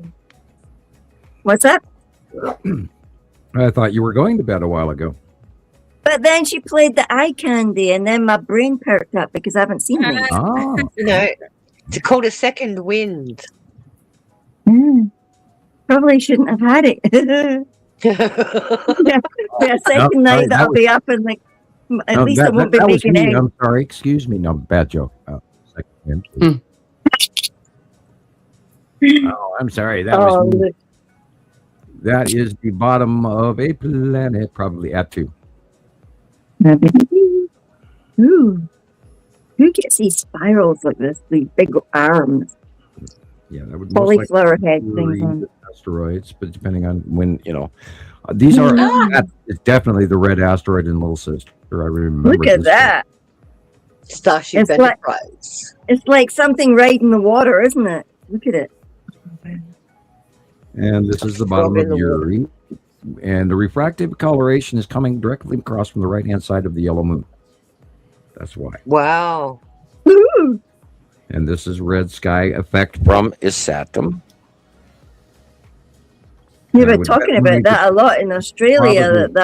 Yeah, I was just going to say that's probably from Australia, that photograph. Yeah, the red skies in WA. Yep. Right Look at before that. the cyclones. Is that the moon? Wow. That is lead asteroid Ooh. Busy, Beautiful. busy picture. in front of Saru and all of Oh, that. hairy stuff on it. Oh.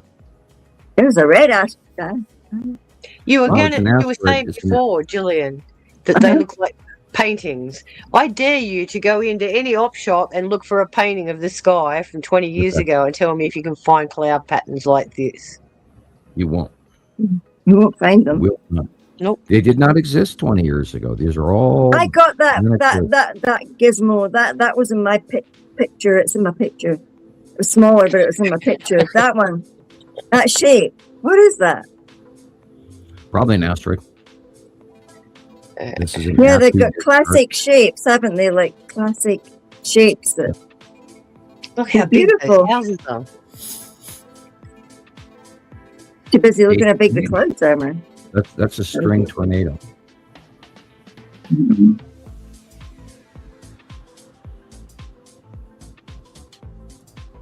That is the bottom corner of Nibiru. Wow. And you beat. Oh. This Look at that. underneath of the Saturn. Interesting. Look at the wavy.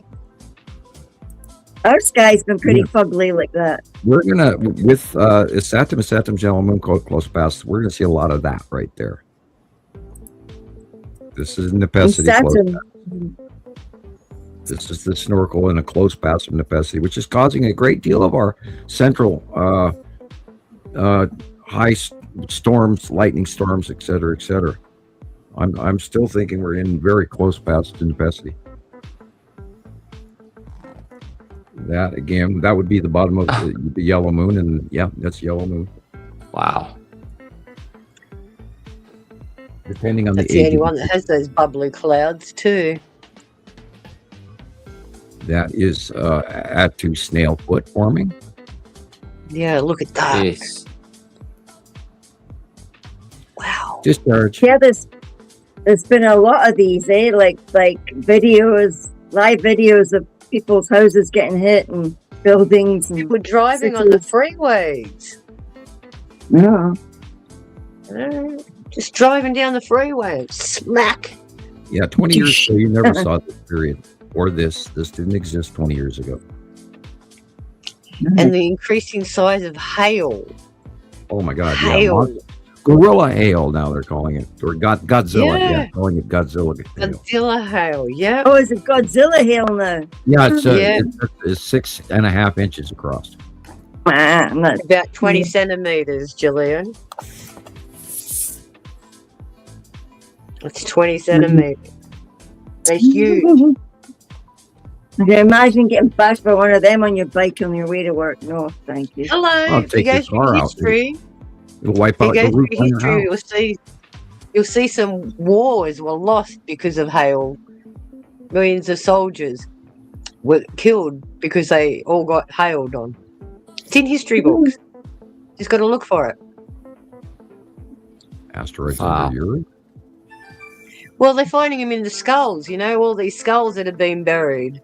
Obviously, there was a climatic event where all these people were stuck out in the hail, and if you get struck by a bloody big hailstone like that, instant crush, bang, gone. Happy purple. Happy purple days. Purple rain, purple rain. Yeah, we've already forgotten all those Sorry. years. All those years of purple and red skies that we had, 5 years ago. And nobody ever mentions that anymore. The purple skies. Woo! Such Big bird. a phoenix. Ooh. Are we allowed to say that? What are all the Wow. orange dots? Are the That flares? was cool.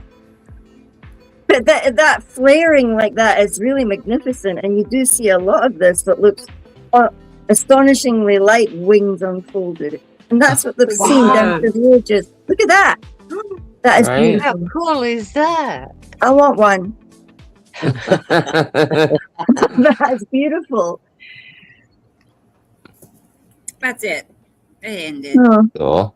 Were those the good ones? They're really good ones. Yes. Yeah. Awesome. Here's something I did find. We've talked about volcanoes, and I did find this lightning volcano scenario. That's all being generated from under the ground. So, because you got to remember. Speaking of volcanoes, Anak Krakatoa has had a buildup in the lava dome, people. And that's the big one. That's one of the big ones on the planet. Of course, don't forget what's going on in Santorini and, of course, Sicily and La Palma. Indonesia. Yeah. Oh, God. Indonesia's got ape shit this week on volcanic eruptions. I actually spend a lot of time watching volcano footage. It's mesmerizing. I'll watch hours of the lava pouring down the side of the hill and feel like. Yeah. See, this one, it's all discharge. All the ones I've been seeing lately have just been massive ash plumes. Mayan, and then the one in I can't remember the other name of that one, but those two big ones in the Philippines are going just ape shit crazy, and they're re-erupting, and they're having some big Mayon volcano is one in Philippines. Mayon, the Stromboli and Activia, that one. Yeah. I've got them all written down. Nothing escapes. Comfy. It's an obsession too. Yeah, I'm watching a lot of that footage, and I'll sit there, in the middle of the night, and because I like it when it's nighttime there, because when you watch the lava and the breakdown of the side of the volcano, it is just unbelievable in the nighttime live footage. Oh, I bet. Quite the show. Yeah. Hey, Tara. Tara's back. Hi, Tara. Good. Yeah. Okay. And I see New Zealand there. Breezy's here. Good. Hi, Breezy. Hi, Breezy. All right. I have a kitty cat they're so nosy and bossy at the same time. Sharon, while you got your phone there, or Gillian, would you guys look up when the latest typhoon that went through Madagascar was? Because I think there was a big one that just hit, but I couldn't confirm. Madagascar. Yeah, typhoon in Madagascar. Now they've had quite a few over the last 5 years alone, and it's never made the news, people. And thousands. Now, see, they're right. Madagascar is just right there on the ocean, of the Indian Ocean, and they don't have tropical cyclone Genzai. Okay. Genzai made landfall in eastern Madagascar on the 10th of February with winds of 180 kilometers per hour and gusts peaking at 230. The port was worst hit with severe damage to buildings and infrastructure. Nearly 270,000 people have been affected, 16,000 displaced. Jeez. And that's the type of behavior that these superstorms are causing, and it's not making the news. And but have you noticed they're all being generated? That was in February. Well, they've had three in a row in the last 5 or 6 years. Yeah, but have you noticed they're all coming off the equator? Yeah, right. Right. Well, look at the storms. That's the high stress point right now, because that's where the two jet streams are trying to separate, and they're not being able to. And all of that influx of positive, negative forces working against each other on the two hemispheres are creating these eddy currents that are creating these typhoons, cyclones. Yeah, when you get 180 mile an hour winds at sea level, and there's no mountains to stop anything, and only port cities and everything gone, flattened. Tidal surge was like 30 feet, I think it was. Well, look what happened to Sicily. Yeah. All of those ancient ports got wiped out because of one big wave. Wave. Yeah, they had 44 feet, I think it was. Yep. 40-foot wave coming And a in, lot of the man. oceans have changed too. If you go on the net and have a look at what some of the oceanographers are seeing, they're actually seeing these two waves coming together and creating a huge surge that rises up like a volcano in the middle of the ocean. So there's dramatic things happening in the middle of the oceans too. You only have to look at some of the clips of the seagoing ships out in the middle of the ocean, some of the cargo carriers and all of that sort of stuff, and the amount of stuff they're leaving or losing overboard because of the rough seas. It's a nightmare out there right now. Yeah, it is. The seas, the oceans. I mean, California's getting erosion from it, and they had a tsunami the other day, a minor tsunami in the Philippines area from one of those undersea volcano tectonic plate slip things that went on. Okay, I got to go cut pizza. I'll be right back. Okay. No worries.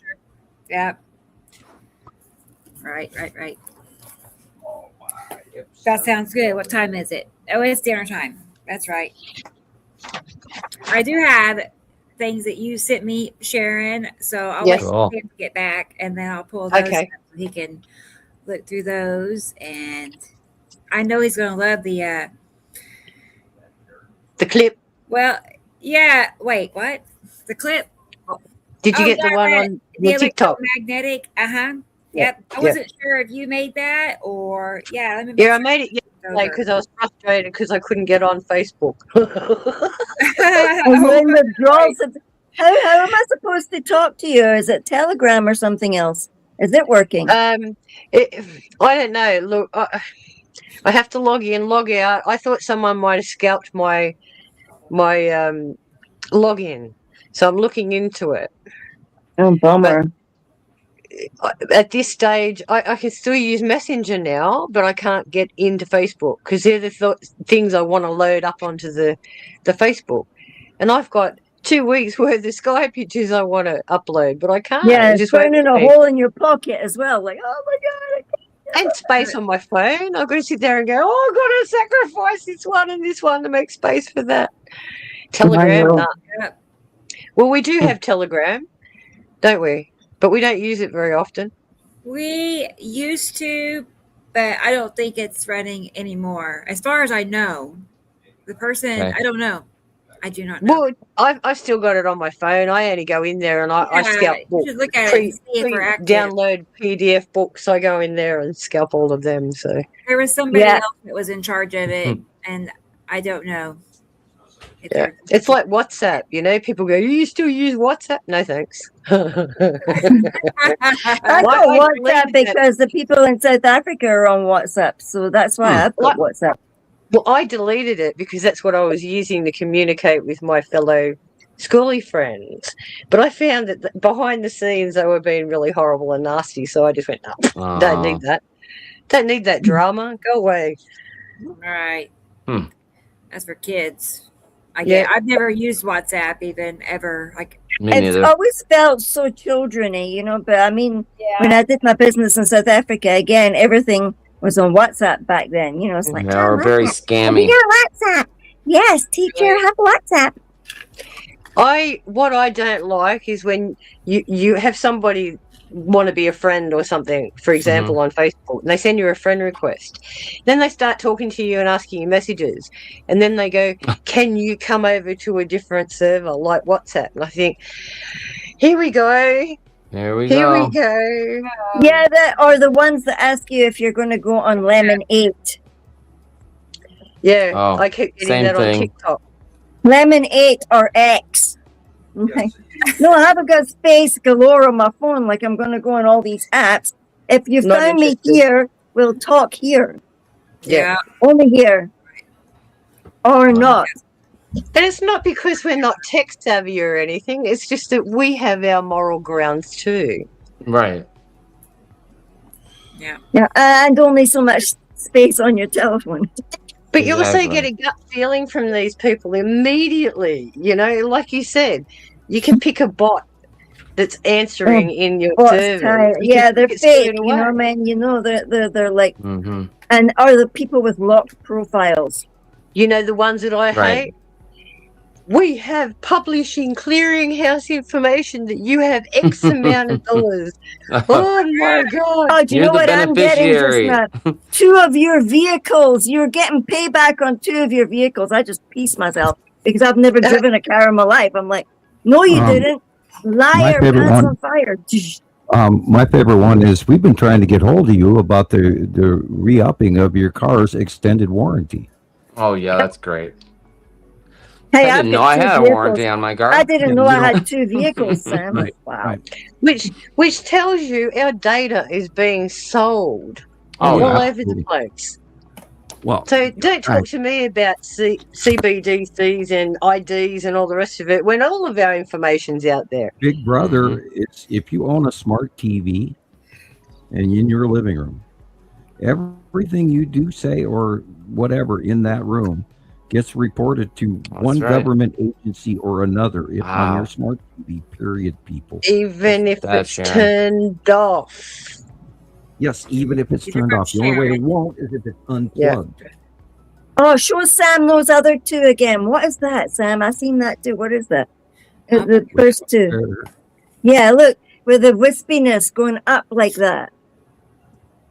We've been That's getting Nibiru. this for the last couple of weeks. Nibiru. Wow. Nibiru. Nibiru.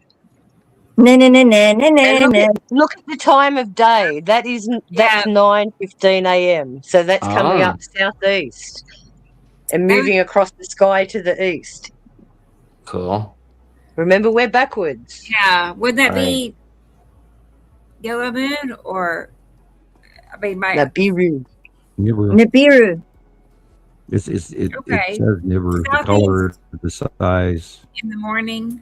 And the way that the fingers channel up and around. Right. I see the fingers. I just want to make sure I understand, Sam. Okay, so southeast at 9:00 in the morning. 9:15 in the morning. That would be literally like our northwest. First thing in the Correct. morning. Oh, okay.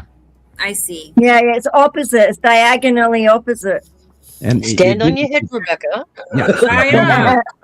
Upside down. Headstands. She's upside down. Sorry. Handstand. Yeah.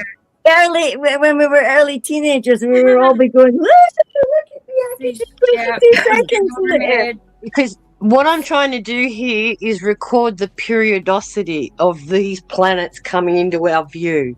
So Okay. you could see that there was a 2-hour gap between those 2 days. So that's telling us in our 24-hour rotation cycle exactly how fast these planets are coming into our zone every day. I've never worked that out in my brain to this day because every time I figured I knew what I was talking about, it changed.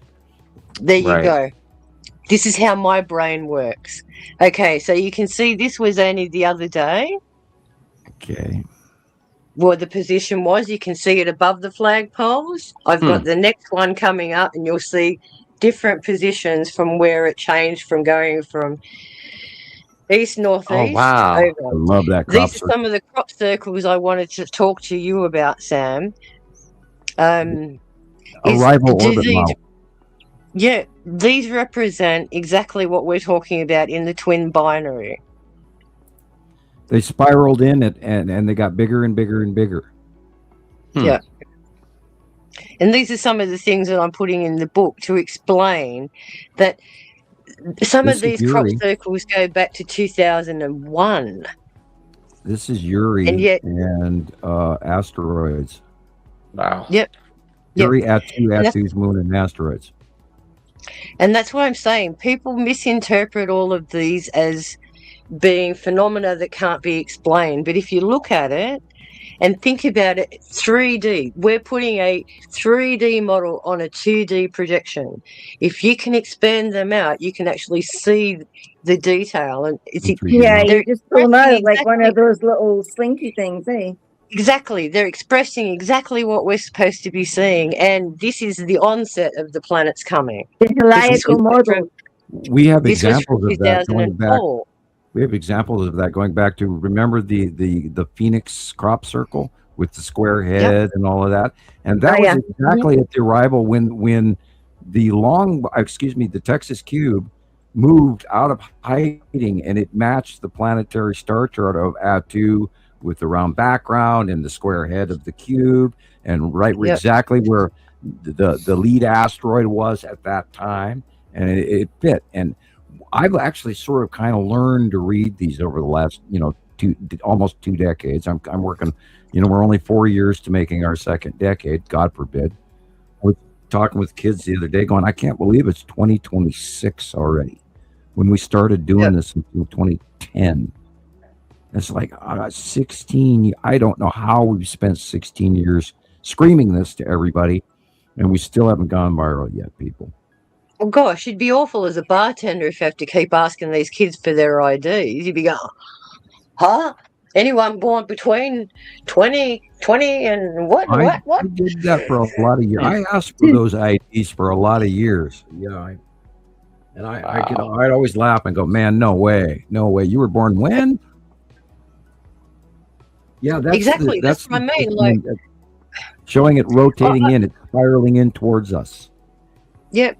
And yet 2020 doesn't feel like 25 years ago to us. No. Certainly doesn't for me. 2020 was only 6 years ago, but I knew you were going somewhere with that. No, but what I'm saying is, even in the last 5 years, it doesn't feel like 5 years. It only feels like yesterday.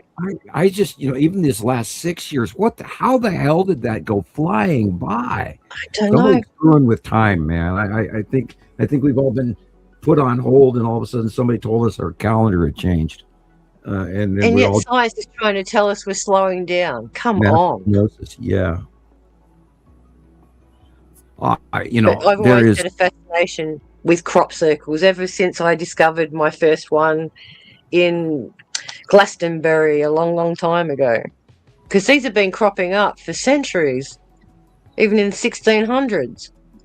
What really got me was when they came out with that film where they were actually filming it as it was being created by drones, and it was using microwave technology to bend all of these patterns over and everything. Mm-hmm. So after that, and that was the mid 80s, after I saw that on film, I knew they were real. Now there are fakes out there, but these complicated ones would take 6 weeks to make when they're being done overnight. Yeah. And as you said, they've got the footage of the people that camped out, and 1 minute, the drone, as you said, the orbs were there making the crop circles, actually doing the impressions in front of them. And even pilots that used to fly over, because they've got dedicated aerodynamic people going over all the time taking photographs of Stonehenge and stuff. And you can't have one there 5 minutes and then, it just doesn't make sense. So. Not only that, when they started matching and meaning stuff to me, and I started taking captures of, and that's what I use that orbit model where I've got the names of all the planets, and it fits the exact Nibiru orbit model. And so, after staring at it for several years, I just stuck the names on it, and we use it regularly to this day. Mm-hmm. Yep. People, this shit is real. You got to get in. The signs are there. The signs are there. How can we be so ignorant to not notice? I'm going to play your video. The video you sent me. Okay, for Sam. Okay. All right. Because this is going to be an intro to a YouTube video that I'm going to prepare that discusses the effects of the twin binaries. Okay. So we have to start at the basics, and if we exist in an electromagnetic universe, we have to know how electromagnetism works. So this will be an intro. Okay. Are you going to use an AI host? An AI voice? No, of course not. Oh, okay. On this clip, yes. But it's like when we do our personal interviews, we always do our face-to-face stuff. Okay. It's like the one on the biofields. You've got my face and all my crickets.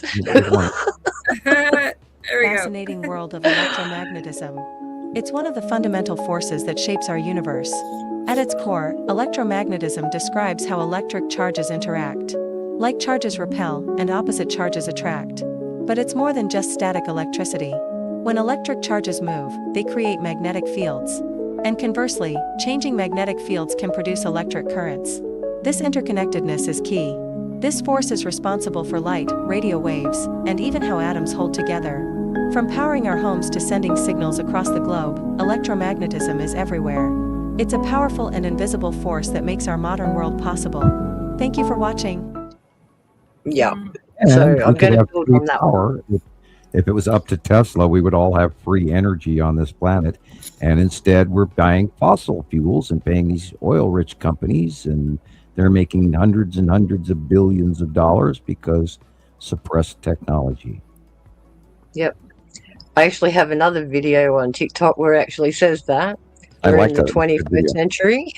Why aren't we got the flying cars and the retro? Yeah, well, that comes. We have the flying cars, but the FAA has not released the flight corridors because the treaty that the airplane industry and the UFO industry have to have their flight corridor, and if you allowed freelancers to fly wherever they wanted, they would see a lot more extraterrestrial activity than they could allow. That's so it's why more like it's going to be like a Fifth Element here. All these things back. Yeah, but well, and I keep wondering when and how far this opening of knowledge, when 2026 is supposed to be the year where everybody realizes that we're not alone and extraterrestrials are here. I've known this for decades, but I keep wondering what's coming, what's going to happen, what are people going to do, how are they going to react to this? So think about it, prepare yourself. It's coming. It's real. It's going on right now. Yep. And see, the worst thing is, and we said that before, how much of a psychological load is it on us knowing that all of these things are happening and we're just part of the ride? What part can we do to change it all? Except let others know that they need to be prepared as well. Yeah, it's big. I spent many years trying to just think that that this was all a bad dream, and I had to be absolutely crazy, and this couldn't be real. And my experience with the government, my experience with the Draco or the Lizard Man, my experience with the Pleiadium, my experience with multiple contact with Greys, and even my psych eval in the deep underground military, whatever.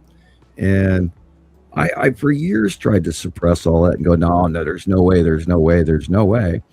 And then finally, when computers were really working good in 2009ish and stuff, when you could actually look stuff up and Google stuff where you could actually get real information instead of your search engine was unsuccessful. When I could finally, and I went into the Library of Congress and I looked up the project that I had been recruited for, and when I found that yes, they had been really real and they were funded last on such and such a year, and then within 2 months, half my house got fried for looking that up. They pounded the last coffin nail in on that one for sure, saying that this is real and real and real and real, and people, oh God, this is so real and it's just so insane, and yet it's happening. And you got, and not only that, farmer insiders don't grow on trees. And throw that in.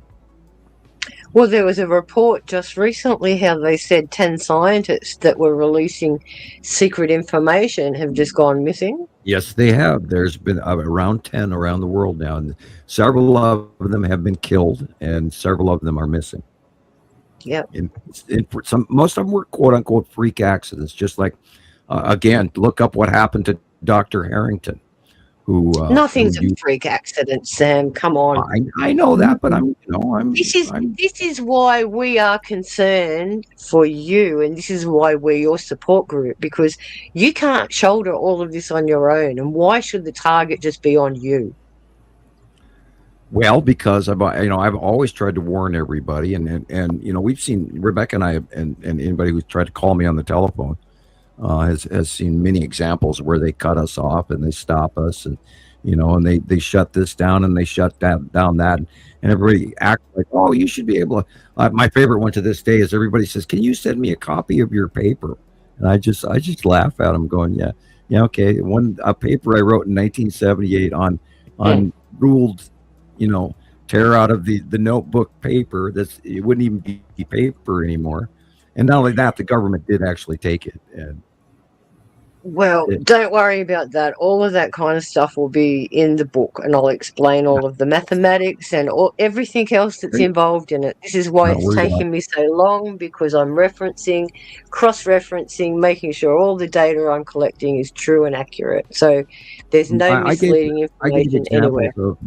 I gave examples of how that our solar system with the heavy mass 2, I didn't even list all 4 of the gas giants. I just listed the 2 main heavy mass gas giants in the middle. Did not make any sense, including the aberration in Neptune and Uranus's orbit. And that was the basis of the whole paper, was saying compound structurally, atomically, the atomic weight value did not make any sense. And then I gave an example of what did, and only a binary 2-atom compound could have that atomic weight placement. Yeah, well, that's all going in the book. As you can see, I've got how many now? 4 reference books, and I've just started a new one. I love how NASA is finally releasing information that there are, quote, planets near the Kuiper Belt. And there's more planets than we even realize in our solar system alone. And they don't even dare tell you that. Well, isn't that the fancy word now of exoplanets? We've discovered. That's such a pretty word, that, isn't it? Exoplanet. It's trendy right now. Exoplanets. Only 4.3. It's not a real planet, it's an exoplanet. Yeah. But what's an exoplanet? An exo has been. Smaller bodies in our solar system alone that are actually planets. Exo. And there's even talk that the moon is not the moon, because the moon has a volcanic core. And if the moon has a volcanic core, it's not a moon. It's a planet. Correct. I just want to say, Christopher put these together, a series of posts from this past month. Cool. Yep. All the perfect matches and such, yes.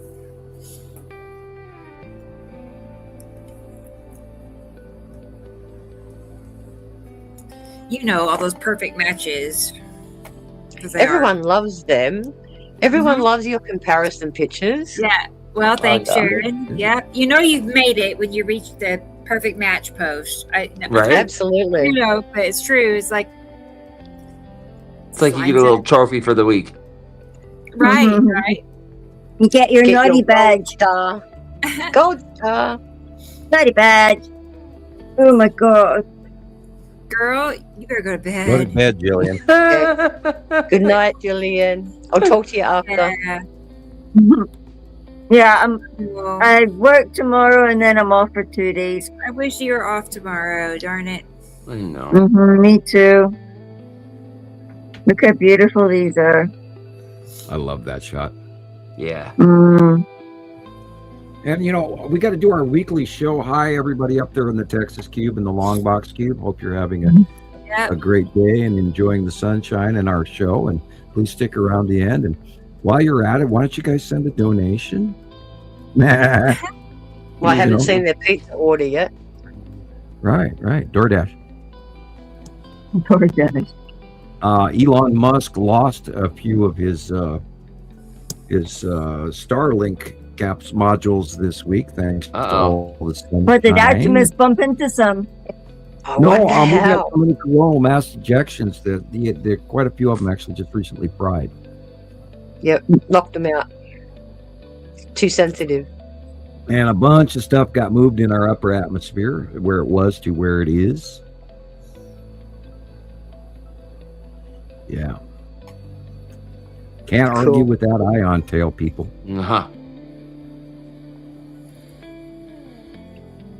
Maybe you would like to explain what an ion tail is to our audience. Well, it is a luminescent tail from Saturn's yellow moon due to the proximity of how close it is to planet Saturn.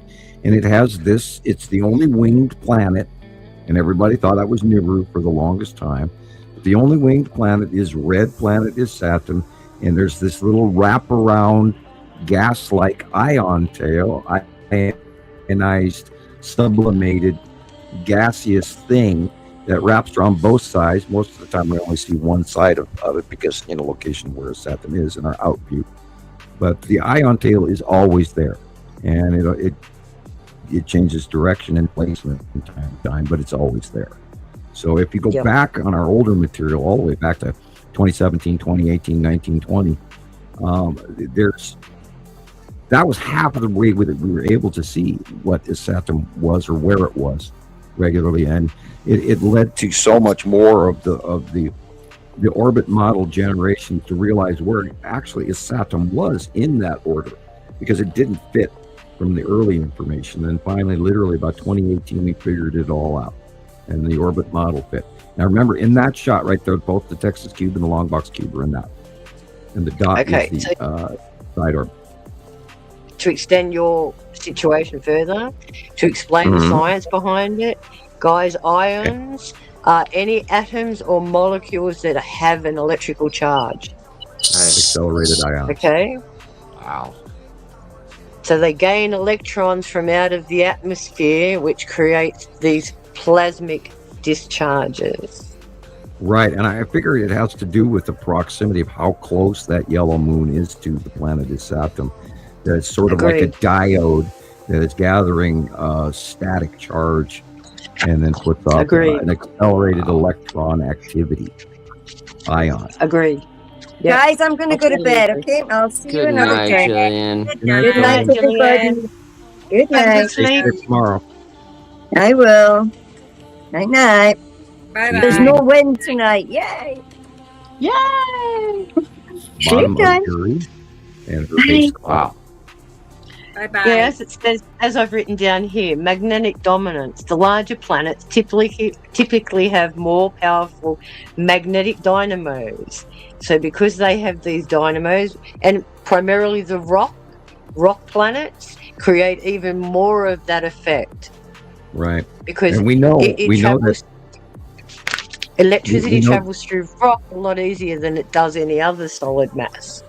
And we know that Saturn is a rock-type planet because on close passes, we've never seen any liquids on. We saw just mountain ranges and pretty much red everything. Yeah. There is no water visible on Saturn. So we can just assume that that's a big iron-rich planet that's devoid of any water. Which we also believe, which is where all the red dust comes from. In our ice cores and things like that, we actually have layers where they have those every 4,000 years. Predominant red layers. Yeah. And they have also isolated that it was not connected to any Sahara Desert sand effect. Completely different color and different makeup. Exactly. They looked at all the compounds and stuff under the microscope and discovered that the crystals were completely wrong. And it's also embedded in the coral deposits from the Gulf of Mexico and the Jamaican and Florida coral samples. Every 4,000 years. You have to look at the geology of the Grand Canyon. Right. You can see all the multi-layers. There was a glacier in that area that eroded. That's what the great discrepancy comes from, because there was a glacier on top of the center of the United States, and I don't know if it was way back in Pangea or whatever, but there was a decimation of the upper layers and subduction and all of that, sublimation and everything. So geology, but they also say that's part of the Thunderbolt project, where they believe that it was started by an electrical discharge that melted the glacier. Right. I agree. Yeah, the Grand Canyon, everything west of the Grand Canyon is a volcanic region. The big towers in Arizona are those standing open cores of long extinct, eroded away volcano. There's a lot of people out there that said they're tree stumps, but I don't go in for that. But how would you petrify tree stumps? That would take millions and millions of years of water and all sorts of stuff for it to crystallize. All you have to do is go to Arizona and walk through the petrified forest. That's an unbelievable adventure, by the way. I to this day, I wonder, they have cut trees where they were cut by saws that were petrified like 1 million years ago. So who cut the tree with a saw? Yep. And where it's been cut, it's all been opalized because all the liquids and everything have changed into rock. And because the color that's in them, you can actually tell the material density from what's actually passed through them. Yeah, there is so much more to history than we even know. You know, multiple civilizations before us. Well, that's what I was saying the other day. These young ones are getting a piece of information and then trying to incorporate that into what we know as known history, and it's all misconception. Good night, jelly beans. But how often has history been rewritten? That's the thing. Right. About every 2 cycles. Correct. This is why these people come out and claim we only have 6,000 years of knowledge. No, we don't. Well, you know, if you were the owner of a herd of chickens or a flock of chickens or turkeys, even, would you want your turkeys to know that they're going to end up on the Thanksgiving Day table? No.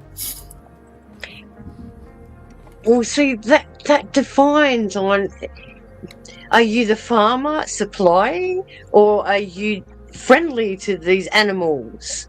You know, do you treat them like pets? Because I've always found that people that start naming their pets become very close to them. If you're the Pleiadians, they are the ASPCA of humans, and they're trying to warn us. If you're the Nibiruans or the Anunnaki, they don't want us to know because we are their biotool force. We're their stock, their cattle, their workforce that provides the commodities to their society. Where the higher races don't have that same agenda. It's not good and evil, it's agenda. But this is something that they've had in place for years and years and years and years and years. So, which is why that we are being changed and elevated, because they've given us the tools for elevation now, even though it's latent and inside of us and we have to grow into it. But we're now at that age. Now, it is believed that the higher races are going to be, due to the decree, that this time we don't get destroyed. This time is going to be different. So I look forward to that. So they're not going to leave us with a couple of thousand humans left to keep reestablishing the planet. Is that what you're saying? Well, the commodity herd will continue, but some of us are destined to evolve up and out. Now, how that happens, I don't have the information. You know, and then people, well, mothership is going to come down and land to pick us all up. No, I don't believe that.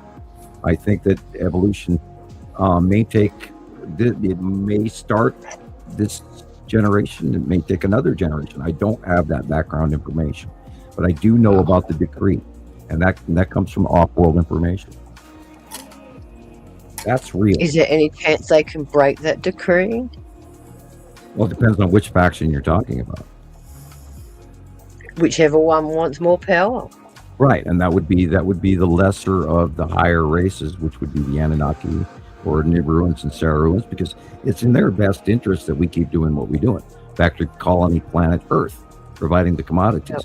However, I believe the people on the cubes and the other ships and other factions are trying to elevate us, and they're here. They've been here for quite a few years, so they've got a major investment in this. I mean, it's not like they were here for a month and left. They've been here since 2015, and the Empire Orb, or the Norway Spiral Orb, got here in 2009 ahead of the planets. Yep. So there's a major investment for some reason, and I believe that we are going to be furthered forward, and it may be brought into the Federation at the culmination of this event or during the process therein, and they may be collecting people already. Now, these top level scientists, maybe they thought, oh, this guy's smart enough, well, let's bring him up, and maybe they disappeared for the good instead of for the bad. Well, I thought that too. Maybe, you know, the selection process has started. Yeah, and again, according to the astrology and astronomy of the planets and the message from the Pleiadians and the Arcturians and all of that is coming in now. You can go to my personal page on Facebook, and I've got one pinned up there. And there's a Pleiadian message on Rebecca's YouTube channel, if you look it up, and that is it is really happening. It is has started. It's changed. Well, some of the alignments of the planets haven't been in this position for 26,000 years. They've come and cycle again. Right, 26,000 years. 3i Atlas, I'm sure, has been around for a very long time, and this was set in progress millennia ago, and this is a big deal. And I believe that, we've talked about that 3i Atlas has to be intergalactic intelligence from a higher civilization building group, which is even above the people in the cubes. This is different. It's a higher faction. So there's lots of shit going on. Yeah, it makes you wonder how far up does the hierarchy go? Yeah, it goes. I don't think there's a separation on any of it. I think that our destiny is the stars, and we have to look forward to that. And we have to earn it. And if you're going to be an ostrich and bury your head in the sand, well, then you deserve to be working here and gathering the gold for that other civilization later. And if you're smart enough and you want to grow and you want to evolve, and you have to look inside, not outside. Inside is where all the answers are. And that information for everybody that is in the sound of my voice, that information is already inside of you. That's what got you here now. This isn't new. This is planned. That gnawing little voice inside that says, "Nah, something doesn't click here." And if you ask a good portion of the people that know me or have heard my videos, they go, "God, something about that guy is familiar." I don't know what it is, but it seems like this is the right thing to do. And it's because it's in you. It's already pre-programmed in you. But not only that, look at how easy you are in explaining all of this stuff too. It's like it's second nature to you. And that's what makes it so relatable, because we can all pick things out of what you're instructing us, and we can all relate in our own way. And that makes us comfortable too, because you're comfortable. Well, it is my job to bring you guys the fact that these planets are here. And I've always don't put it in a shocking way like all the other doomsayers out there. You're making it an absolute necessity to know what's happening in front of our faces, the consequences of why it's happening, but you're not a soothsayer. You're not a doom scroller. You know what I'm saying, Sam? You make us feel more comfortable with the knowledge that you give us, knowing that at some point in time, everybody will be seeing this, not just us. We're not going to be considered crazy anymore. I consider that a compliment, and thank you. You're welcome. Yeah. But that's just how we feel. I don't know if the other team members feel like that, but that's how I feel for sure. Well, I as a child, I dreamt about asteroids all my life. And then I was 17 years old, and in my mind and in my head, we had to have this. This just had to be. And then when they, if they'd have never messed with me, I would have never said word one to anybody later. So they created this monster. They really did. But, but maybe, just maybe, they also wanted this to come out in some form or some fashion, or the Pleiadians or the Arcturians or whomever, whatever faction out there wants this information to come out. And, I have been altered by off-world information that I took over 3 decades to deal with. And then when I was tolerably comfortable with it, and I saw the planets were here, I felt it highly important I had to share this with everyone. And that's why I put my real name and my real face up here for credibility. And I even gave out my phone number back when. Yep. So you've never concealed anything from us. You've always been upfront. You've given us your contacts. Look, this is what I mean. the credibility is there. If other people want to stand up and go, but I've had this first, we can honestly say, no, you haven't. No, the assumption that you are making is false. Because there's only one man that has had the guts and the tenacity to stand up and go, no, I have to make this public. I don't see any of these other remote viewers going, oh, but we can see Nibiru. Nobody. You are the only one. The only one. So you need the credit for that. Mm-hmm. Yeah. You can't deny it anymore. Like, you look it up. Right. You look it up. You type into Google, has anybody taken credit for a twin binary system named Nibiru? There's nobody. They'll have all of these scientists and all of these fake names that have come in that have been attributed to something. But what have they actually done? Nothing. Sam, you do not realize how you are changing us and That's this wild. world that we look at. No.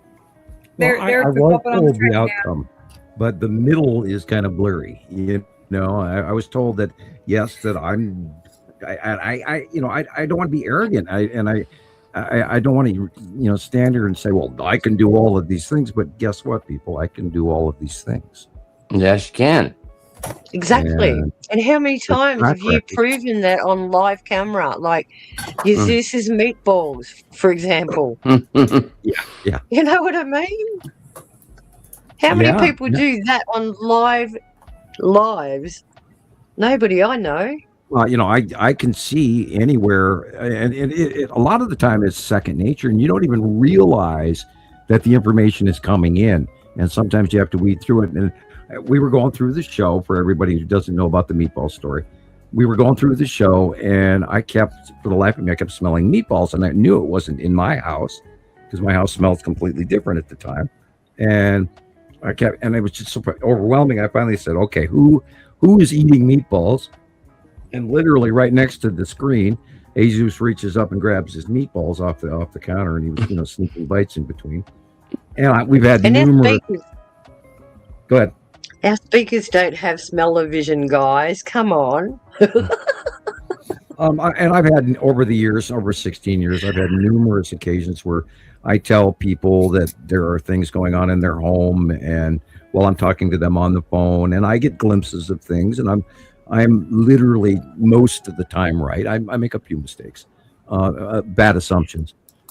Human nature. But my remote viewing skills are highly accurate, people, and my monthly site drawings, going back many years now, prove that nobody could make this shit up ahead of time and then have it be accurate a day to 2 weeks later.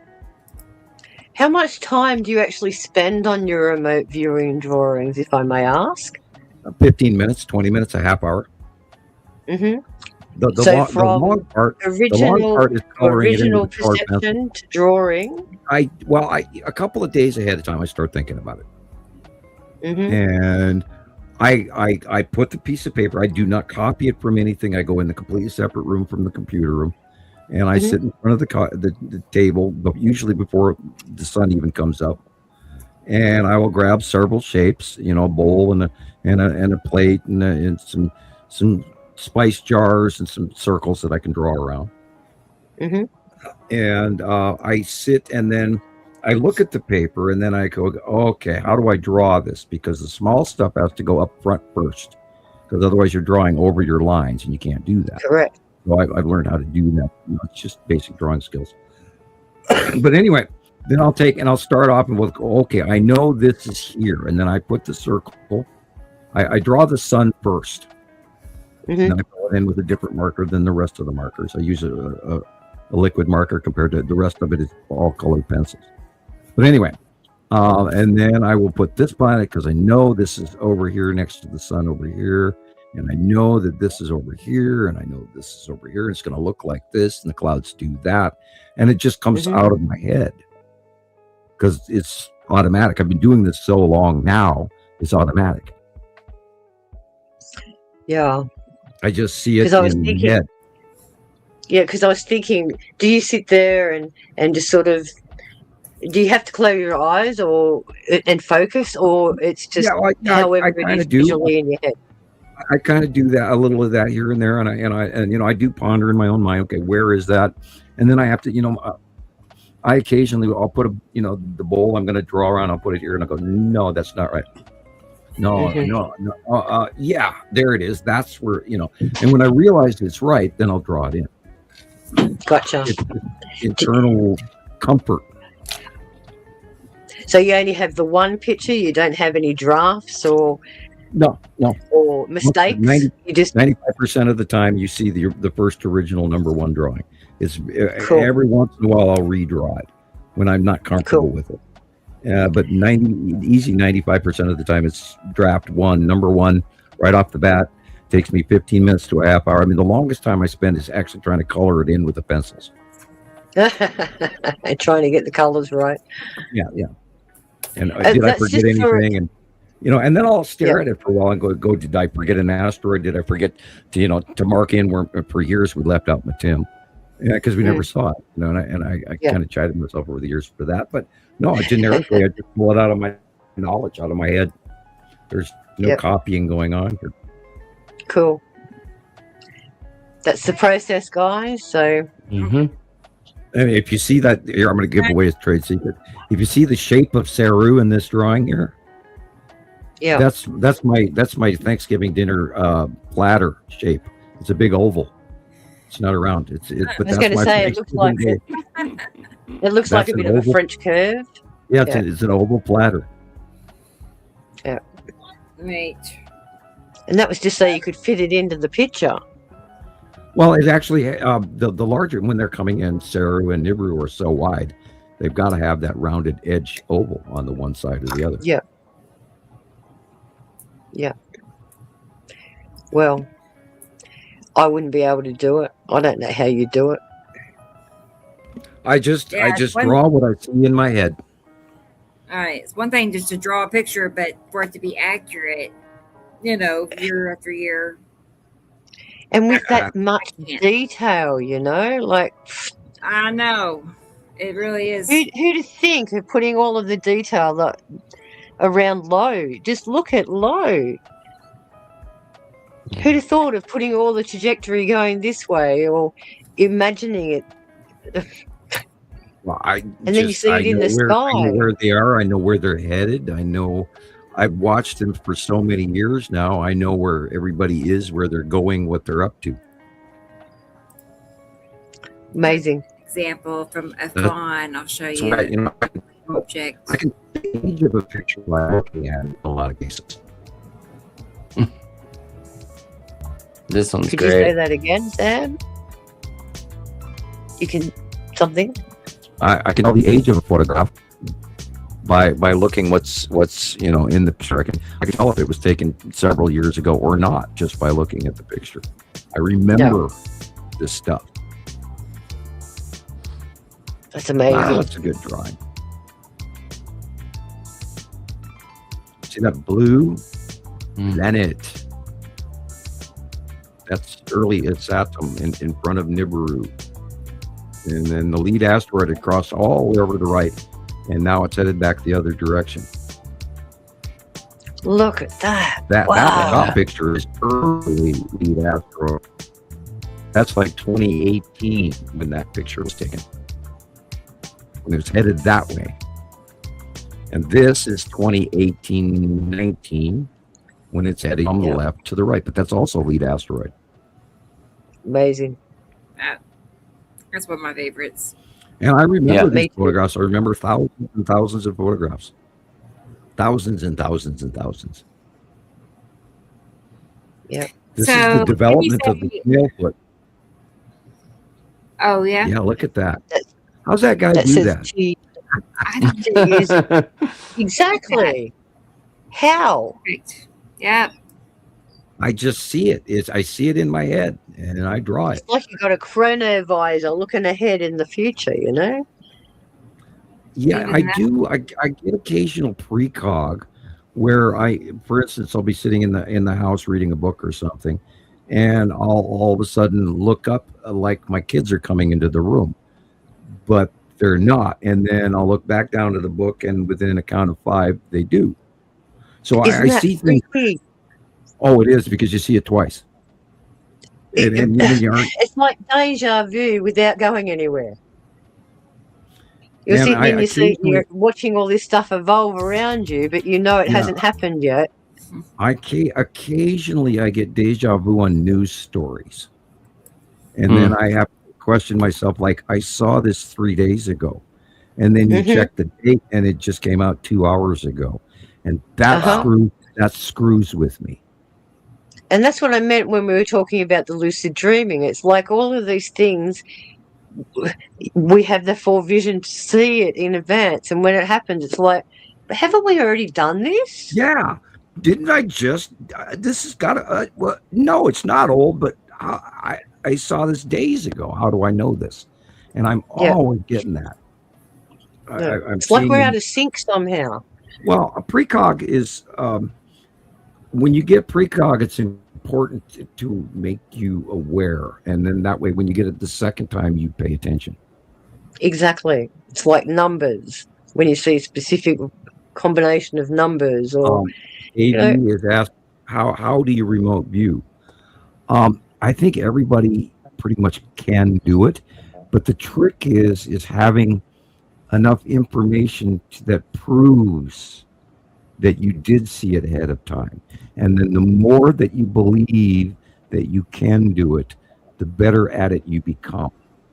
Yeah.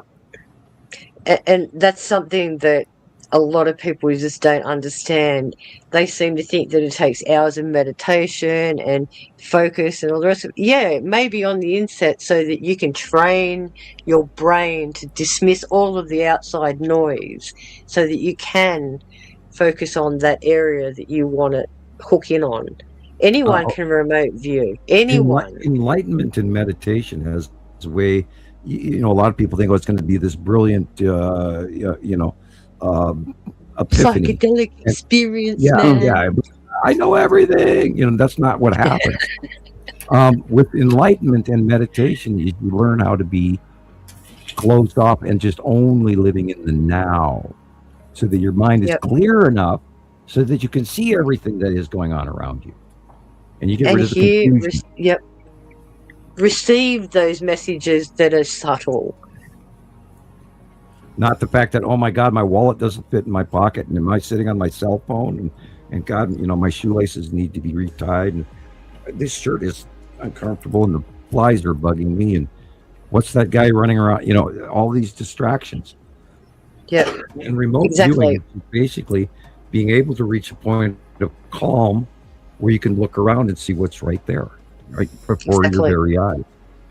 Not only that, remote viewers are people that have skills learned from adversity as children. It's protective honing. Dr. Jung did a huge study on it. There's a lot of people that have studied gifted people, and you view things in a different spectrum than everyone else. And I absolutely do. I've never been normal. I've never fit in with the rest of the world. So I have created this protective ability to see things coming. Wow. That's all it is. Yeah.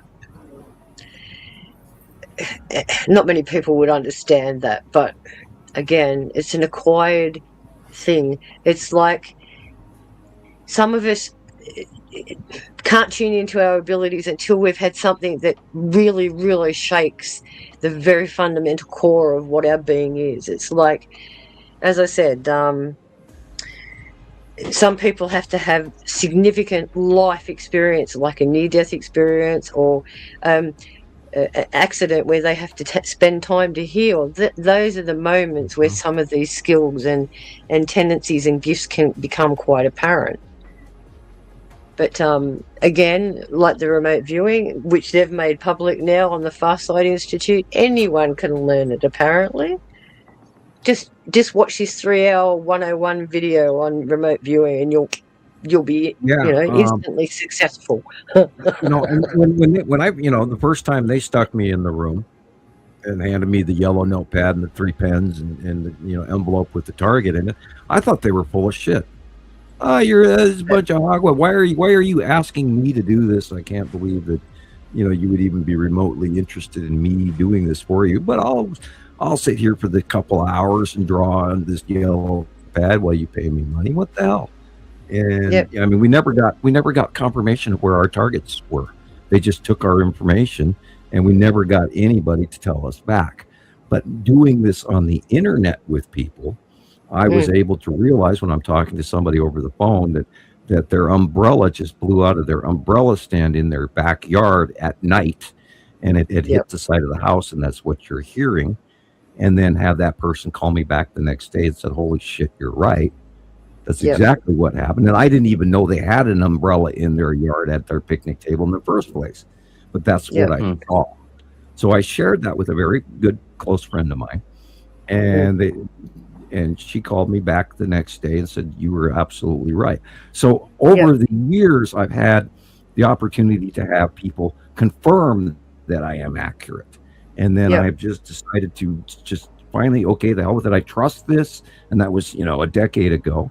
And then I even catch myself now. I'll be sitting there typing in front of the computer here, talking to my friends and people around the world. And usually there's like 5, 6, 10 people talking to me all at the same time, which is crazy sometimes. And I mistype in the wrong column all the time. But I actually end up getting in this remote viewer mode where I'm not even any longer aware of me, Sam, sitting in the chair. I've now become a remote viewer guy typing on the computer, talking to the masses. And so if you ever catch me and I'm in silly, stupid mode, which sometimes I get so tired I don't even realize that I'm still working. Yeah. But then, again, it does have its moments, if you know what I mean. You'll have that spark of inspiration come to you. Like I'll be out mowing my lawn and all of a sudden it's like, quick, I've got to write this down, I've got to talk about this, or well, this is Epiphany. This is one of those things that can't be dismissed. Right. There's so much to that. Epiphany is you have to learn to pay attention. You have to also learn. A lot of it is learning to trust what you see. And the more you trust, the more you see. It becomes, it's like if you have a brand new tool and you don't wear it in and you don't put oil on the hinge, it doesn't work well. The more you use that tool, the more broken in it becomes and the more readily available. And you know how to reach over, with this pair of rose clippers, you reach in there, just clip that rose right off, no problem, without actually having to open them and close them and then look, where am I putting it? And it's muscle memory. And it's just like driving a car. It's how I explain that to my nephew. Once you sync with the car and you're comfortable knowing that you're part of this vehicle, not separated from it, you can drive comfortably knowing that you're going to get from A to B without any incident. Not paying attention to actually how much your right foot is pressing on the gas pedal. You don't even think about that once you're... No, it's instinct. Driving. Yep. You can drive along doing the speed limit without even have to make any adjustments whatsoever. Right. It becomes a secondary skill, and the more you use it, the more it follows you, and it also guides you. It leads you and it follows you. The classic example for me is I will need to go out somewhere and I'll say, okay, how good are you going to be to me today? Am I going to spend 5 minutes looking for a parking spot, or am I going to get one instantly? And 9 times out of 10, I'll drive into a place and there's a spot right there. Right. Yeah, we always do things. And once I talk about that with our close friends regularly about source. Once you let source start guiding you, then everything falls exactly into place at the right time. Exactly. You're driving up to an intersection, and you don't know how long the light has been on or off, red or green, for how long. But then you lift your finger and you point at the traffic light, and boom, that light turns green. Exactly. It's like when I was saying before in one of my clips, you could be just offset behind someone at a set of traffic lights. I do this all the time. I say this to my nephew, watch this. I'm going to mentally upset this person that's sitting in front of me at the lights. They're going to look around at me. So I sit there and mentally say things in my mind at that person. Look at me, turn around, look at me. And within about 30 seconds, I'll turn around and look at you. Yep. Yep, How do they know to look in your direction? Well, we have, we have a personal magnetosphere, just like Earth, just like, our solar system. Torus fields. That same electrical field can be altered. Mine is very large. When people get inside mine, especially when I reach out to source or do tarot card readings, if they're sitting close to me, they're sitting in their chair and they're itching. Their neck itches, the top of their head itches, their knee itches, their back itches, their hands itch, and they're scratching like they've got fleas. That's because they're inside my. Right, they're getting zapped by my electrical field, and when you're gifted or indigo or whatever, your magnetic field is huge, and it gets bigger and bigger and bigger and bigger, and the more you study, the bigger it gets. And mine is that's you frying phones. There isn't a thing I can't see. I can see out into the galaxy if I want to. I can look in the mirror and I can see the blood connection to other races because I see the faces of other races in the mirror. And it's happened many times. Scares the crap out of me. Don't like doing it. I don't believe in mirror magic. Stay the hell away from it. Well, that's what they say about mirrors. You should never buy a second-hand mirror. Right, because you don't know what got put in there in the first place. Exactly. You don't know where it's come from, who's had it before you. The spirit world is insane. And yet they're all around us. Oh, God. There's, right now in everybody's living room, there's a ghost walking around. And everybody just stopped and started looking in circles. If not several. Yeah, if not And how several, do you know that? Because you can see them out of the corner of your eye. You can see the shadows move. Yeah, we have. And that's we have 3 brand new incidents in the car lately. Gosh. Yeah, new ones. Not talking about the 18 previous ones. The other day, I went to the truck stop to get milk, and I got out of the car like normal and parked it and locked my door like I always do at the truck stop because you never know who wants to steal your car, and especially at a truck stop. So I go in. I buy my gallon of milk, come back out here, go to put the gallon of milk on the passenger seat, and the armrest on the passenger seat is down. It wasn't down when I left the car, and I'm on a hill, so there's no way it's going to go down by itself. It would go backwards before it would go forward. And then we've had numerous. The other day, the heater turned on by itself. And the other day before that, Shiloh's seatbelt unbuckled. And the time before that, and 5 times before that, my computer is always telling me that the passenger in the back seat needs to buckle up their seatbelt when there's nobody back there. So we've had a ghost rider lately in the car. So what do you do under those circumstances? Do you turn around? Because when we went to Tasmania to Port Arthur on the ghost tours, they kept saying you have to scream at them to get them to leave. You don't need the attachments. So how do you deal with something like that? Do you just dismiss it, or? Well, if you pay too much attention to them, they'll keep following you. I always tell them, this is my area. I will take this space, and you can have the rest of the world. But you have to leave. And I state it honestly and openly. I don't yell at them or get mad or violent or anything. But a lot of times when the computer's telling me in the car to have that the seatbelt buckled, I reach over or have the kids buckle it. And that way the computer shuts up, and then we forget about it. Well, there's a lot of people on TikTok that own Teslas that drive through cemeteries and stuff, and it picks up all of the images. Again, have you watched Really Haunted yet?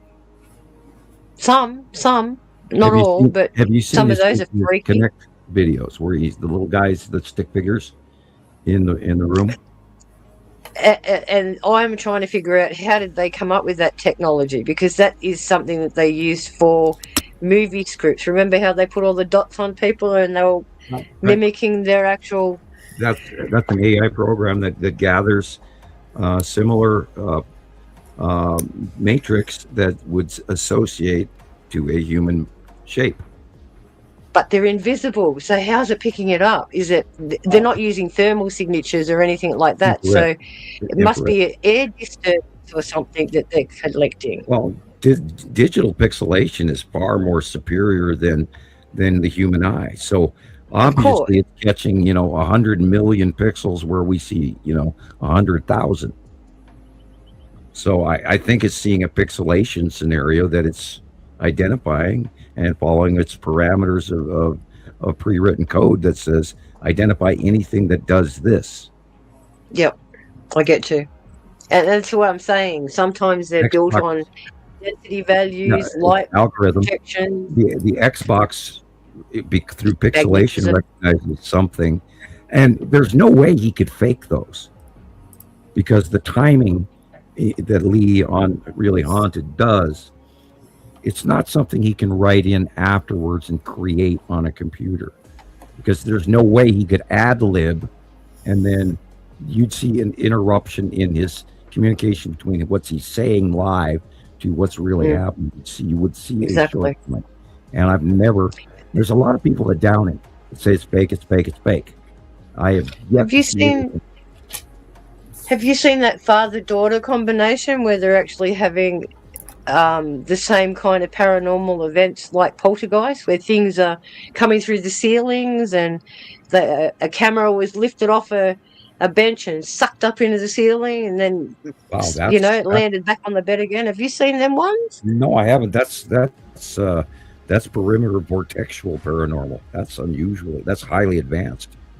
Yeah, well, there's a couple on there. It's a father-daughter team, and they just record stuff going on in their house, and that's exactly the kind of thing that they're recording. Next time you find their name, send me a link.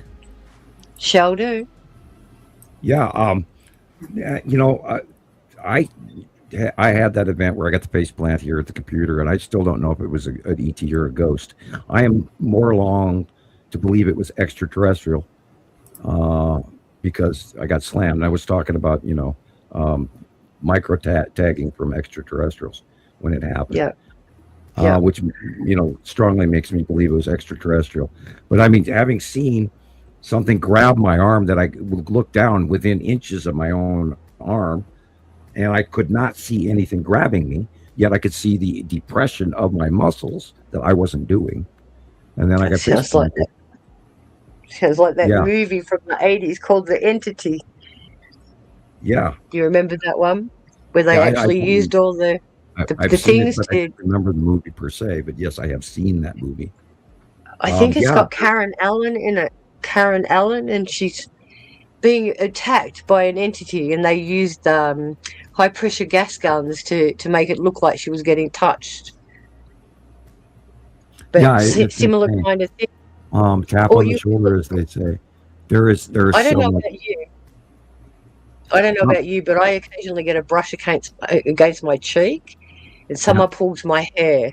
Yeah. So I know they're around. Yeah. There is, of course, what they call invisible cloth, and that's a real thing. It's military grade. You can look it up. Go to YouTube. Type in invisible cloth. Yeah. And it'll mask a tank. It's just if they put the cloth over it, you can't see the tank.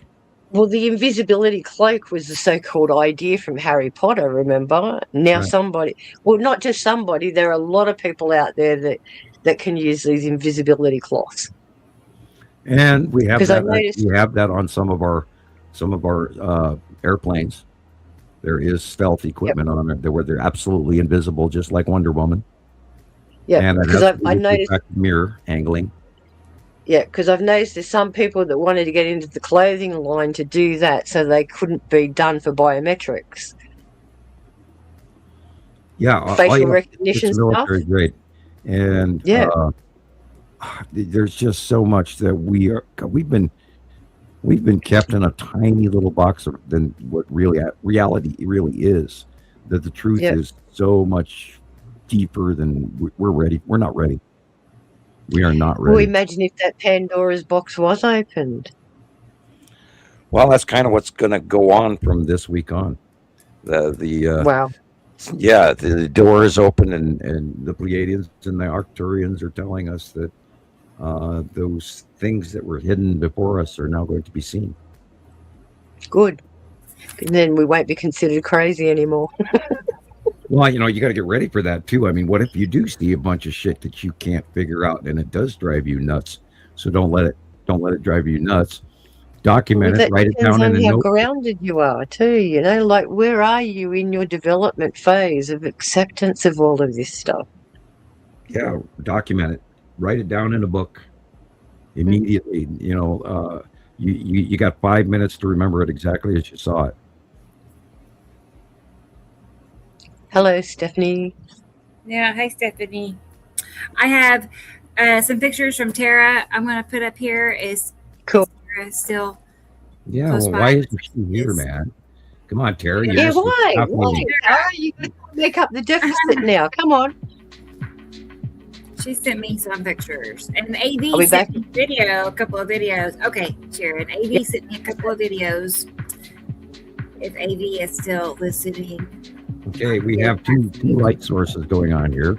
The bottom of Saru is being illuminated.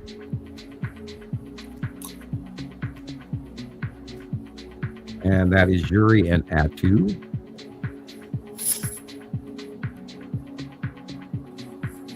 You can see Yuri in the background, Atu up front. There again is Yuri and Atu. Atu's risen higher. And the asteroids are the white area in the middle. That is the OCG, Object Cluster Group. Rebecca, how many times do you think you've ever typed Object Cluster Group? I know. I've had a nickel for every time. Right. Oh, God. You know, we spent a decade hand typing to individual people. Yeah, it's painstaking. You know, after a while, one person at a time. You know, I know. But that's kind of why I started making videos, was because I could, you know, just send them a link to a video then, you know, instead of just typing the same thing again and again. You could talk to 100 people rather than one. Right. And we did it for, God, 16 years, people. Yes, and counting. Here we are. Hey, I'm ready for that vacation, you know, the one that's paid for by the world. Oh, yeah? Is that greedy? No. Is that greedy thinking? Is that going to happen? Well, yes. You know, we'll all get tickets to an airplane, hopefully, or a Greyhound bus. You know, in my case, I'm joking. You know, just my luck, we'll have to go Greyhound. That's a bad joke. Knock on wood.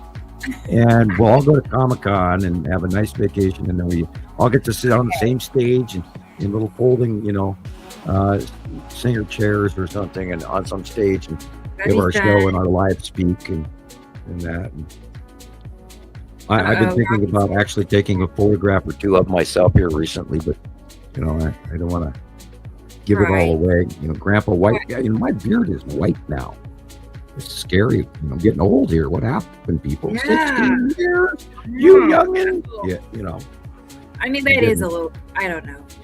I'm not that far behind you, though. It's like, wait a minute. I can't say that's old because I'm not far behind you. You know, I try to believe that I'm not. You know, that's that Giorgio guy. I'm not going to say they're aliens, but they're aliens. Yeah. Right. This is aging me. I've heard. I went back to blonde to gray many times. I'm going to try it again. You know, I spent all morning doing the home chant better than harmonics today. So maybe I'll get younger than that. Go back to blonde. Oh. But my chin is a white beard. I dignified. Tom was giving me a hard time. He says, "Let it grow, let it go." I was going to shave your beard. I went, ew. Lead asteroid, it's Atom, Yellow Moon, and Ceres. Just like the drawing.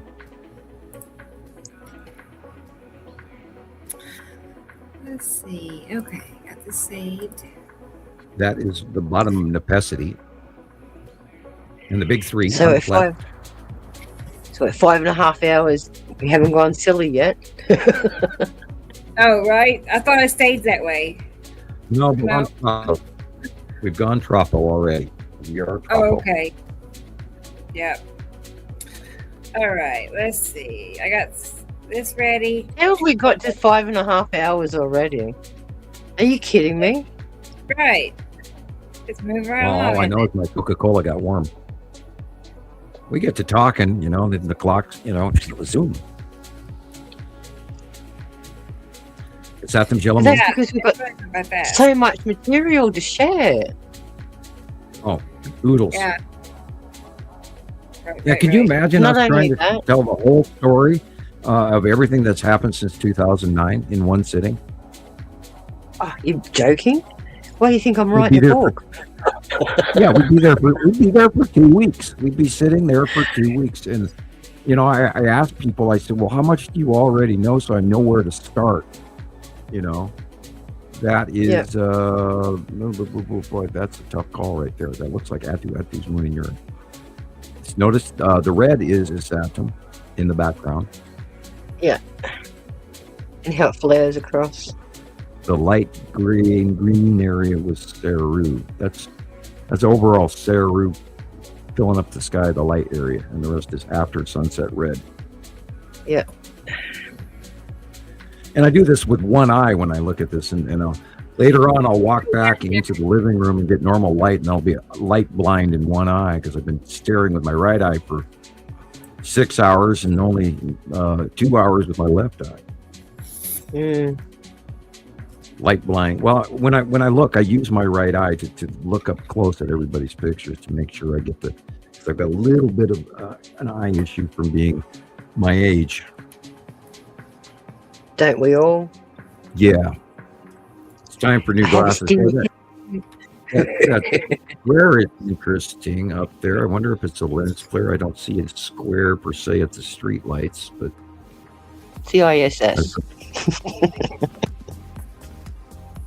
Oh, that helped. I turned off the ring light that was in front of me and blinding me. I turned the ring light on so I could read my notes, and I didn't turn it off afterwards. You know, the camera, it's a big circular multicolored ring light. Yeah. I think we've all got one. Ow. My ears are ringing so loud they hurt. Yeah, that was all day yesterday for me. Couldn't get any relief. Didn't matter. Pull your ears, cover your ears. Nothing. Yeah. Then after I finished mowing my lawn, I was like this. The vibration from off my lawnmower got me. I was watching a video that was describing the ear ringing, not as tinnitus, but actually downloading that. If we focused on actually listening to it, it would go away. And That's right. It worked the other day very well. I actually spent 5 minutes, TV off in front of me, just sitting in the living room, and I listened to the ear ringing on purpose. And literally the next day, it was not as bad. In psychic circles, they say that beings are trying to talk to us. Right. Yep. Downloading. And because their frequency is so much higher than us, that's why it comes in as a ring. The Arcturians and the Pleiadians are trying to change us, people, because that is what's going on. There's some of us that are going to be elevated, and others will not be. And there are others out there that absolutely think we're batshit crazy, and that would be fine. But have you also heard there's babies being born with double-stranded DNAs now? 2 lots? Well, yeah. Well, there are some of us on this planet that have 12. Well, that's what I mean, that some of the babies that are being born now, they're already activated. That's why they're talking about having previous past lives. With a second star here, would that not be possible that they're born with 2 sets of strands? Oh, that one. Have you heard of these kids that know exactly that they've been reincarnated by future past relatives? Yes, and they can even tell you what house they lived in when they were in their 30s and 40s, and they give the address, and this was my wife, and I owned this colored car back in 1950, whatever. Yeah, that happens all the time now. And so they're coming in with their full memory, because when we're born, our memories are wiped. That is the future starseeds, the future indigos, the early ones. I had to do it the hard way. I had to relearn all of this and open up to find out all this information.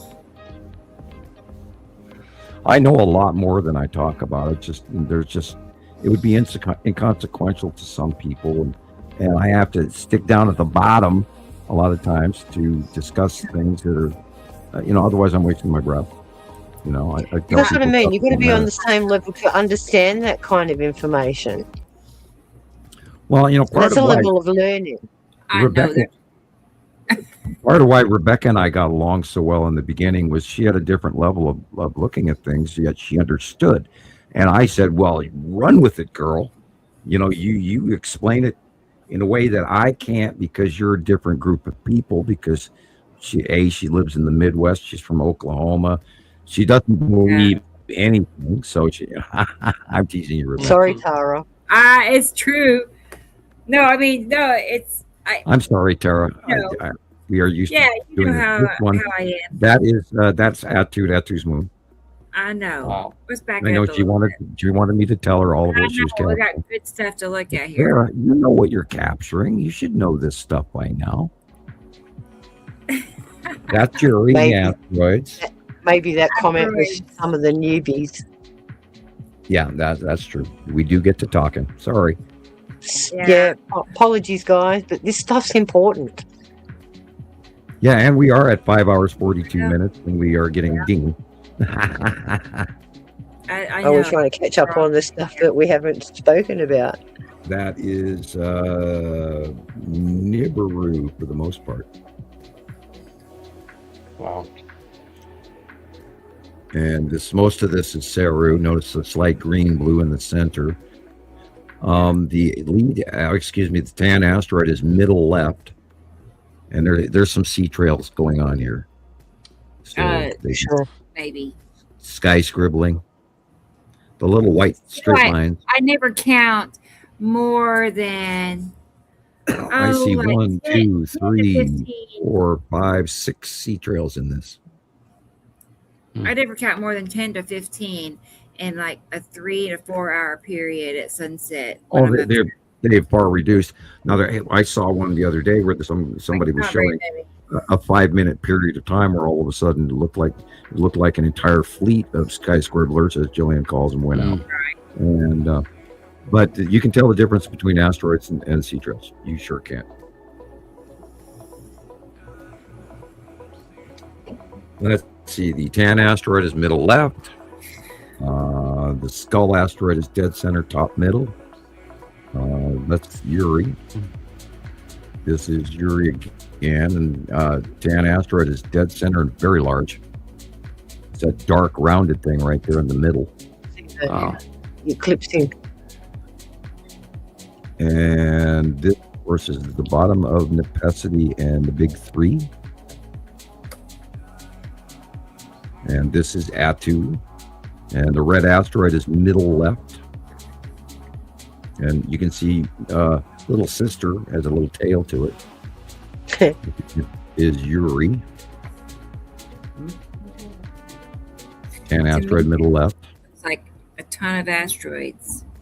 All Yeah, those little there's streaks yeah, and dark bunches of asteroids, littler ones that we have no names for, but yeah, there's tons. And this summer, God, we're going to see them going over the top of us directly in the 180. It's going to be insane. No. That's why I worry when you say close pass. Yeah, well, electric, lightning, little pieces of this, that, and the other thing are falling off, you know. The fireballs could be coming from, but the angle's wrong. They're coming from what I see, they're coming from the right going left, according to, you know, the Atlantic to the Pacific in that direction. They're coming from the right-hand side of looking at the United States. They're coming from the right-hand side, and they're coming inward and going to the middle of the country or all the way. The other day on March, or was it? It was March, anyway, March or April. I don't know which month. I can't remember the date. But the first one that came in ran from the East Coast and it landed in Washington State, Canada, right at the borderline between Washington State and Canada. So it went all the way across the country before it crashed. Wow. Yeah. So, and they've all been coming from pretty much from the right headed left. Yes. And, which does not make sense because we know that the object cluster group is from the left going to the right. So therefore, whatever coming in has to be what, you know? I was just going to tell Tara, I totally see the long box cube and the cube. Yeah. Yep. Right now. They're right there. Yep. You can definitely see the rectangular shape. Cube square to the left and long box to the right. And part of that green blip is right next to the long box cube. Yep. And the cube is like cutting right into the sunlight. It's like that little, just let the sun clipping right into the sunlight. There's a cube at a tilt, 11 o'clock position. That looks like your little green man, Sam. Tara says, "Yep, she knew it. She's a pro." Right, I figured. And that is necessity. And I'm having a sneezing fit. Thank God I've got a mute button. No. Cats. Yep, cat. That is lead asteroid. It's Saturn's yellow moon with Saru cutting into the sun just on the upper right of the sun, and why it's slightly orangey. Perfect. Because Saru is cutting into the view. Like that, and the right side of the sun on this is on the right hand side. Yeah. Really While is. we're at it, we should look for Casper and for the green asteroid. SBMN is here. Yay. Hello. Good. Glad you can join us. Right. Glad you're here. Look at that curve across the sky. Yeah, that was the bottom of a Saturn. Okay, lead asteroid coming in. Long box cube. That's a straight line on the middle of the cloud on the right-hand side. There's a straight line cutoff going on. Because dark cube there. And it's a different color than the sky blue. That's part of the huge. And this is the side of Uri and a couple other and all of that. Yeah, you can see the round of Matim right there. Behind the clouds on the left. Sure. Hello, Mittens. Look how big she is. She is wow. Big. She's big.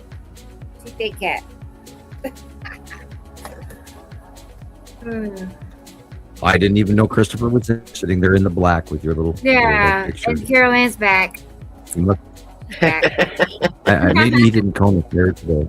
Okay, withdrawals. That is the bottom of Saru again after sunset.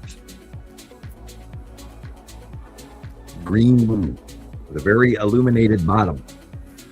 No, and that's the other. Okay, see that rounded orange is the open core, and right. This is Nepenthe again with the big three coming in from the left, and then the red inclination of Saturn, and the bottom of Nepenthe, which is the green sticking out, and the core. Again, green, blue, Saru. Open core, right, illuminated area, the white lower right. You sent me two what, Tara? Boy, look at that spiral down at the horizon line there. That would be the spiral asteroid all the way down over there again. That's definitely the spiral asteroid trail. Wow. Boy, we're gonna have to move her for the sight drawing. She moved over to the left, but then she's directly underneath Uri. Gosh, that's completely over the other side. How much she Yeah. weighs now. Well, they're all rounding back, so now the view. We know the view when Uri, the farther closer to us Uri goes over us. The ones that were on the right hand side are now going to be on the left. Yeah, going to be on the left. Yeah. Uri has moved. Huh. Well, that's two. Boy, look at that cut in. That is a light cut in from Matim. Look at the angle right there with how bad that sun is being cut off. Gosh. I was just saving him in groups. God. Like it came to me in like groups of pics. And look at how high that sun was off the horizon. It wasn't even anywhere near sunset. And yet the ground, everything looks like it's almost dark outside. Mm-hmm. Because of the cut in of Matim. And have you noticed how quickly it does get dark now when the planets are out there? I was observing it yesterday afternoon. It says our sunset is now 5:45 in the afternoon. The sun's going down, and I looked at it and I went, "Hang on a minute, hang on a minute, that was all of 5 minutes. How did we go from absolutely, bright to black in 5 minutes? And it's because the planets are passing in front of us, guys. Right, cutting it off. Yeah, again, we might see that 3 days of darkness, and I always said, "Oh, that'll never happen." And I thought about it for a decade, and the only way that could happen is something blocks the light, and we're seeing evidence of that again. We talked about this a few months ago. What if Matim cuts off and goes across? Because the direction that Matim is going, it is pushing forward in front of one edge of the sun. And keep your eye open for that one when you're walking out at Walmart. And you look over and the entire left half of the sun is gone. So you'll know it's Matim cutting in. Okay. Yeah, heck, I have to remind myself about Matim's activity because I'm so used to it not being here.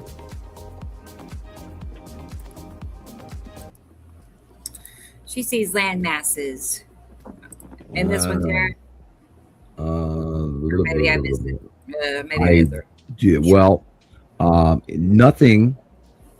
Nothing in this shot. Everything on the left-hand side, there are no land masses available, for one, because Uri, and we don't see inside Uri's gas giant. And on the right-hand side, you might see land masses on the right-hand side because everything on his Saturn is nothing but land. So, okay. I went back 3, so. Now, if you were staring at Nibiru, then you can see individual land masses and oceans and clouds and all of that. Okay, but why can't I see it through my telescope? Right. That is a Saturn and most of that in on the right. Well, if you looked in your telescope in 2008 and 2007, you would have seen this. You would have seen something. Yeah. On approach, yep. And, they banned a bunch of those digital phones because I bought one of the banned ones because it was on clearance. And I was filming in 2008 and 2009. I was filming the Nibiru blob in the sky that the human eye could not see. Where you put the camera up, and there it was. And that was years before they were actually eye visible. Wow. Look at that perfect circle over to the far right there. Mm-hmm. Green asteroid. Okay. That little dot around it. This would be the light angle. That would be necessity, and that's absolutely. See, it's got the same clouding. Yeah. Well, yeah. It's got exactly the same. It's happening above Earth, and it has to be the same because it's going on above Earth. It's not local. No, but what I'm saying is, when you guys put your pictures up, I'm always looking at the opposite, but same cloud patterns from day to day to day. Yeah. And you can't make that up. Clouds don't do that. Planets do. No. And consistently. This is the red asteroid in front of Atu. That is to the side of, let me see. That's the opposite side of Uri. I was going to say light's coming from that side. Yeah, that's the back end of Uri, and this is the bottom of Nepacity. See the core, and the angle, and this is this is heaven from looking underneath Saru. Heaven. All the angels that are coming to greet you, and Jesus is going to ride in on his surfboard. Cool. I thought it was a hovercraft, but anyway. Well, you know the Silver Surfer and all that. He's got a special surfboard. Of course, he has. What's really scary is I don't want to go politically there, but there is a certain group of people on the planet right now that would like to see the rapture happen and to bring back Jesus. Well, look at all those poor people that got duped in Africa. They gave away all their worldly possessions. Jim Jones, thinking that the rapture was going to happen. What happened to all of those people? Where are they now? They begging for all their stuff back? They drank the Kool-Aid. Oh no! How embarrassing. Well, yeah, we are not a cult, and we've been accused of that over the years a few times. And no, we're a bunch of people around the world that see the same damn planets, and we've proven that this is real. Yeah. And it's very important. And God, if we were a cult, I think we'd be far wealthier than we are right now. Gosh, you hope so, hey? Yeah, one of those big ministry churches where I could have my own Learjet and all of that. And real nice suit. That big old mansion down there in Louisiana and Georgia. Yeah. You'd be looking like one of Rebecca's animated pictures. We could do that. The last one you made with the staff and the book and all, that was cool. Yeah. I felt a little arrogant for saving a copy of that, thinking it had gone a little bit too far. But if somebody else makes it, then I guess it's okay. If I were to make that would be arrogant. I like this one a lot. Save them all. We'll have them printed up and put in a book. Red Asteroid, and then the bottom of Atu and Atu's moon. Amazing. Right. Neat. Wow. Neat. And somewhere in there is the text too. This again is the bottom of Uri and the asteroids. Oh, Carol Ann said she'll help fly the jet. She's got experience. That's right. Yeah, I trust Carol Ann to fly it. I was just going to say that. I think I would rather trust Carol Ann than anyone else. And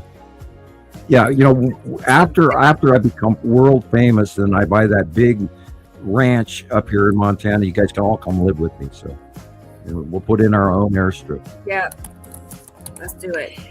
We'll make our own utopia. Skywatcher Ranch. That's not cool. Skinwalker Ranch. No, not Skinwalker. Yeah, no. They've got enough. I don't watch that, but every once in a while I'll watch a little bit of this. They've got some crazy shit going on down there at Skinwalker Ranch. Haven't they what? And I do absolutely believe in rakes or skinwalkers. There have been so many sightings over the last 30 years, and they all match. And when you get that many sightings and they all match, then that damn thing is real. Oh my God, where's the light coming from? That is necessity and the big three.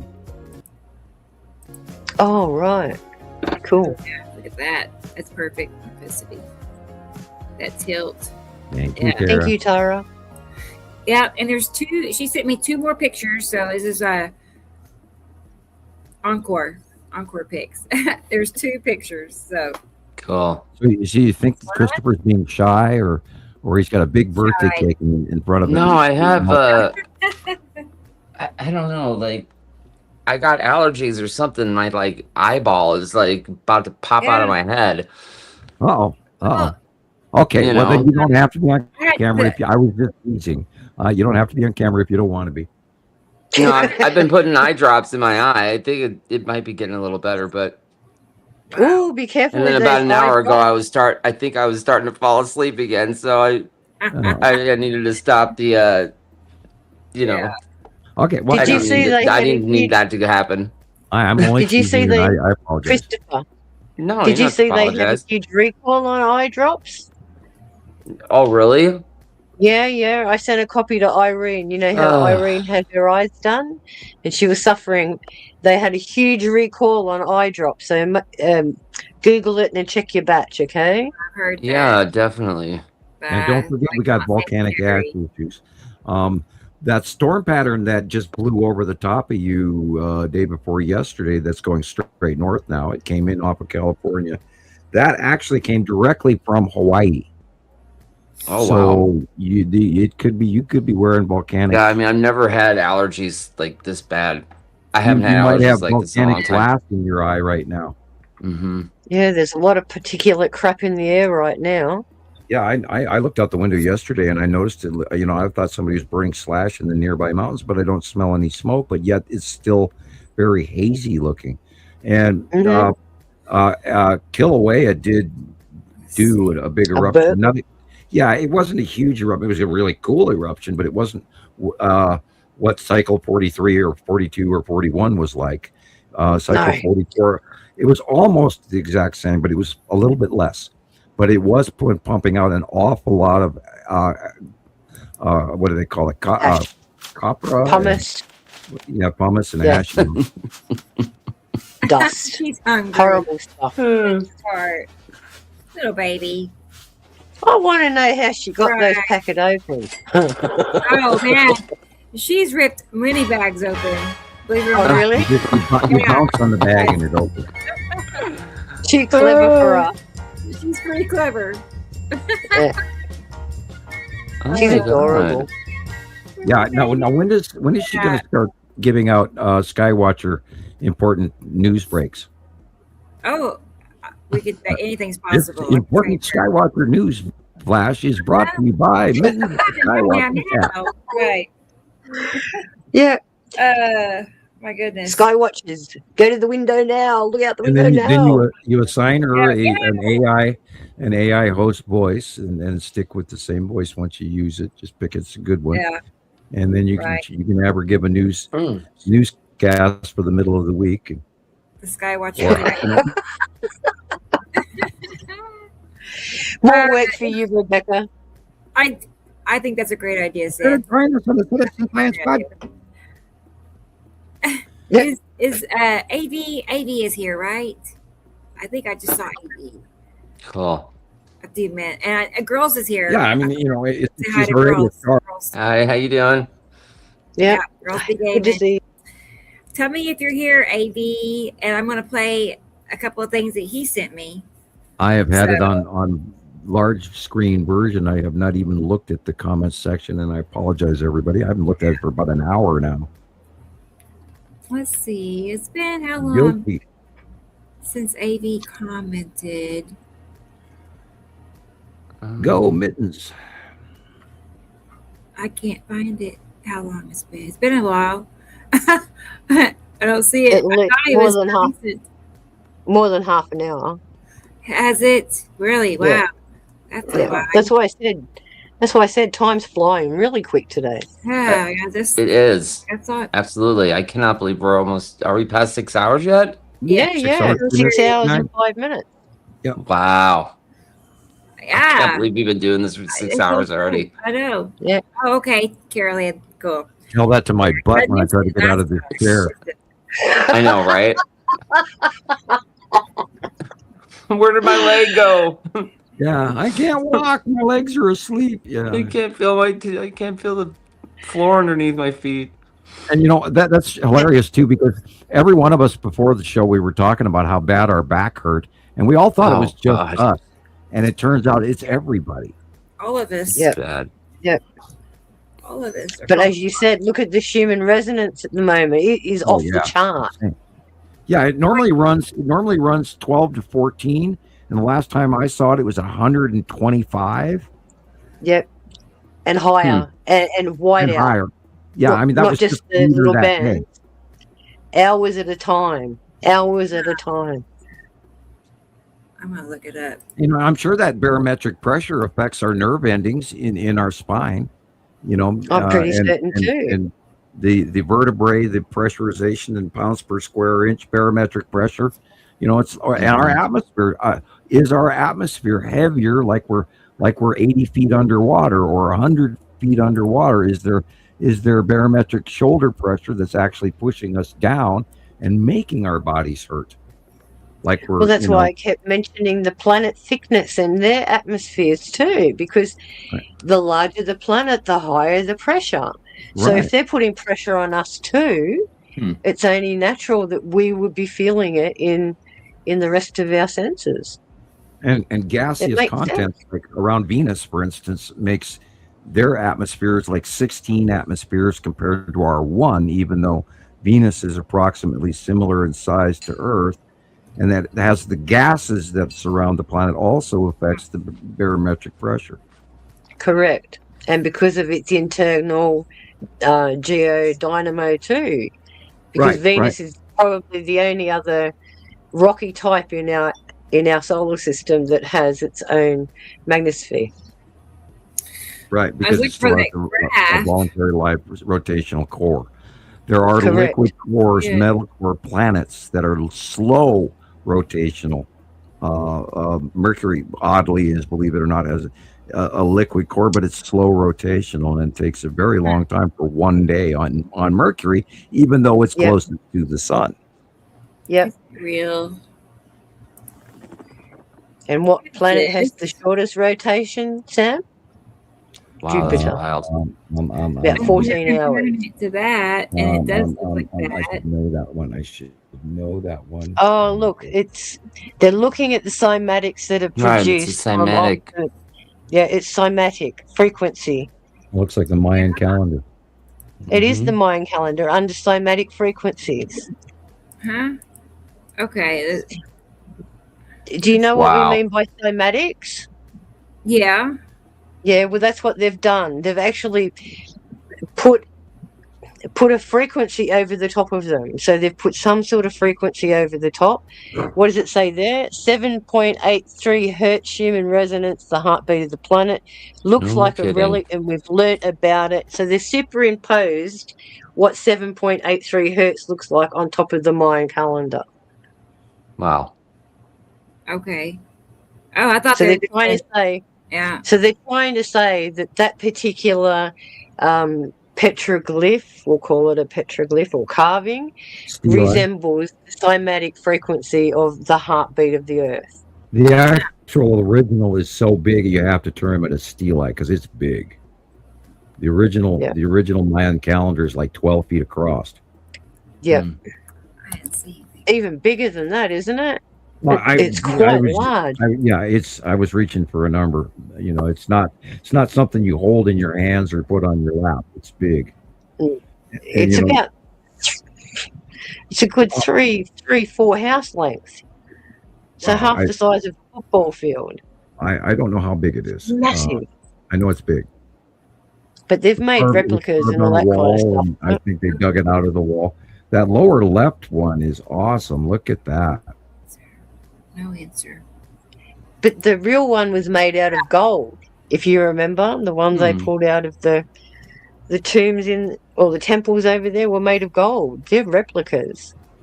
Some of them are replicas. Yeah, there's a stone carved one on a temple, and then there's the gold one, and then there's gold plates.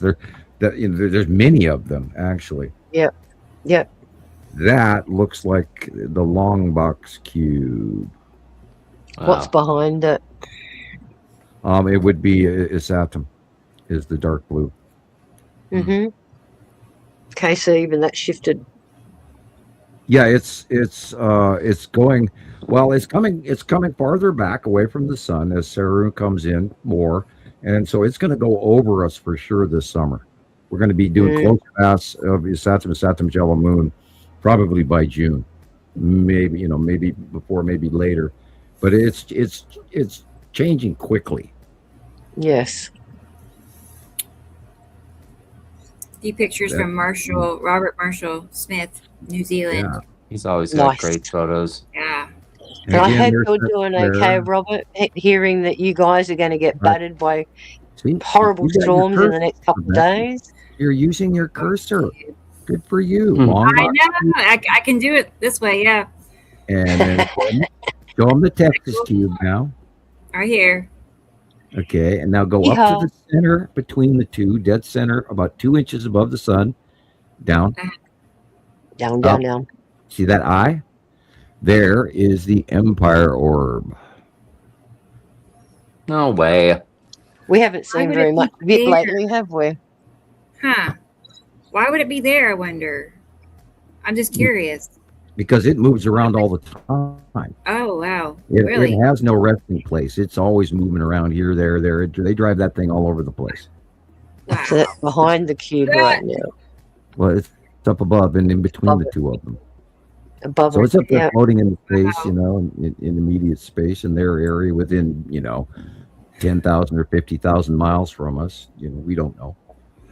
It could be 3,000 miles for all I know. But you got the Texas cube on the left, you got the long box cube on the right, and dead center above, and it's leaving that drop tail. Dead center, it's got to be the Empire orb. It could be the blue asteroid, but I doubt it. Huh. That's cool. It's too high for the blue. Shadow. Right. Right. Dark. That's exactly what I would have said next year, and you're exactly correct. Too high for the blue asteroid. It should be, the blue asteroid should be closer to the sun.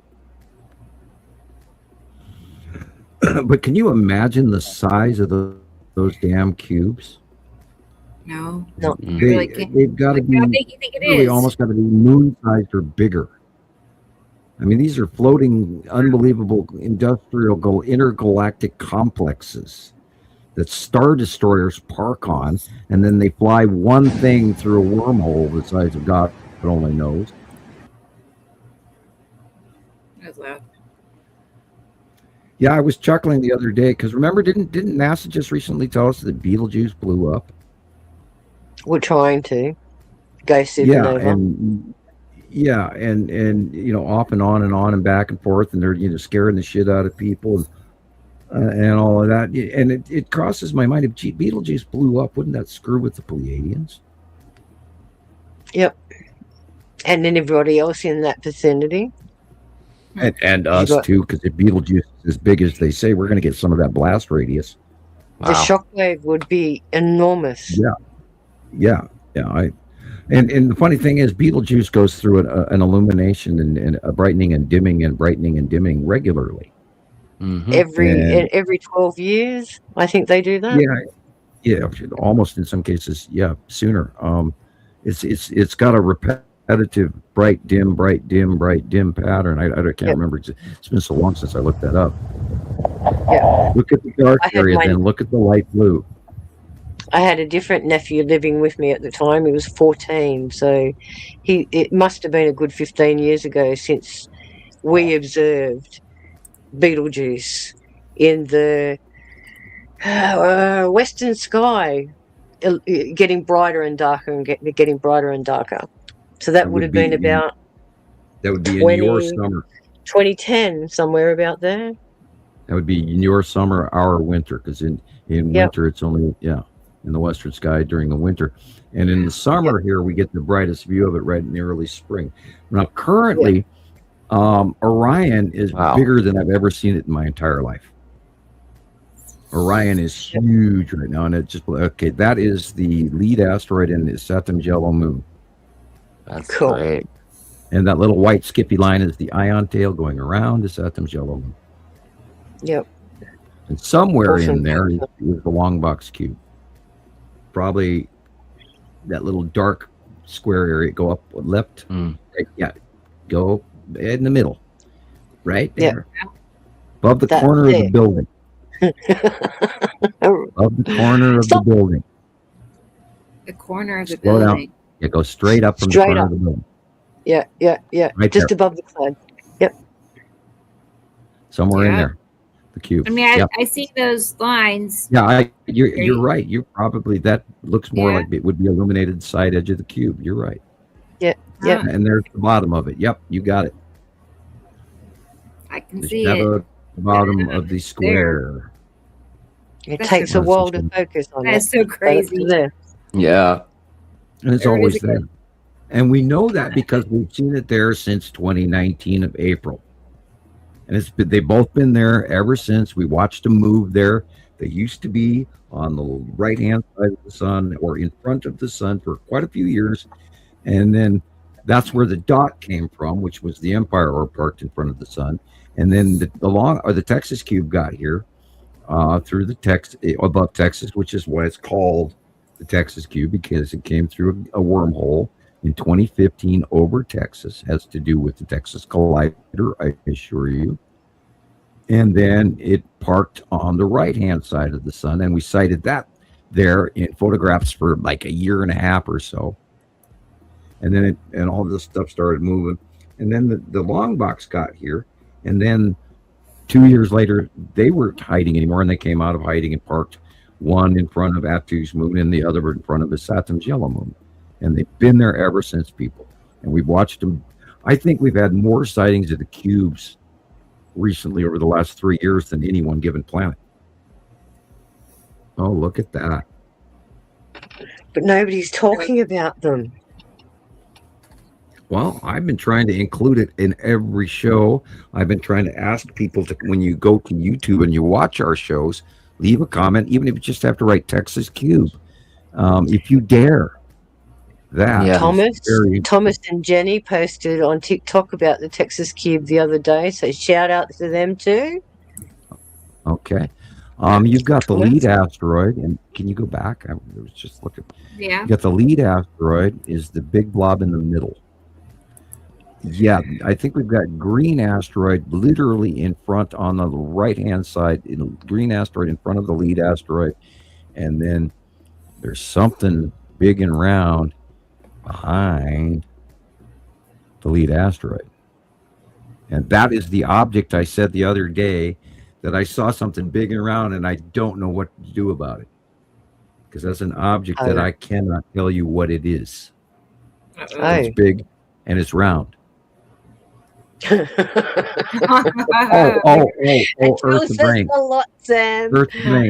Earth to brain. Remember, we also believe that Saturn has 3 moons. Yes, you did mention that. And maybe that rounded big object is the side. Now that Saturn's yellow moon is moving over to the right, maybe we're seeing the side left moon. Ta-da! Cool. Because it's been bugging me. I've seen it like 5 times now. Going, what the hell's that big round object right there? There's not supposed to be anything there. I bet you were seeing one of the 3 moons of Saturn, and we never talked about that. It'd be interesting to see if you bring it up in the site view for this month. We're going to switch gears and we're going to watch this. Oh, God, I might have to draw it in. Videos. Might have to draw it in. Get your We can call it. We got a new name for it. We can call it Steve. Okay. Yeah. I know I'm joking. Video. Steve, that's good. I'm trying to call it anything you want. If I can. No, that's a bad joke. I was joking. We can call it Steve. Our chat. As long as you don't call it Karen. Okay, here are I have two. Okay, I have a part 1 and a part 2 for AV's videos. So, because there's 2 different sizes, so that's why I did it separate. Okay, so here's part 1. I believe he said this one was just, of course, this is the most recent one. And that to me is such a perfect Saru. Yeah. I hope that they're color. You see that big curve coming around? Look at the open core. Look at the drawing real quick so you can see the big curve of Saru. Yeah, I thought that was really perfect. Yep. Yes. Okay. Cool. And the color's right, and the location is right. And the time of day is right. There's the spiral asteroid trail right dead center as you move to the left.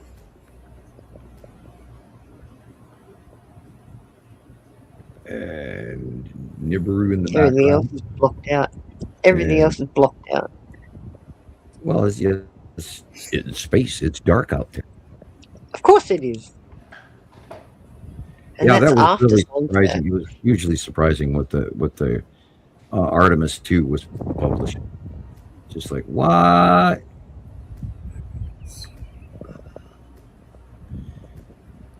Yeah, that would be illuminated Saru after sunset, people. And we've been talking about this for about 6 months that this would be happening, and there it is. Yeah. Wow. And you can't make that shit up. No. Bottom of Uri. And I'm stalling out, so I missed half of that.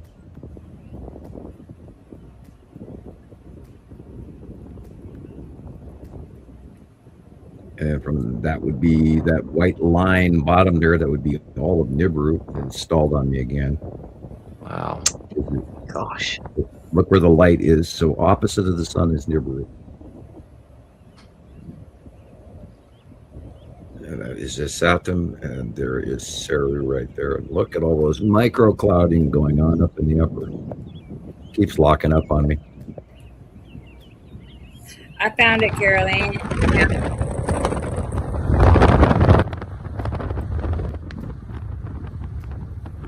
Isn't that cool? Yeah.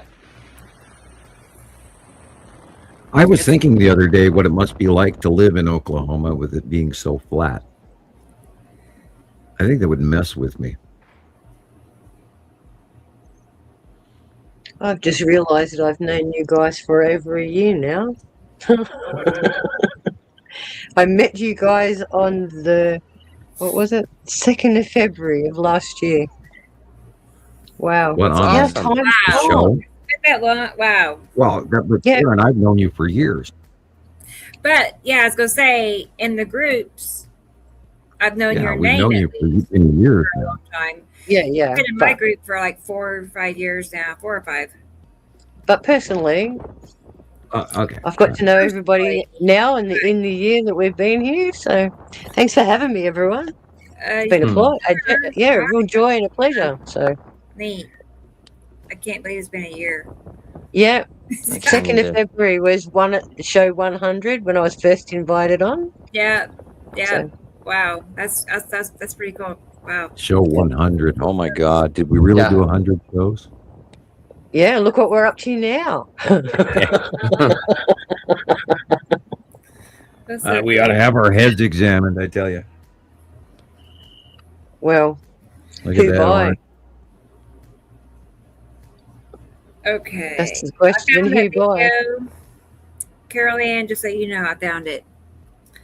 The one that we're talking. She thinks we're seeing maybe a long box cube turning. I don't know. Sam, you'll have to see this one. It's pretty neat. So I'll get that loaded. Okay, cool. Yeah. Cool. Oh, okay. So that's part 1. Let's do 2. It's long ways. All right. Now remember, the closer the planets get, the more that they appear to visibly rotate. Rotation could be it's in the same place, but the planet that is parked around is rotating. And I've got the hiccups. Yay.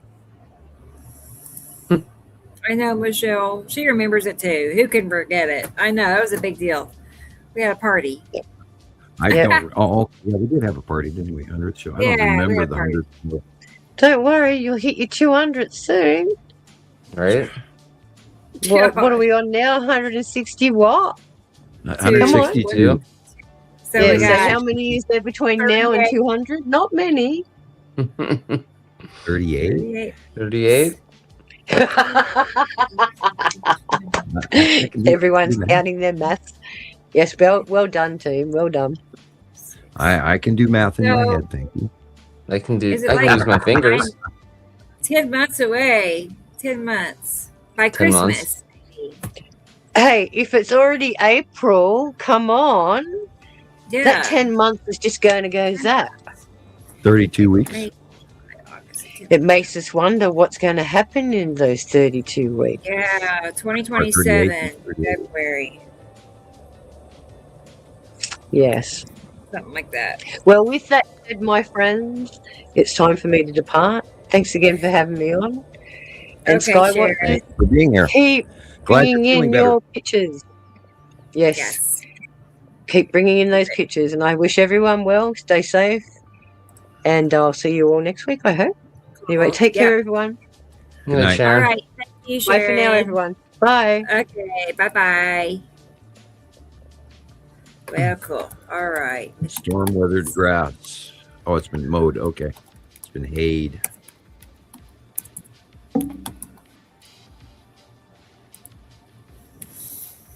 Yeah, I lived in flat Minnesota, but they have so many trees for the most part that you don't really get to see how flat it is, whereas Oklahoma has less trees generically.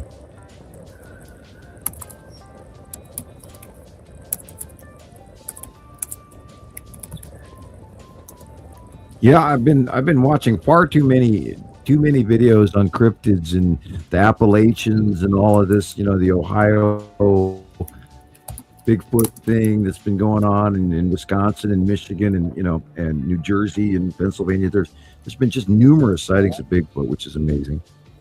That's cool. And I kind of believe in them, but there's other stuff that I've looked up there, like the Dog Man, where they believe that's an escaped military scientific experiment gone bad or so. I don't know. I know I'm not going camping with anywhere without my sidearm. Right? I don't blame you. Period. Yeah, look at that. The blue is. And remember, everybody, you gotta look at the dark areas first, and then then the reality of what you're staring at will actually jump out at you. And oh, my back hurts. Oh man. Well, I've been sitting in this chair for 6.5 hours. Mm-hmm. I know. We're all going. I get it. Oh, my ass We'll be about done in just a moment. Cool. I'm going to show you. Okay, that looks extremely like the side edge of Isatum. Wow. Because we know that Isatum's moon is moving over to the right, away from the center of the sun, so therefore it has to be Isatum. Bear with me. I thought I titled this, but let's try it again. And you can see Matim on the left. White illumination, big round circle beside the sun. Matim. Same size, same circle. Over and over and over again. And that's how we know it's real, because it keeps happening in people's pictures around the world. Right.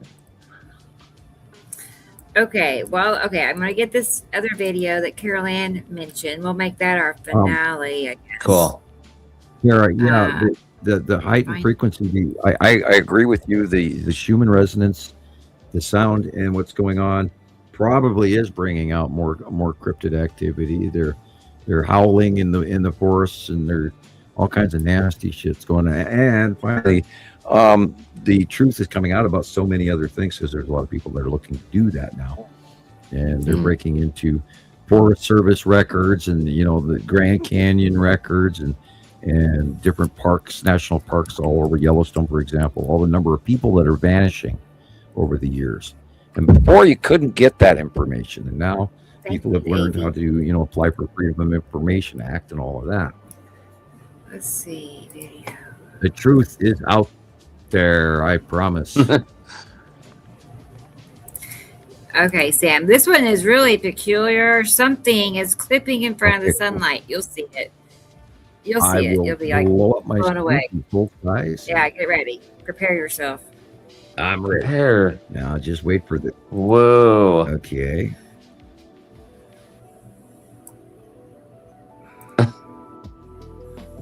Unfortunately, it stalled on me. On that is. So that's me. I'm pulling it back and forth. So I'm just looking at it. But still, that's awesome. Keep doing it.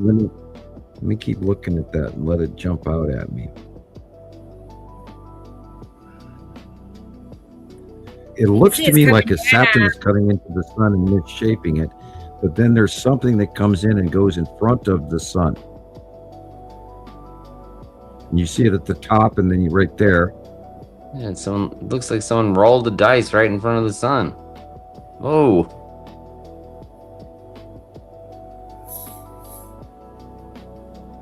What's that? Well, we know that a comet hit the sun. That was weird. As a matter of fact, that actually does fit. Because the comet did go ballistic, and they did show debris out the right-hand side of the sun the other day from that comet that hit. And that was like 2 or 3 days ago. That blue is so intense. I think that's something passing in front. An asteroid of some sort, a very large one, skimming past the upper edge of the sun. Could it be the blue asteroid? Yeah, but it's really moving fast, and the blue asteroid does not do that. I do not have that picture, Carolyn. I can find it. Now, we've known all week long that the long box cube. Now, are these small dots or those star destroyers right there? And this is the long box cube, the edge of the long box cube.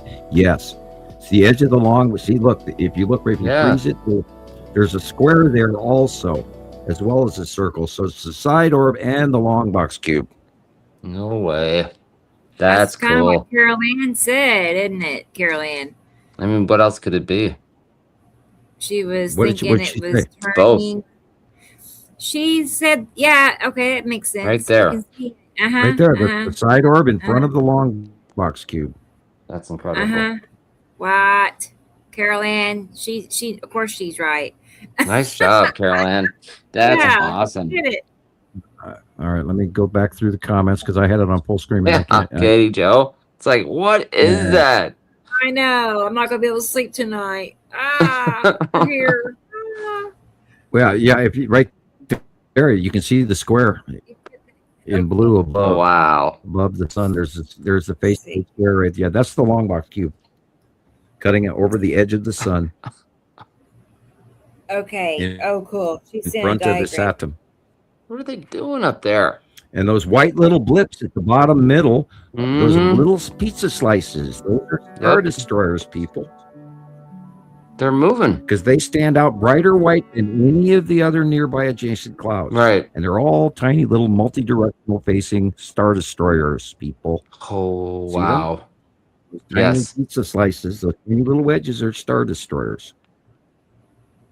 And there's usually 3 or 4 or 5 of them around the long box. Whereas if you look at the Texas cube, there's like 30 of them parked in different rows. Yeah, moving that fast, that would mean it's closer to Earth than any of the planets and all of that. Yeah, that's the long box cube with the side orb going in front of the sun at an angle as the planet rotates. Wow. And everything's locked up on me. Here's a picture also. Cool. That's awesome, Carol Ann. Thank you. Yes. No, she did good. Tell that lady thank you. Yeah, I love no matter what, the pizza slices on the bottom here at the horizon in the middle. Those are Star Destroyers. I see 4 of them in this shot alone. It's frozen, but okay, I believe 5. Yeah, 5. This is she's showing us here how she saw it. Right. Yeah. Yep. Exactly. Wow. Well, it crosses from above it on the upper left above the sun, and it comes crossing down and turns downward in front of. So we see the corner cuts in front of the sun, and you see the side orb in front of it in a perfect circle as well. Right there, there's the side orb. Yep. Wow. Okay. You're right, Carol Ann. You're correct. Yep. You're right. It does do that turn. Yeah, look at that. The square changes and it actually rolls. Yeah. And look at the little pizza squares, man. They're moving too. They're little. Not squares, triangles. All right. Right. Little. I'm up to rented lip. Yeah, excellent capture, Carol Ann. Here it comes. That is so cool. Yeah, she's still useful. Old or not, I don't know. That's how I feel.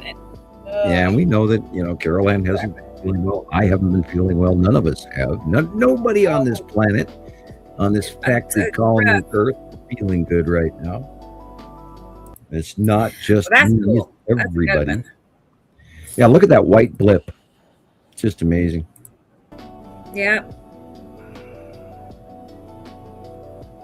I'm impressed that somebody caught that. Even, just the fact that somebody Yeah, it's not often you see something transpire that quickly in front of the sun. It's rare. I mean, we've seen asteroids cross in front of the sun over and over again, but they've never been that fast. Yeah.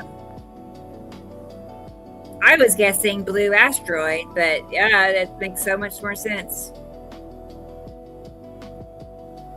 Well, I would have been more easily ready to discount it, except for look at these little white dots. Those are like Star Destroyers. Yeah, you can't deny that. And then we saw the square of the facial darkness of that square, and went, oh crap, that's the long box cube.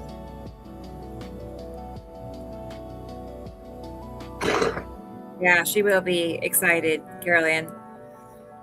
And then she's got to realize it's an intergalactic starship. Oh no! With an alien multinational race on it, multifactional, multi-planetary group of Federation extraterrestrials. There's probably 800 different races on that thing. Wow, that's a lot. And a big, it's the size of that thing has got to be insane. Yeah. I mean, if you can park a star, like 25 Star Destroyers on one of those, and the Longbox cube is twice the size of the Texas cube because it's two cubes jammed together. What are they doing? You don't know? Do you know what they're doing? Well, they're here to get their slice of the pie or oversee the transition or blockade to make sure that the Nibiruans don't invade Earth or whatever, because they already own it. They don't have to. They just threaten with technology, saying you give us the commodities or else. And I'm sure that the world leaders are all fully aware of that. And we're going to give them everything they want. There's no way in hell we can fight them. There's no way we can fight them. All they have to do is drop their Star Destroyers in our atmosphere and bomb the shit out of us, and we'd all be dead. Jeez. I mean, they've got that many ships here. There's like 100 of those suckers here. And we've seen countless pictures of them proving that over the last decade. I watched them offload by eye. There was no clouds wrapped around in April of 2019 when I watched them start offloading those damn Star Destroyers off the Texas Cube.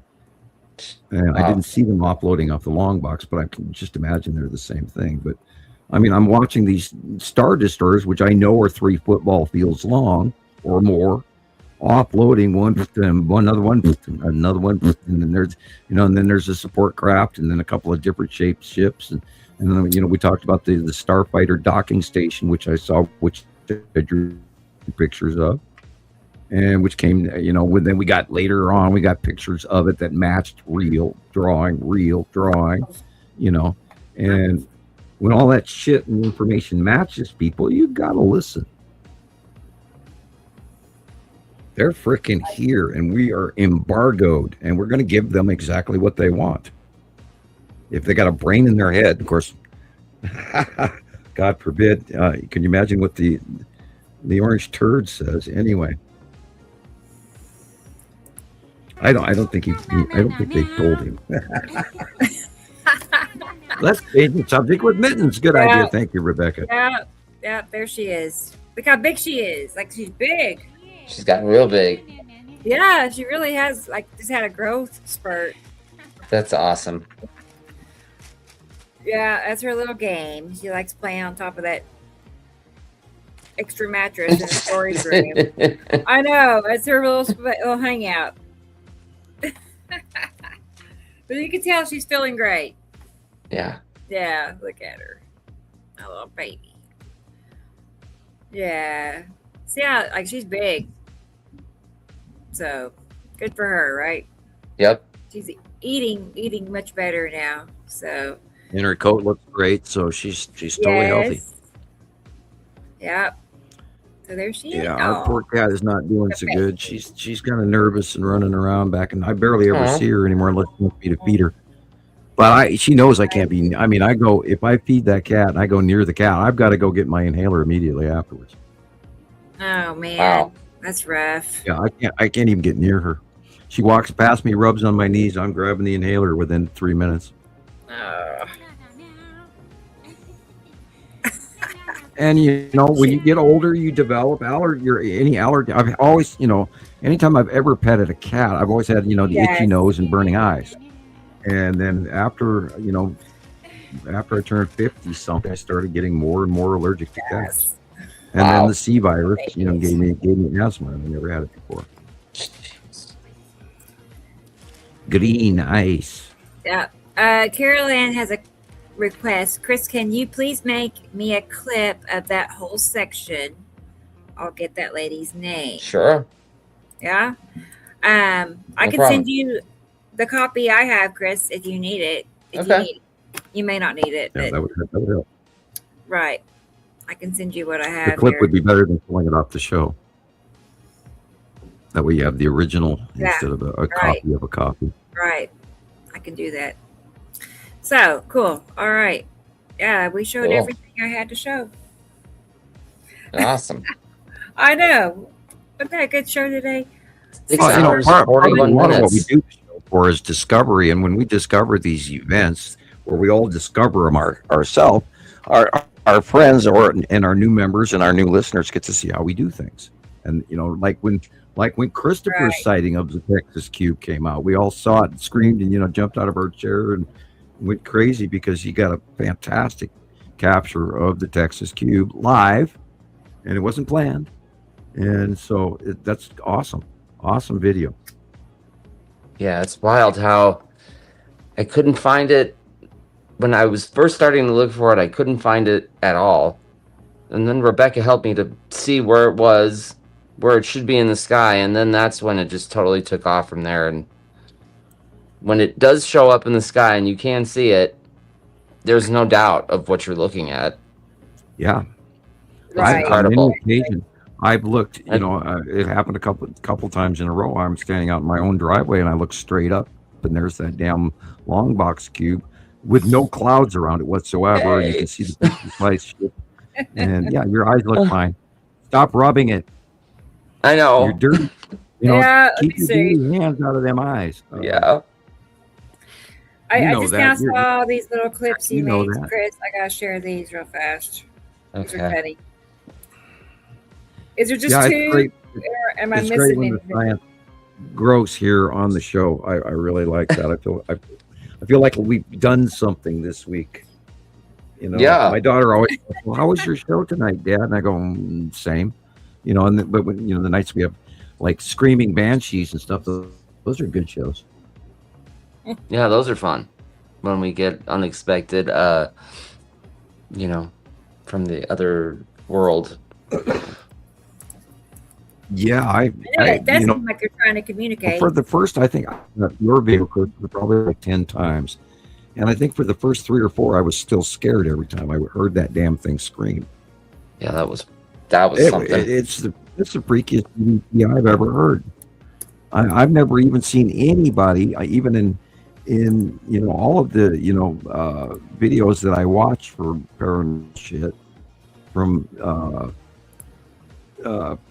the Paranormal Nightmare Group. Those guys are good. I kind of get bored with them. Or Truly Haunted, or I'm trying to think of that one guy's name. But anyway, there's so many out there that do paranormal shit, and we got the nastiest ghost scream soundtrack I've ever heard, and it was live on our show, and we're all sitting there going, "Who made that sound?" I love that daily routine. Right. It's basically the soundtrack waking moment. Went with it. Right? I didn't pick it out. It was just that one was real easy to make. I just plugged in the monthly site drawing and it was done. And no hamsters were injured in the making of this video. Yeah. I love it. Yeah. I do too. I love it. By the way, this is the music I sit and listen to all the time. Yeah. Love it. Yeah, I a lot of Chopin, a lot of Vivaldi, a lot of Mozart, a lot of Bach, Beethoven. Oh gosh, I love that. Yeah, we gotta. Yeah, we needed a no harm to the hamster video. And you got to send a copy of that, Gillian. But careful, if you post it on Facebook, you could get Facebook. I know, right? 3 months. I don't think I posted that one on Facebook yet, but yeah. Well, you're showing the underbelly of a hamster, and my God, that's what Gillian did. That's right. I watched. Yeah, that's where this joke comes from. Gillian posted a picture of a hamster running on a wheel, and it was a live meme. But you could see, pardon the expression, world here, scary word. You could see hamster nipples. And being their mammalian protuberances, and it had 6 of them. And because of that, Gillian got banned for like a month. and my site got shut down for 3 months because they showed nipples, mammalian protuberances. Right, hamster. So that's where the joke comes from. And no hamsters were injured in the making of this video. So I don't know. After getting in all that problems with Facebook a couple weeks ago, I feel like I don't know. I feel like a bad teenager or something. Like I did something really bad. They just took it down, and that was that. I feel like I've been sitting in the corner for time out or something. Is just not right. Yeah, you'll lose the dunce cap feeling about the third or fourth time they do that to you. Both Rebecca and I have gone through the Facebook jail chopping block many a time. Right? So I know every time you guys talked about it, I thought to myself, I hadn't had to deal with that yet. I thought I was, someone special because I hadn't been in Facebook jail yet. Now I'm in Facebook exile. I know. It's even worse when you lose an account. Yeah, it was bad. Over it. It's really. Hey, knock on wood. TikTok is gleefully, magnanimously allowed me back after kicking me off the first 2 times, and they pretty much left me alone this time, which is amazing. Yeah. So knock on wood for TikTok. Thank you, TikTok. Thank you, TikTok. Yeah, don't leave Sam alone. Yeah, I got in trouble. I got in trouble for posting a drawing tip up on right before we came on the show today. And it was in a private message. So they notified me that they deleted my private message. So do not be surprised if I am going to be in trouble with Facebook again, because I did contest and the thing, and they gave me the opportunity to, so I did. And I typed in that they are obviously misconstruing what I was posting. It's not it was weird. It's not Katie a mammalian. Yeah, that's it, Tara. Yeah, he's got a new page. Careful what you say out loud, Grady Joe. Yeah, exactly, Caroline. Shh, quiet. Don't say it out loud. No. I know. I know. I think she plays her cards right. I don't think she. I don't see you being too risky, but. With Chris, I don't even know what got you in trouble. Like I don't know. It said that I violated someone's rights, and it said you can appeal it. Yeah, right. That's what I was thinking. Somebody turned you in. Yeah, because it wouldn't even show me the post that got me in trouble. Right. But I hadn't posted anything like. Right. Yeah. Like. I don't know if it was music or something like that, but I don't know. It was weird. And then it said you can appeal it, and we'll get back to you. We'll review it, and we'll get back to you. So I send the appeal, and within like 2 seconds, I get an email back saying they reviewed it, and I'm not allowed back on Facebook. It was just weird. Wow, that's crazy. And I'm allowed back on Facebook, but I'm not allowed to use my. I have to make a whole new account. Yeah, I think you got Karen. Yeah, I think you got Karen. I do too. And that has happened to me probably 10 or 15 times. Is where somebody was offended by what I was posting. I was talking about planets, and they thought I was some charlatan con man. And I've been called many things worse than that over the years. So I think I've been turned in 10, 15 times where they actually removed my shit over and over and over and over and over again. And I am still considered spam, by the way. They still have me marked as spam. Oh, no. Yeah. So be sure, people, be sure to check if you're on a member of a Facebook group and you have the opportunity to check in the spam section. Please go look at those, because I might be posting things on your site and you don't see them because they're filed away in spam. Yeah, that's it, Tara. And everything came in on the news feed was a week late. Everything was 5 to 7 days old that I looked up today. Yeah, it's like it's like the 1940s over here. What's going on? Hey, Audrey. Well, yeah, we have. There's huge. They're censoring us really bad. evidently. I mean, I'm talking to Rebecca on the phone, and they disconnect us. Oh no, that would creep me out. And then Rebecca tries to call right back, and then they tell her that her call can't go through. And then I'm calling her, and she answers the phone and doesn't hear me talk. And then she called me, and I answered the phone, and I couldn't hear her talk. Yeah. You guys ever hear like clicking sounds in the middle of your conversation? That just yeah. It's like our phone conversations have been disconnected probably about 10 times. Many times. Many. Yeah, almost every time we talk. Well, before we started doing the show, we would sit down on the phone. We'd talk for 8 hours straight. Yep. And that's why, I said, we need to record this shit. And then finally, it came to, well, let's just do a show. And then Rebecca was going, no, I don't think I could do a show. I can't be on camera. I can't do that. What? Oh my gosh. I know. We've come a long way, Sam. That was like 2 years ago. Yeah. And if you think about all the hours of material that we discussed over the phone that we could have shared with world. And we couldn't because we didn't. We were even thinking about how do we record our phone conversations. We went through that avenue first. We did that. And, this was the solution. I know that was kind of tricky. I actually found a little electronic.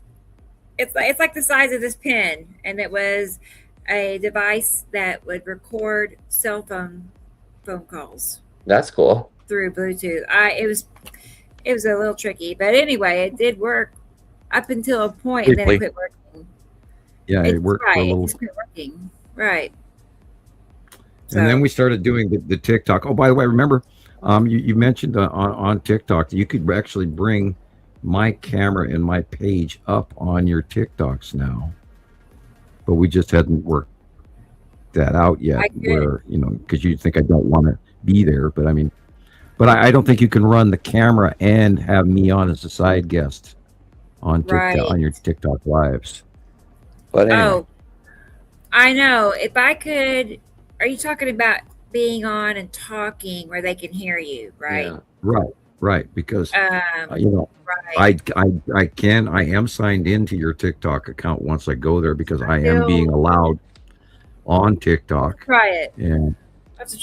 Does your account, Rebecca, let you run an option? You don't go live, but it gives you like a practice, so you can figure out like the different settings and stuff. Maybe you guys could do that and see how. Good, probably try that. Yeah. I'm not. What we're also going to do, we can try that, and everybody can look forward to this. I apologize for stepping over you. We're talking about doing individual interviews about all of our journeys. Like what Chris's story and Carol Ann's story and Sam's story. That would be awesome. Sharon's story, and then she'll do individuals, and then she's going to slap them all together or use them as shorts. Like here today, we're going to interview Christopher, and then you talk for 5 minutes or however preset, and then Rebecca has a series of questions or whatever, or you just randomly talk or whatever. But we're talking about doing that, and then.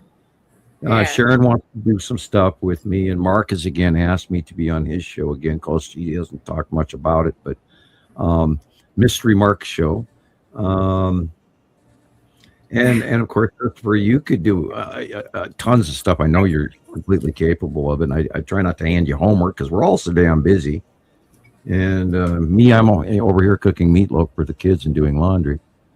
Yeah. Hey, that's the life right there. Audrey said I was born to do it. Yes. Here. That's great. Absolutely. To hear. Usually, Taylor is working like the day we have the show, so he comes home and he's not in the mood to visit. But I do ask him occasionally. I'll be like, hopefully he'll come on and say hi. He will eventually. In a while. Well, I know a lot of younger people don't spend hangout time with their parents. Look at my teenagers; they don't want me in the same room. My kids now go away, Dad. Go. I'm talking to my friends. Yeah. You know, They're the busy. hand gestures are trying to Gaming. sweep you away like you were crumbs No. on the counter. You know. Go away! I'm talking to my Right. friends. I know, yeah, Karen. They don't hear you. He's tired. Right. But yeah, he does have to come along and say hi sometime or another. I'm sure he will.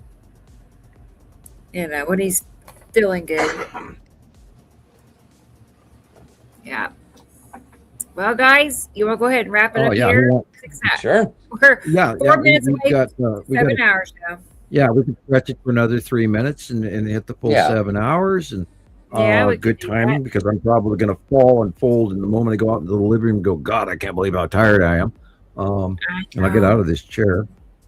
Yeah. And I'm still working on my second Ricola because I found it on the counter and I put it back in my mouth. Sorry, too much TMI. I know. I don't know what I heard. What? Where's it been? Yeah. Right. An older Ricola that I had sitting on the counter, and I, popped it back in my mouth because I pulled it out the last time. I was almost choking on it while trying to talk. We're on a budget here, Sam. You got to do what you got to do. That's true. That's true. As long as it there's nothing wrong with that.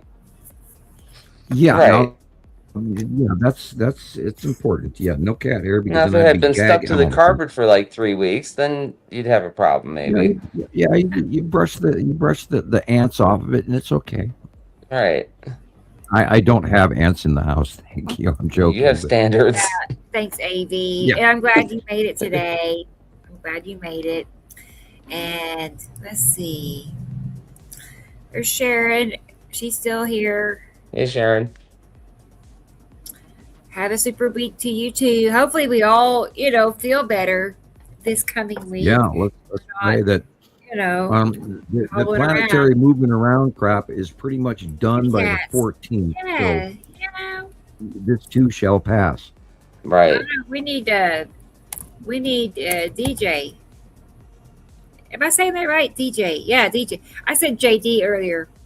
Yeah. I meant DJ, Carolyn. Anyway, because DJ is always here, but this time, doing the cat emojis but here's some dancing cats for Tara.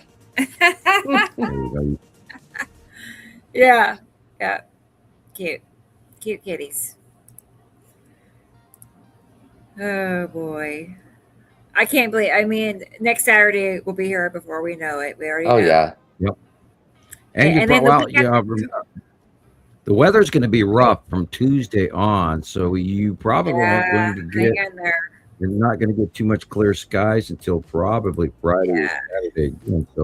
And they're going to be nasty. So literally from Texas to Minnesota, everybody get ready for a nasty ass week of lightning and 70 mile an hour, 50 mile an hour winds and hail, big hail. Oh my gosh! A lot of moisture coming up from the Gulf of Mexico and hitting that cold front.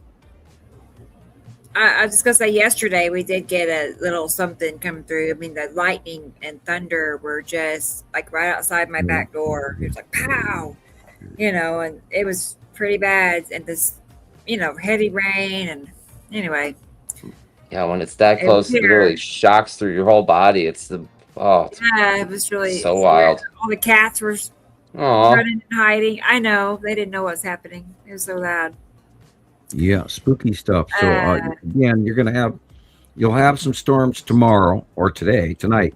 In your area, Rebecca, it's going to roll in tonight. Oh, you'll have thunder and lightning tonight, but it'll drop. It'll be nasty tomorrow, but it'll drop down a little bit Monday. But Tuesday was when the big ball game happens. Andrea has a question for you. Sam. Is there an evil alien race called the Karens? Is that where the term Karen comes from? I have no idea. Right. I only know a little bit about the ones that I have met. Who do you trust? So if what's your source of information here on Earth? So most of what I read, I don't necessarily treat as facts, but okay, sure. The Karens. Yeah. Yeah, exactly, Audrey. That's it. All exactly. Right. We talked our minute past the 7. Oh yeah, we had 7 hours. Great. All right, everybody. We'll see you next week. Same bat time, same bat channel. And I've got my mouse going here in my hand. I'm reaching up to the X button. You're going to go quick. And I hope everybody has a wonderful, safe week. And You keep too, looking up Sam. for fireballs. More fireballs on the way. And Cool. Yeah, y'all take care. Right. Thank you, Sam. No, Good night, Rebecca. Good night, Sam. Bye, Chris. I my last word. Thanks for tolerating me one more time. For sure. Okay, y'all take care. Right. Well, here we are, guys. We're going to wrap it up. And you're probably right. See, sometimes I can't tell. Maybe she's being serious, but it's the way she worded it. It sounded like authentically a legit question. The Karens, are there alien Karens? Maybe. Let's see. So we have T. Racy. I hope you're feeling better, T. Racy. At least maybe by tomorrow and the next day. But it's what time for you? It's like the sun's getting ready to come up for T. Racy. You're so brave. Stay up all night. I would do that too, though, if I were you. That's cool. And Tara says, what? There is some sense. And I know it's not unheard of, is it? I can kind of see that. So there's AV again. Good night, AV. I'm glad you made it. And hey, Jesus. There's Jesus. He's listening. Good. Let's see. Audrey. Good night, Audrey. I guess you took a nap and then you came back, huh? I know, the Karens. We need to make that could be a TV show. Right? And we got Tara again, and it might be just us, guys. I don't really see anybody else that stuck it out this long. 7 hours is a long time. Right. Katie Jo. I think she's out there. Good night, Katie Jo. Yeah. Did I miss anybody? Probably Michelle. I know Michelle usually hangs out till the end, so I'll say good night to Michelle. And did we get Sharon? I don't know, but good night to Sharon. Of course, it's like, what time? It's middle of the day for Sharon. She's like, I'm not going to bed yet. Yeah. Let's see. Who else? I think that's everybody, isn't it? Don't forget, next week, Tony Dean plans on joining us. Unless there's something that changes. You never know. But I'm excited because that's like a new person for us that we have not yet had the opportunity to meet and talk to yet. And he's been in our groups for many, many years. So I'll be working on making a slideshow of all his best hits.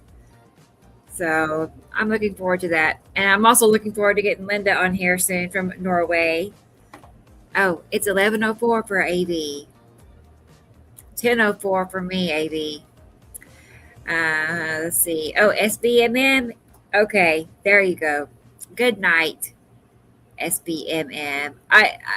That's just so cool. This person is like very consistent. Whether they're here in the chat for the show or over on TikTok, they're usually the first person to comment on everything I share. So that's nice. There's Michelle. There she is. And there's Tara again. All right, guys. Well, I guess I'll go ahead and wrap it up here then. I think we all said goodbye, haven't we? All right, there's Carol Ann. She gets the last word.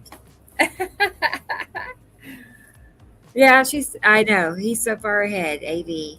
He's 1 hour ahead of me. So, well, all right. Next week, show 163. That'd be fun. Yep. I know. I hate to lose my contact with everybody. It's like I'm having a good time. It's kind of like that meme that Christopher just made. Every waking moment, I'm thinking about these planets. It's the same thing about you guys. I'm like, I wonder what they're doing, what they're seeing today.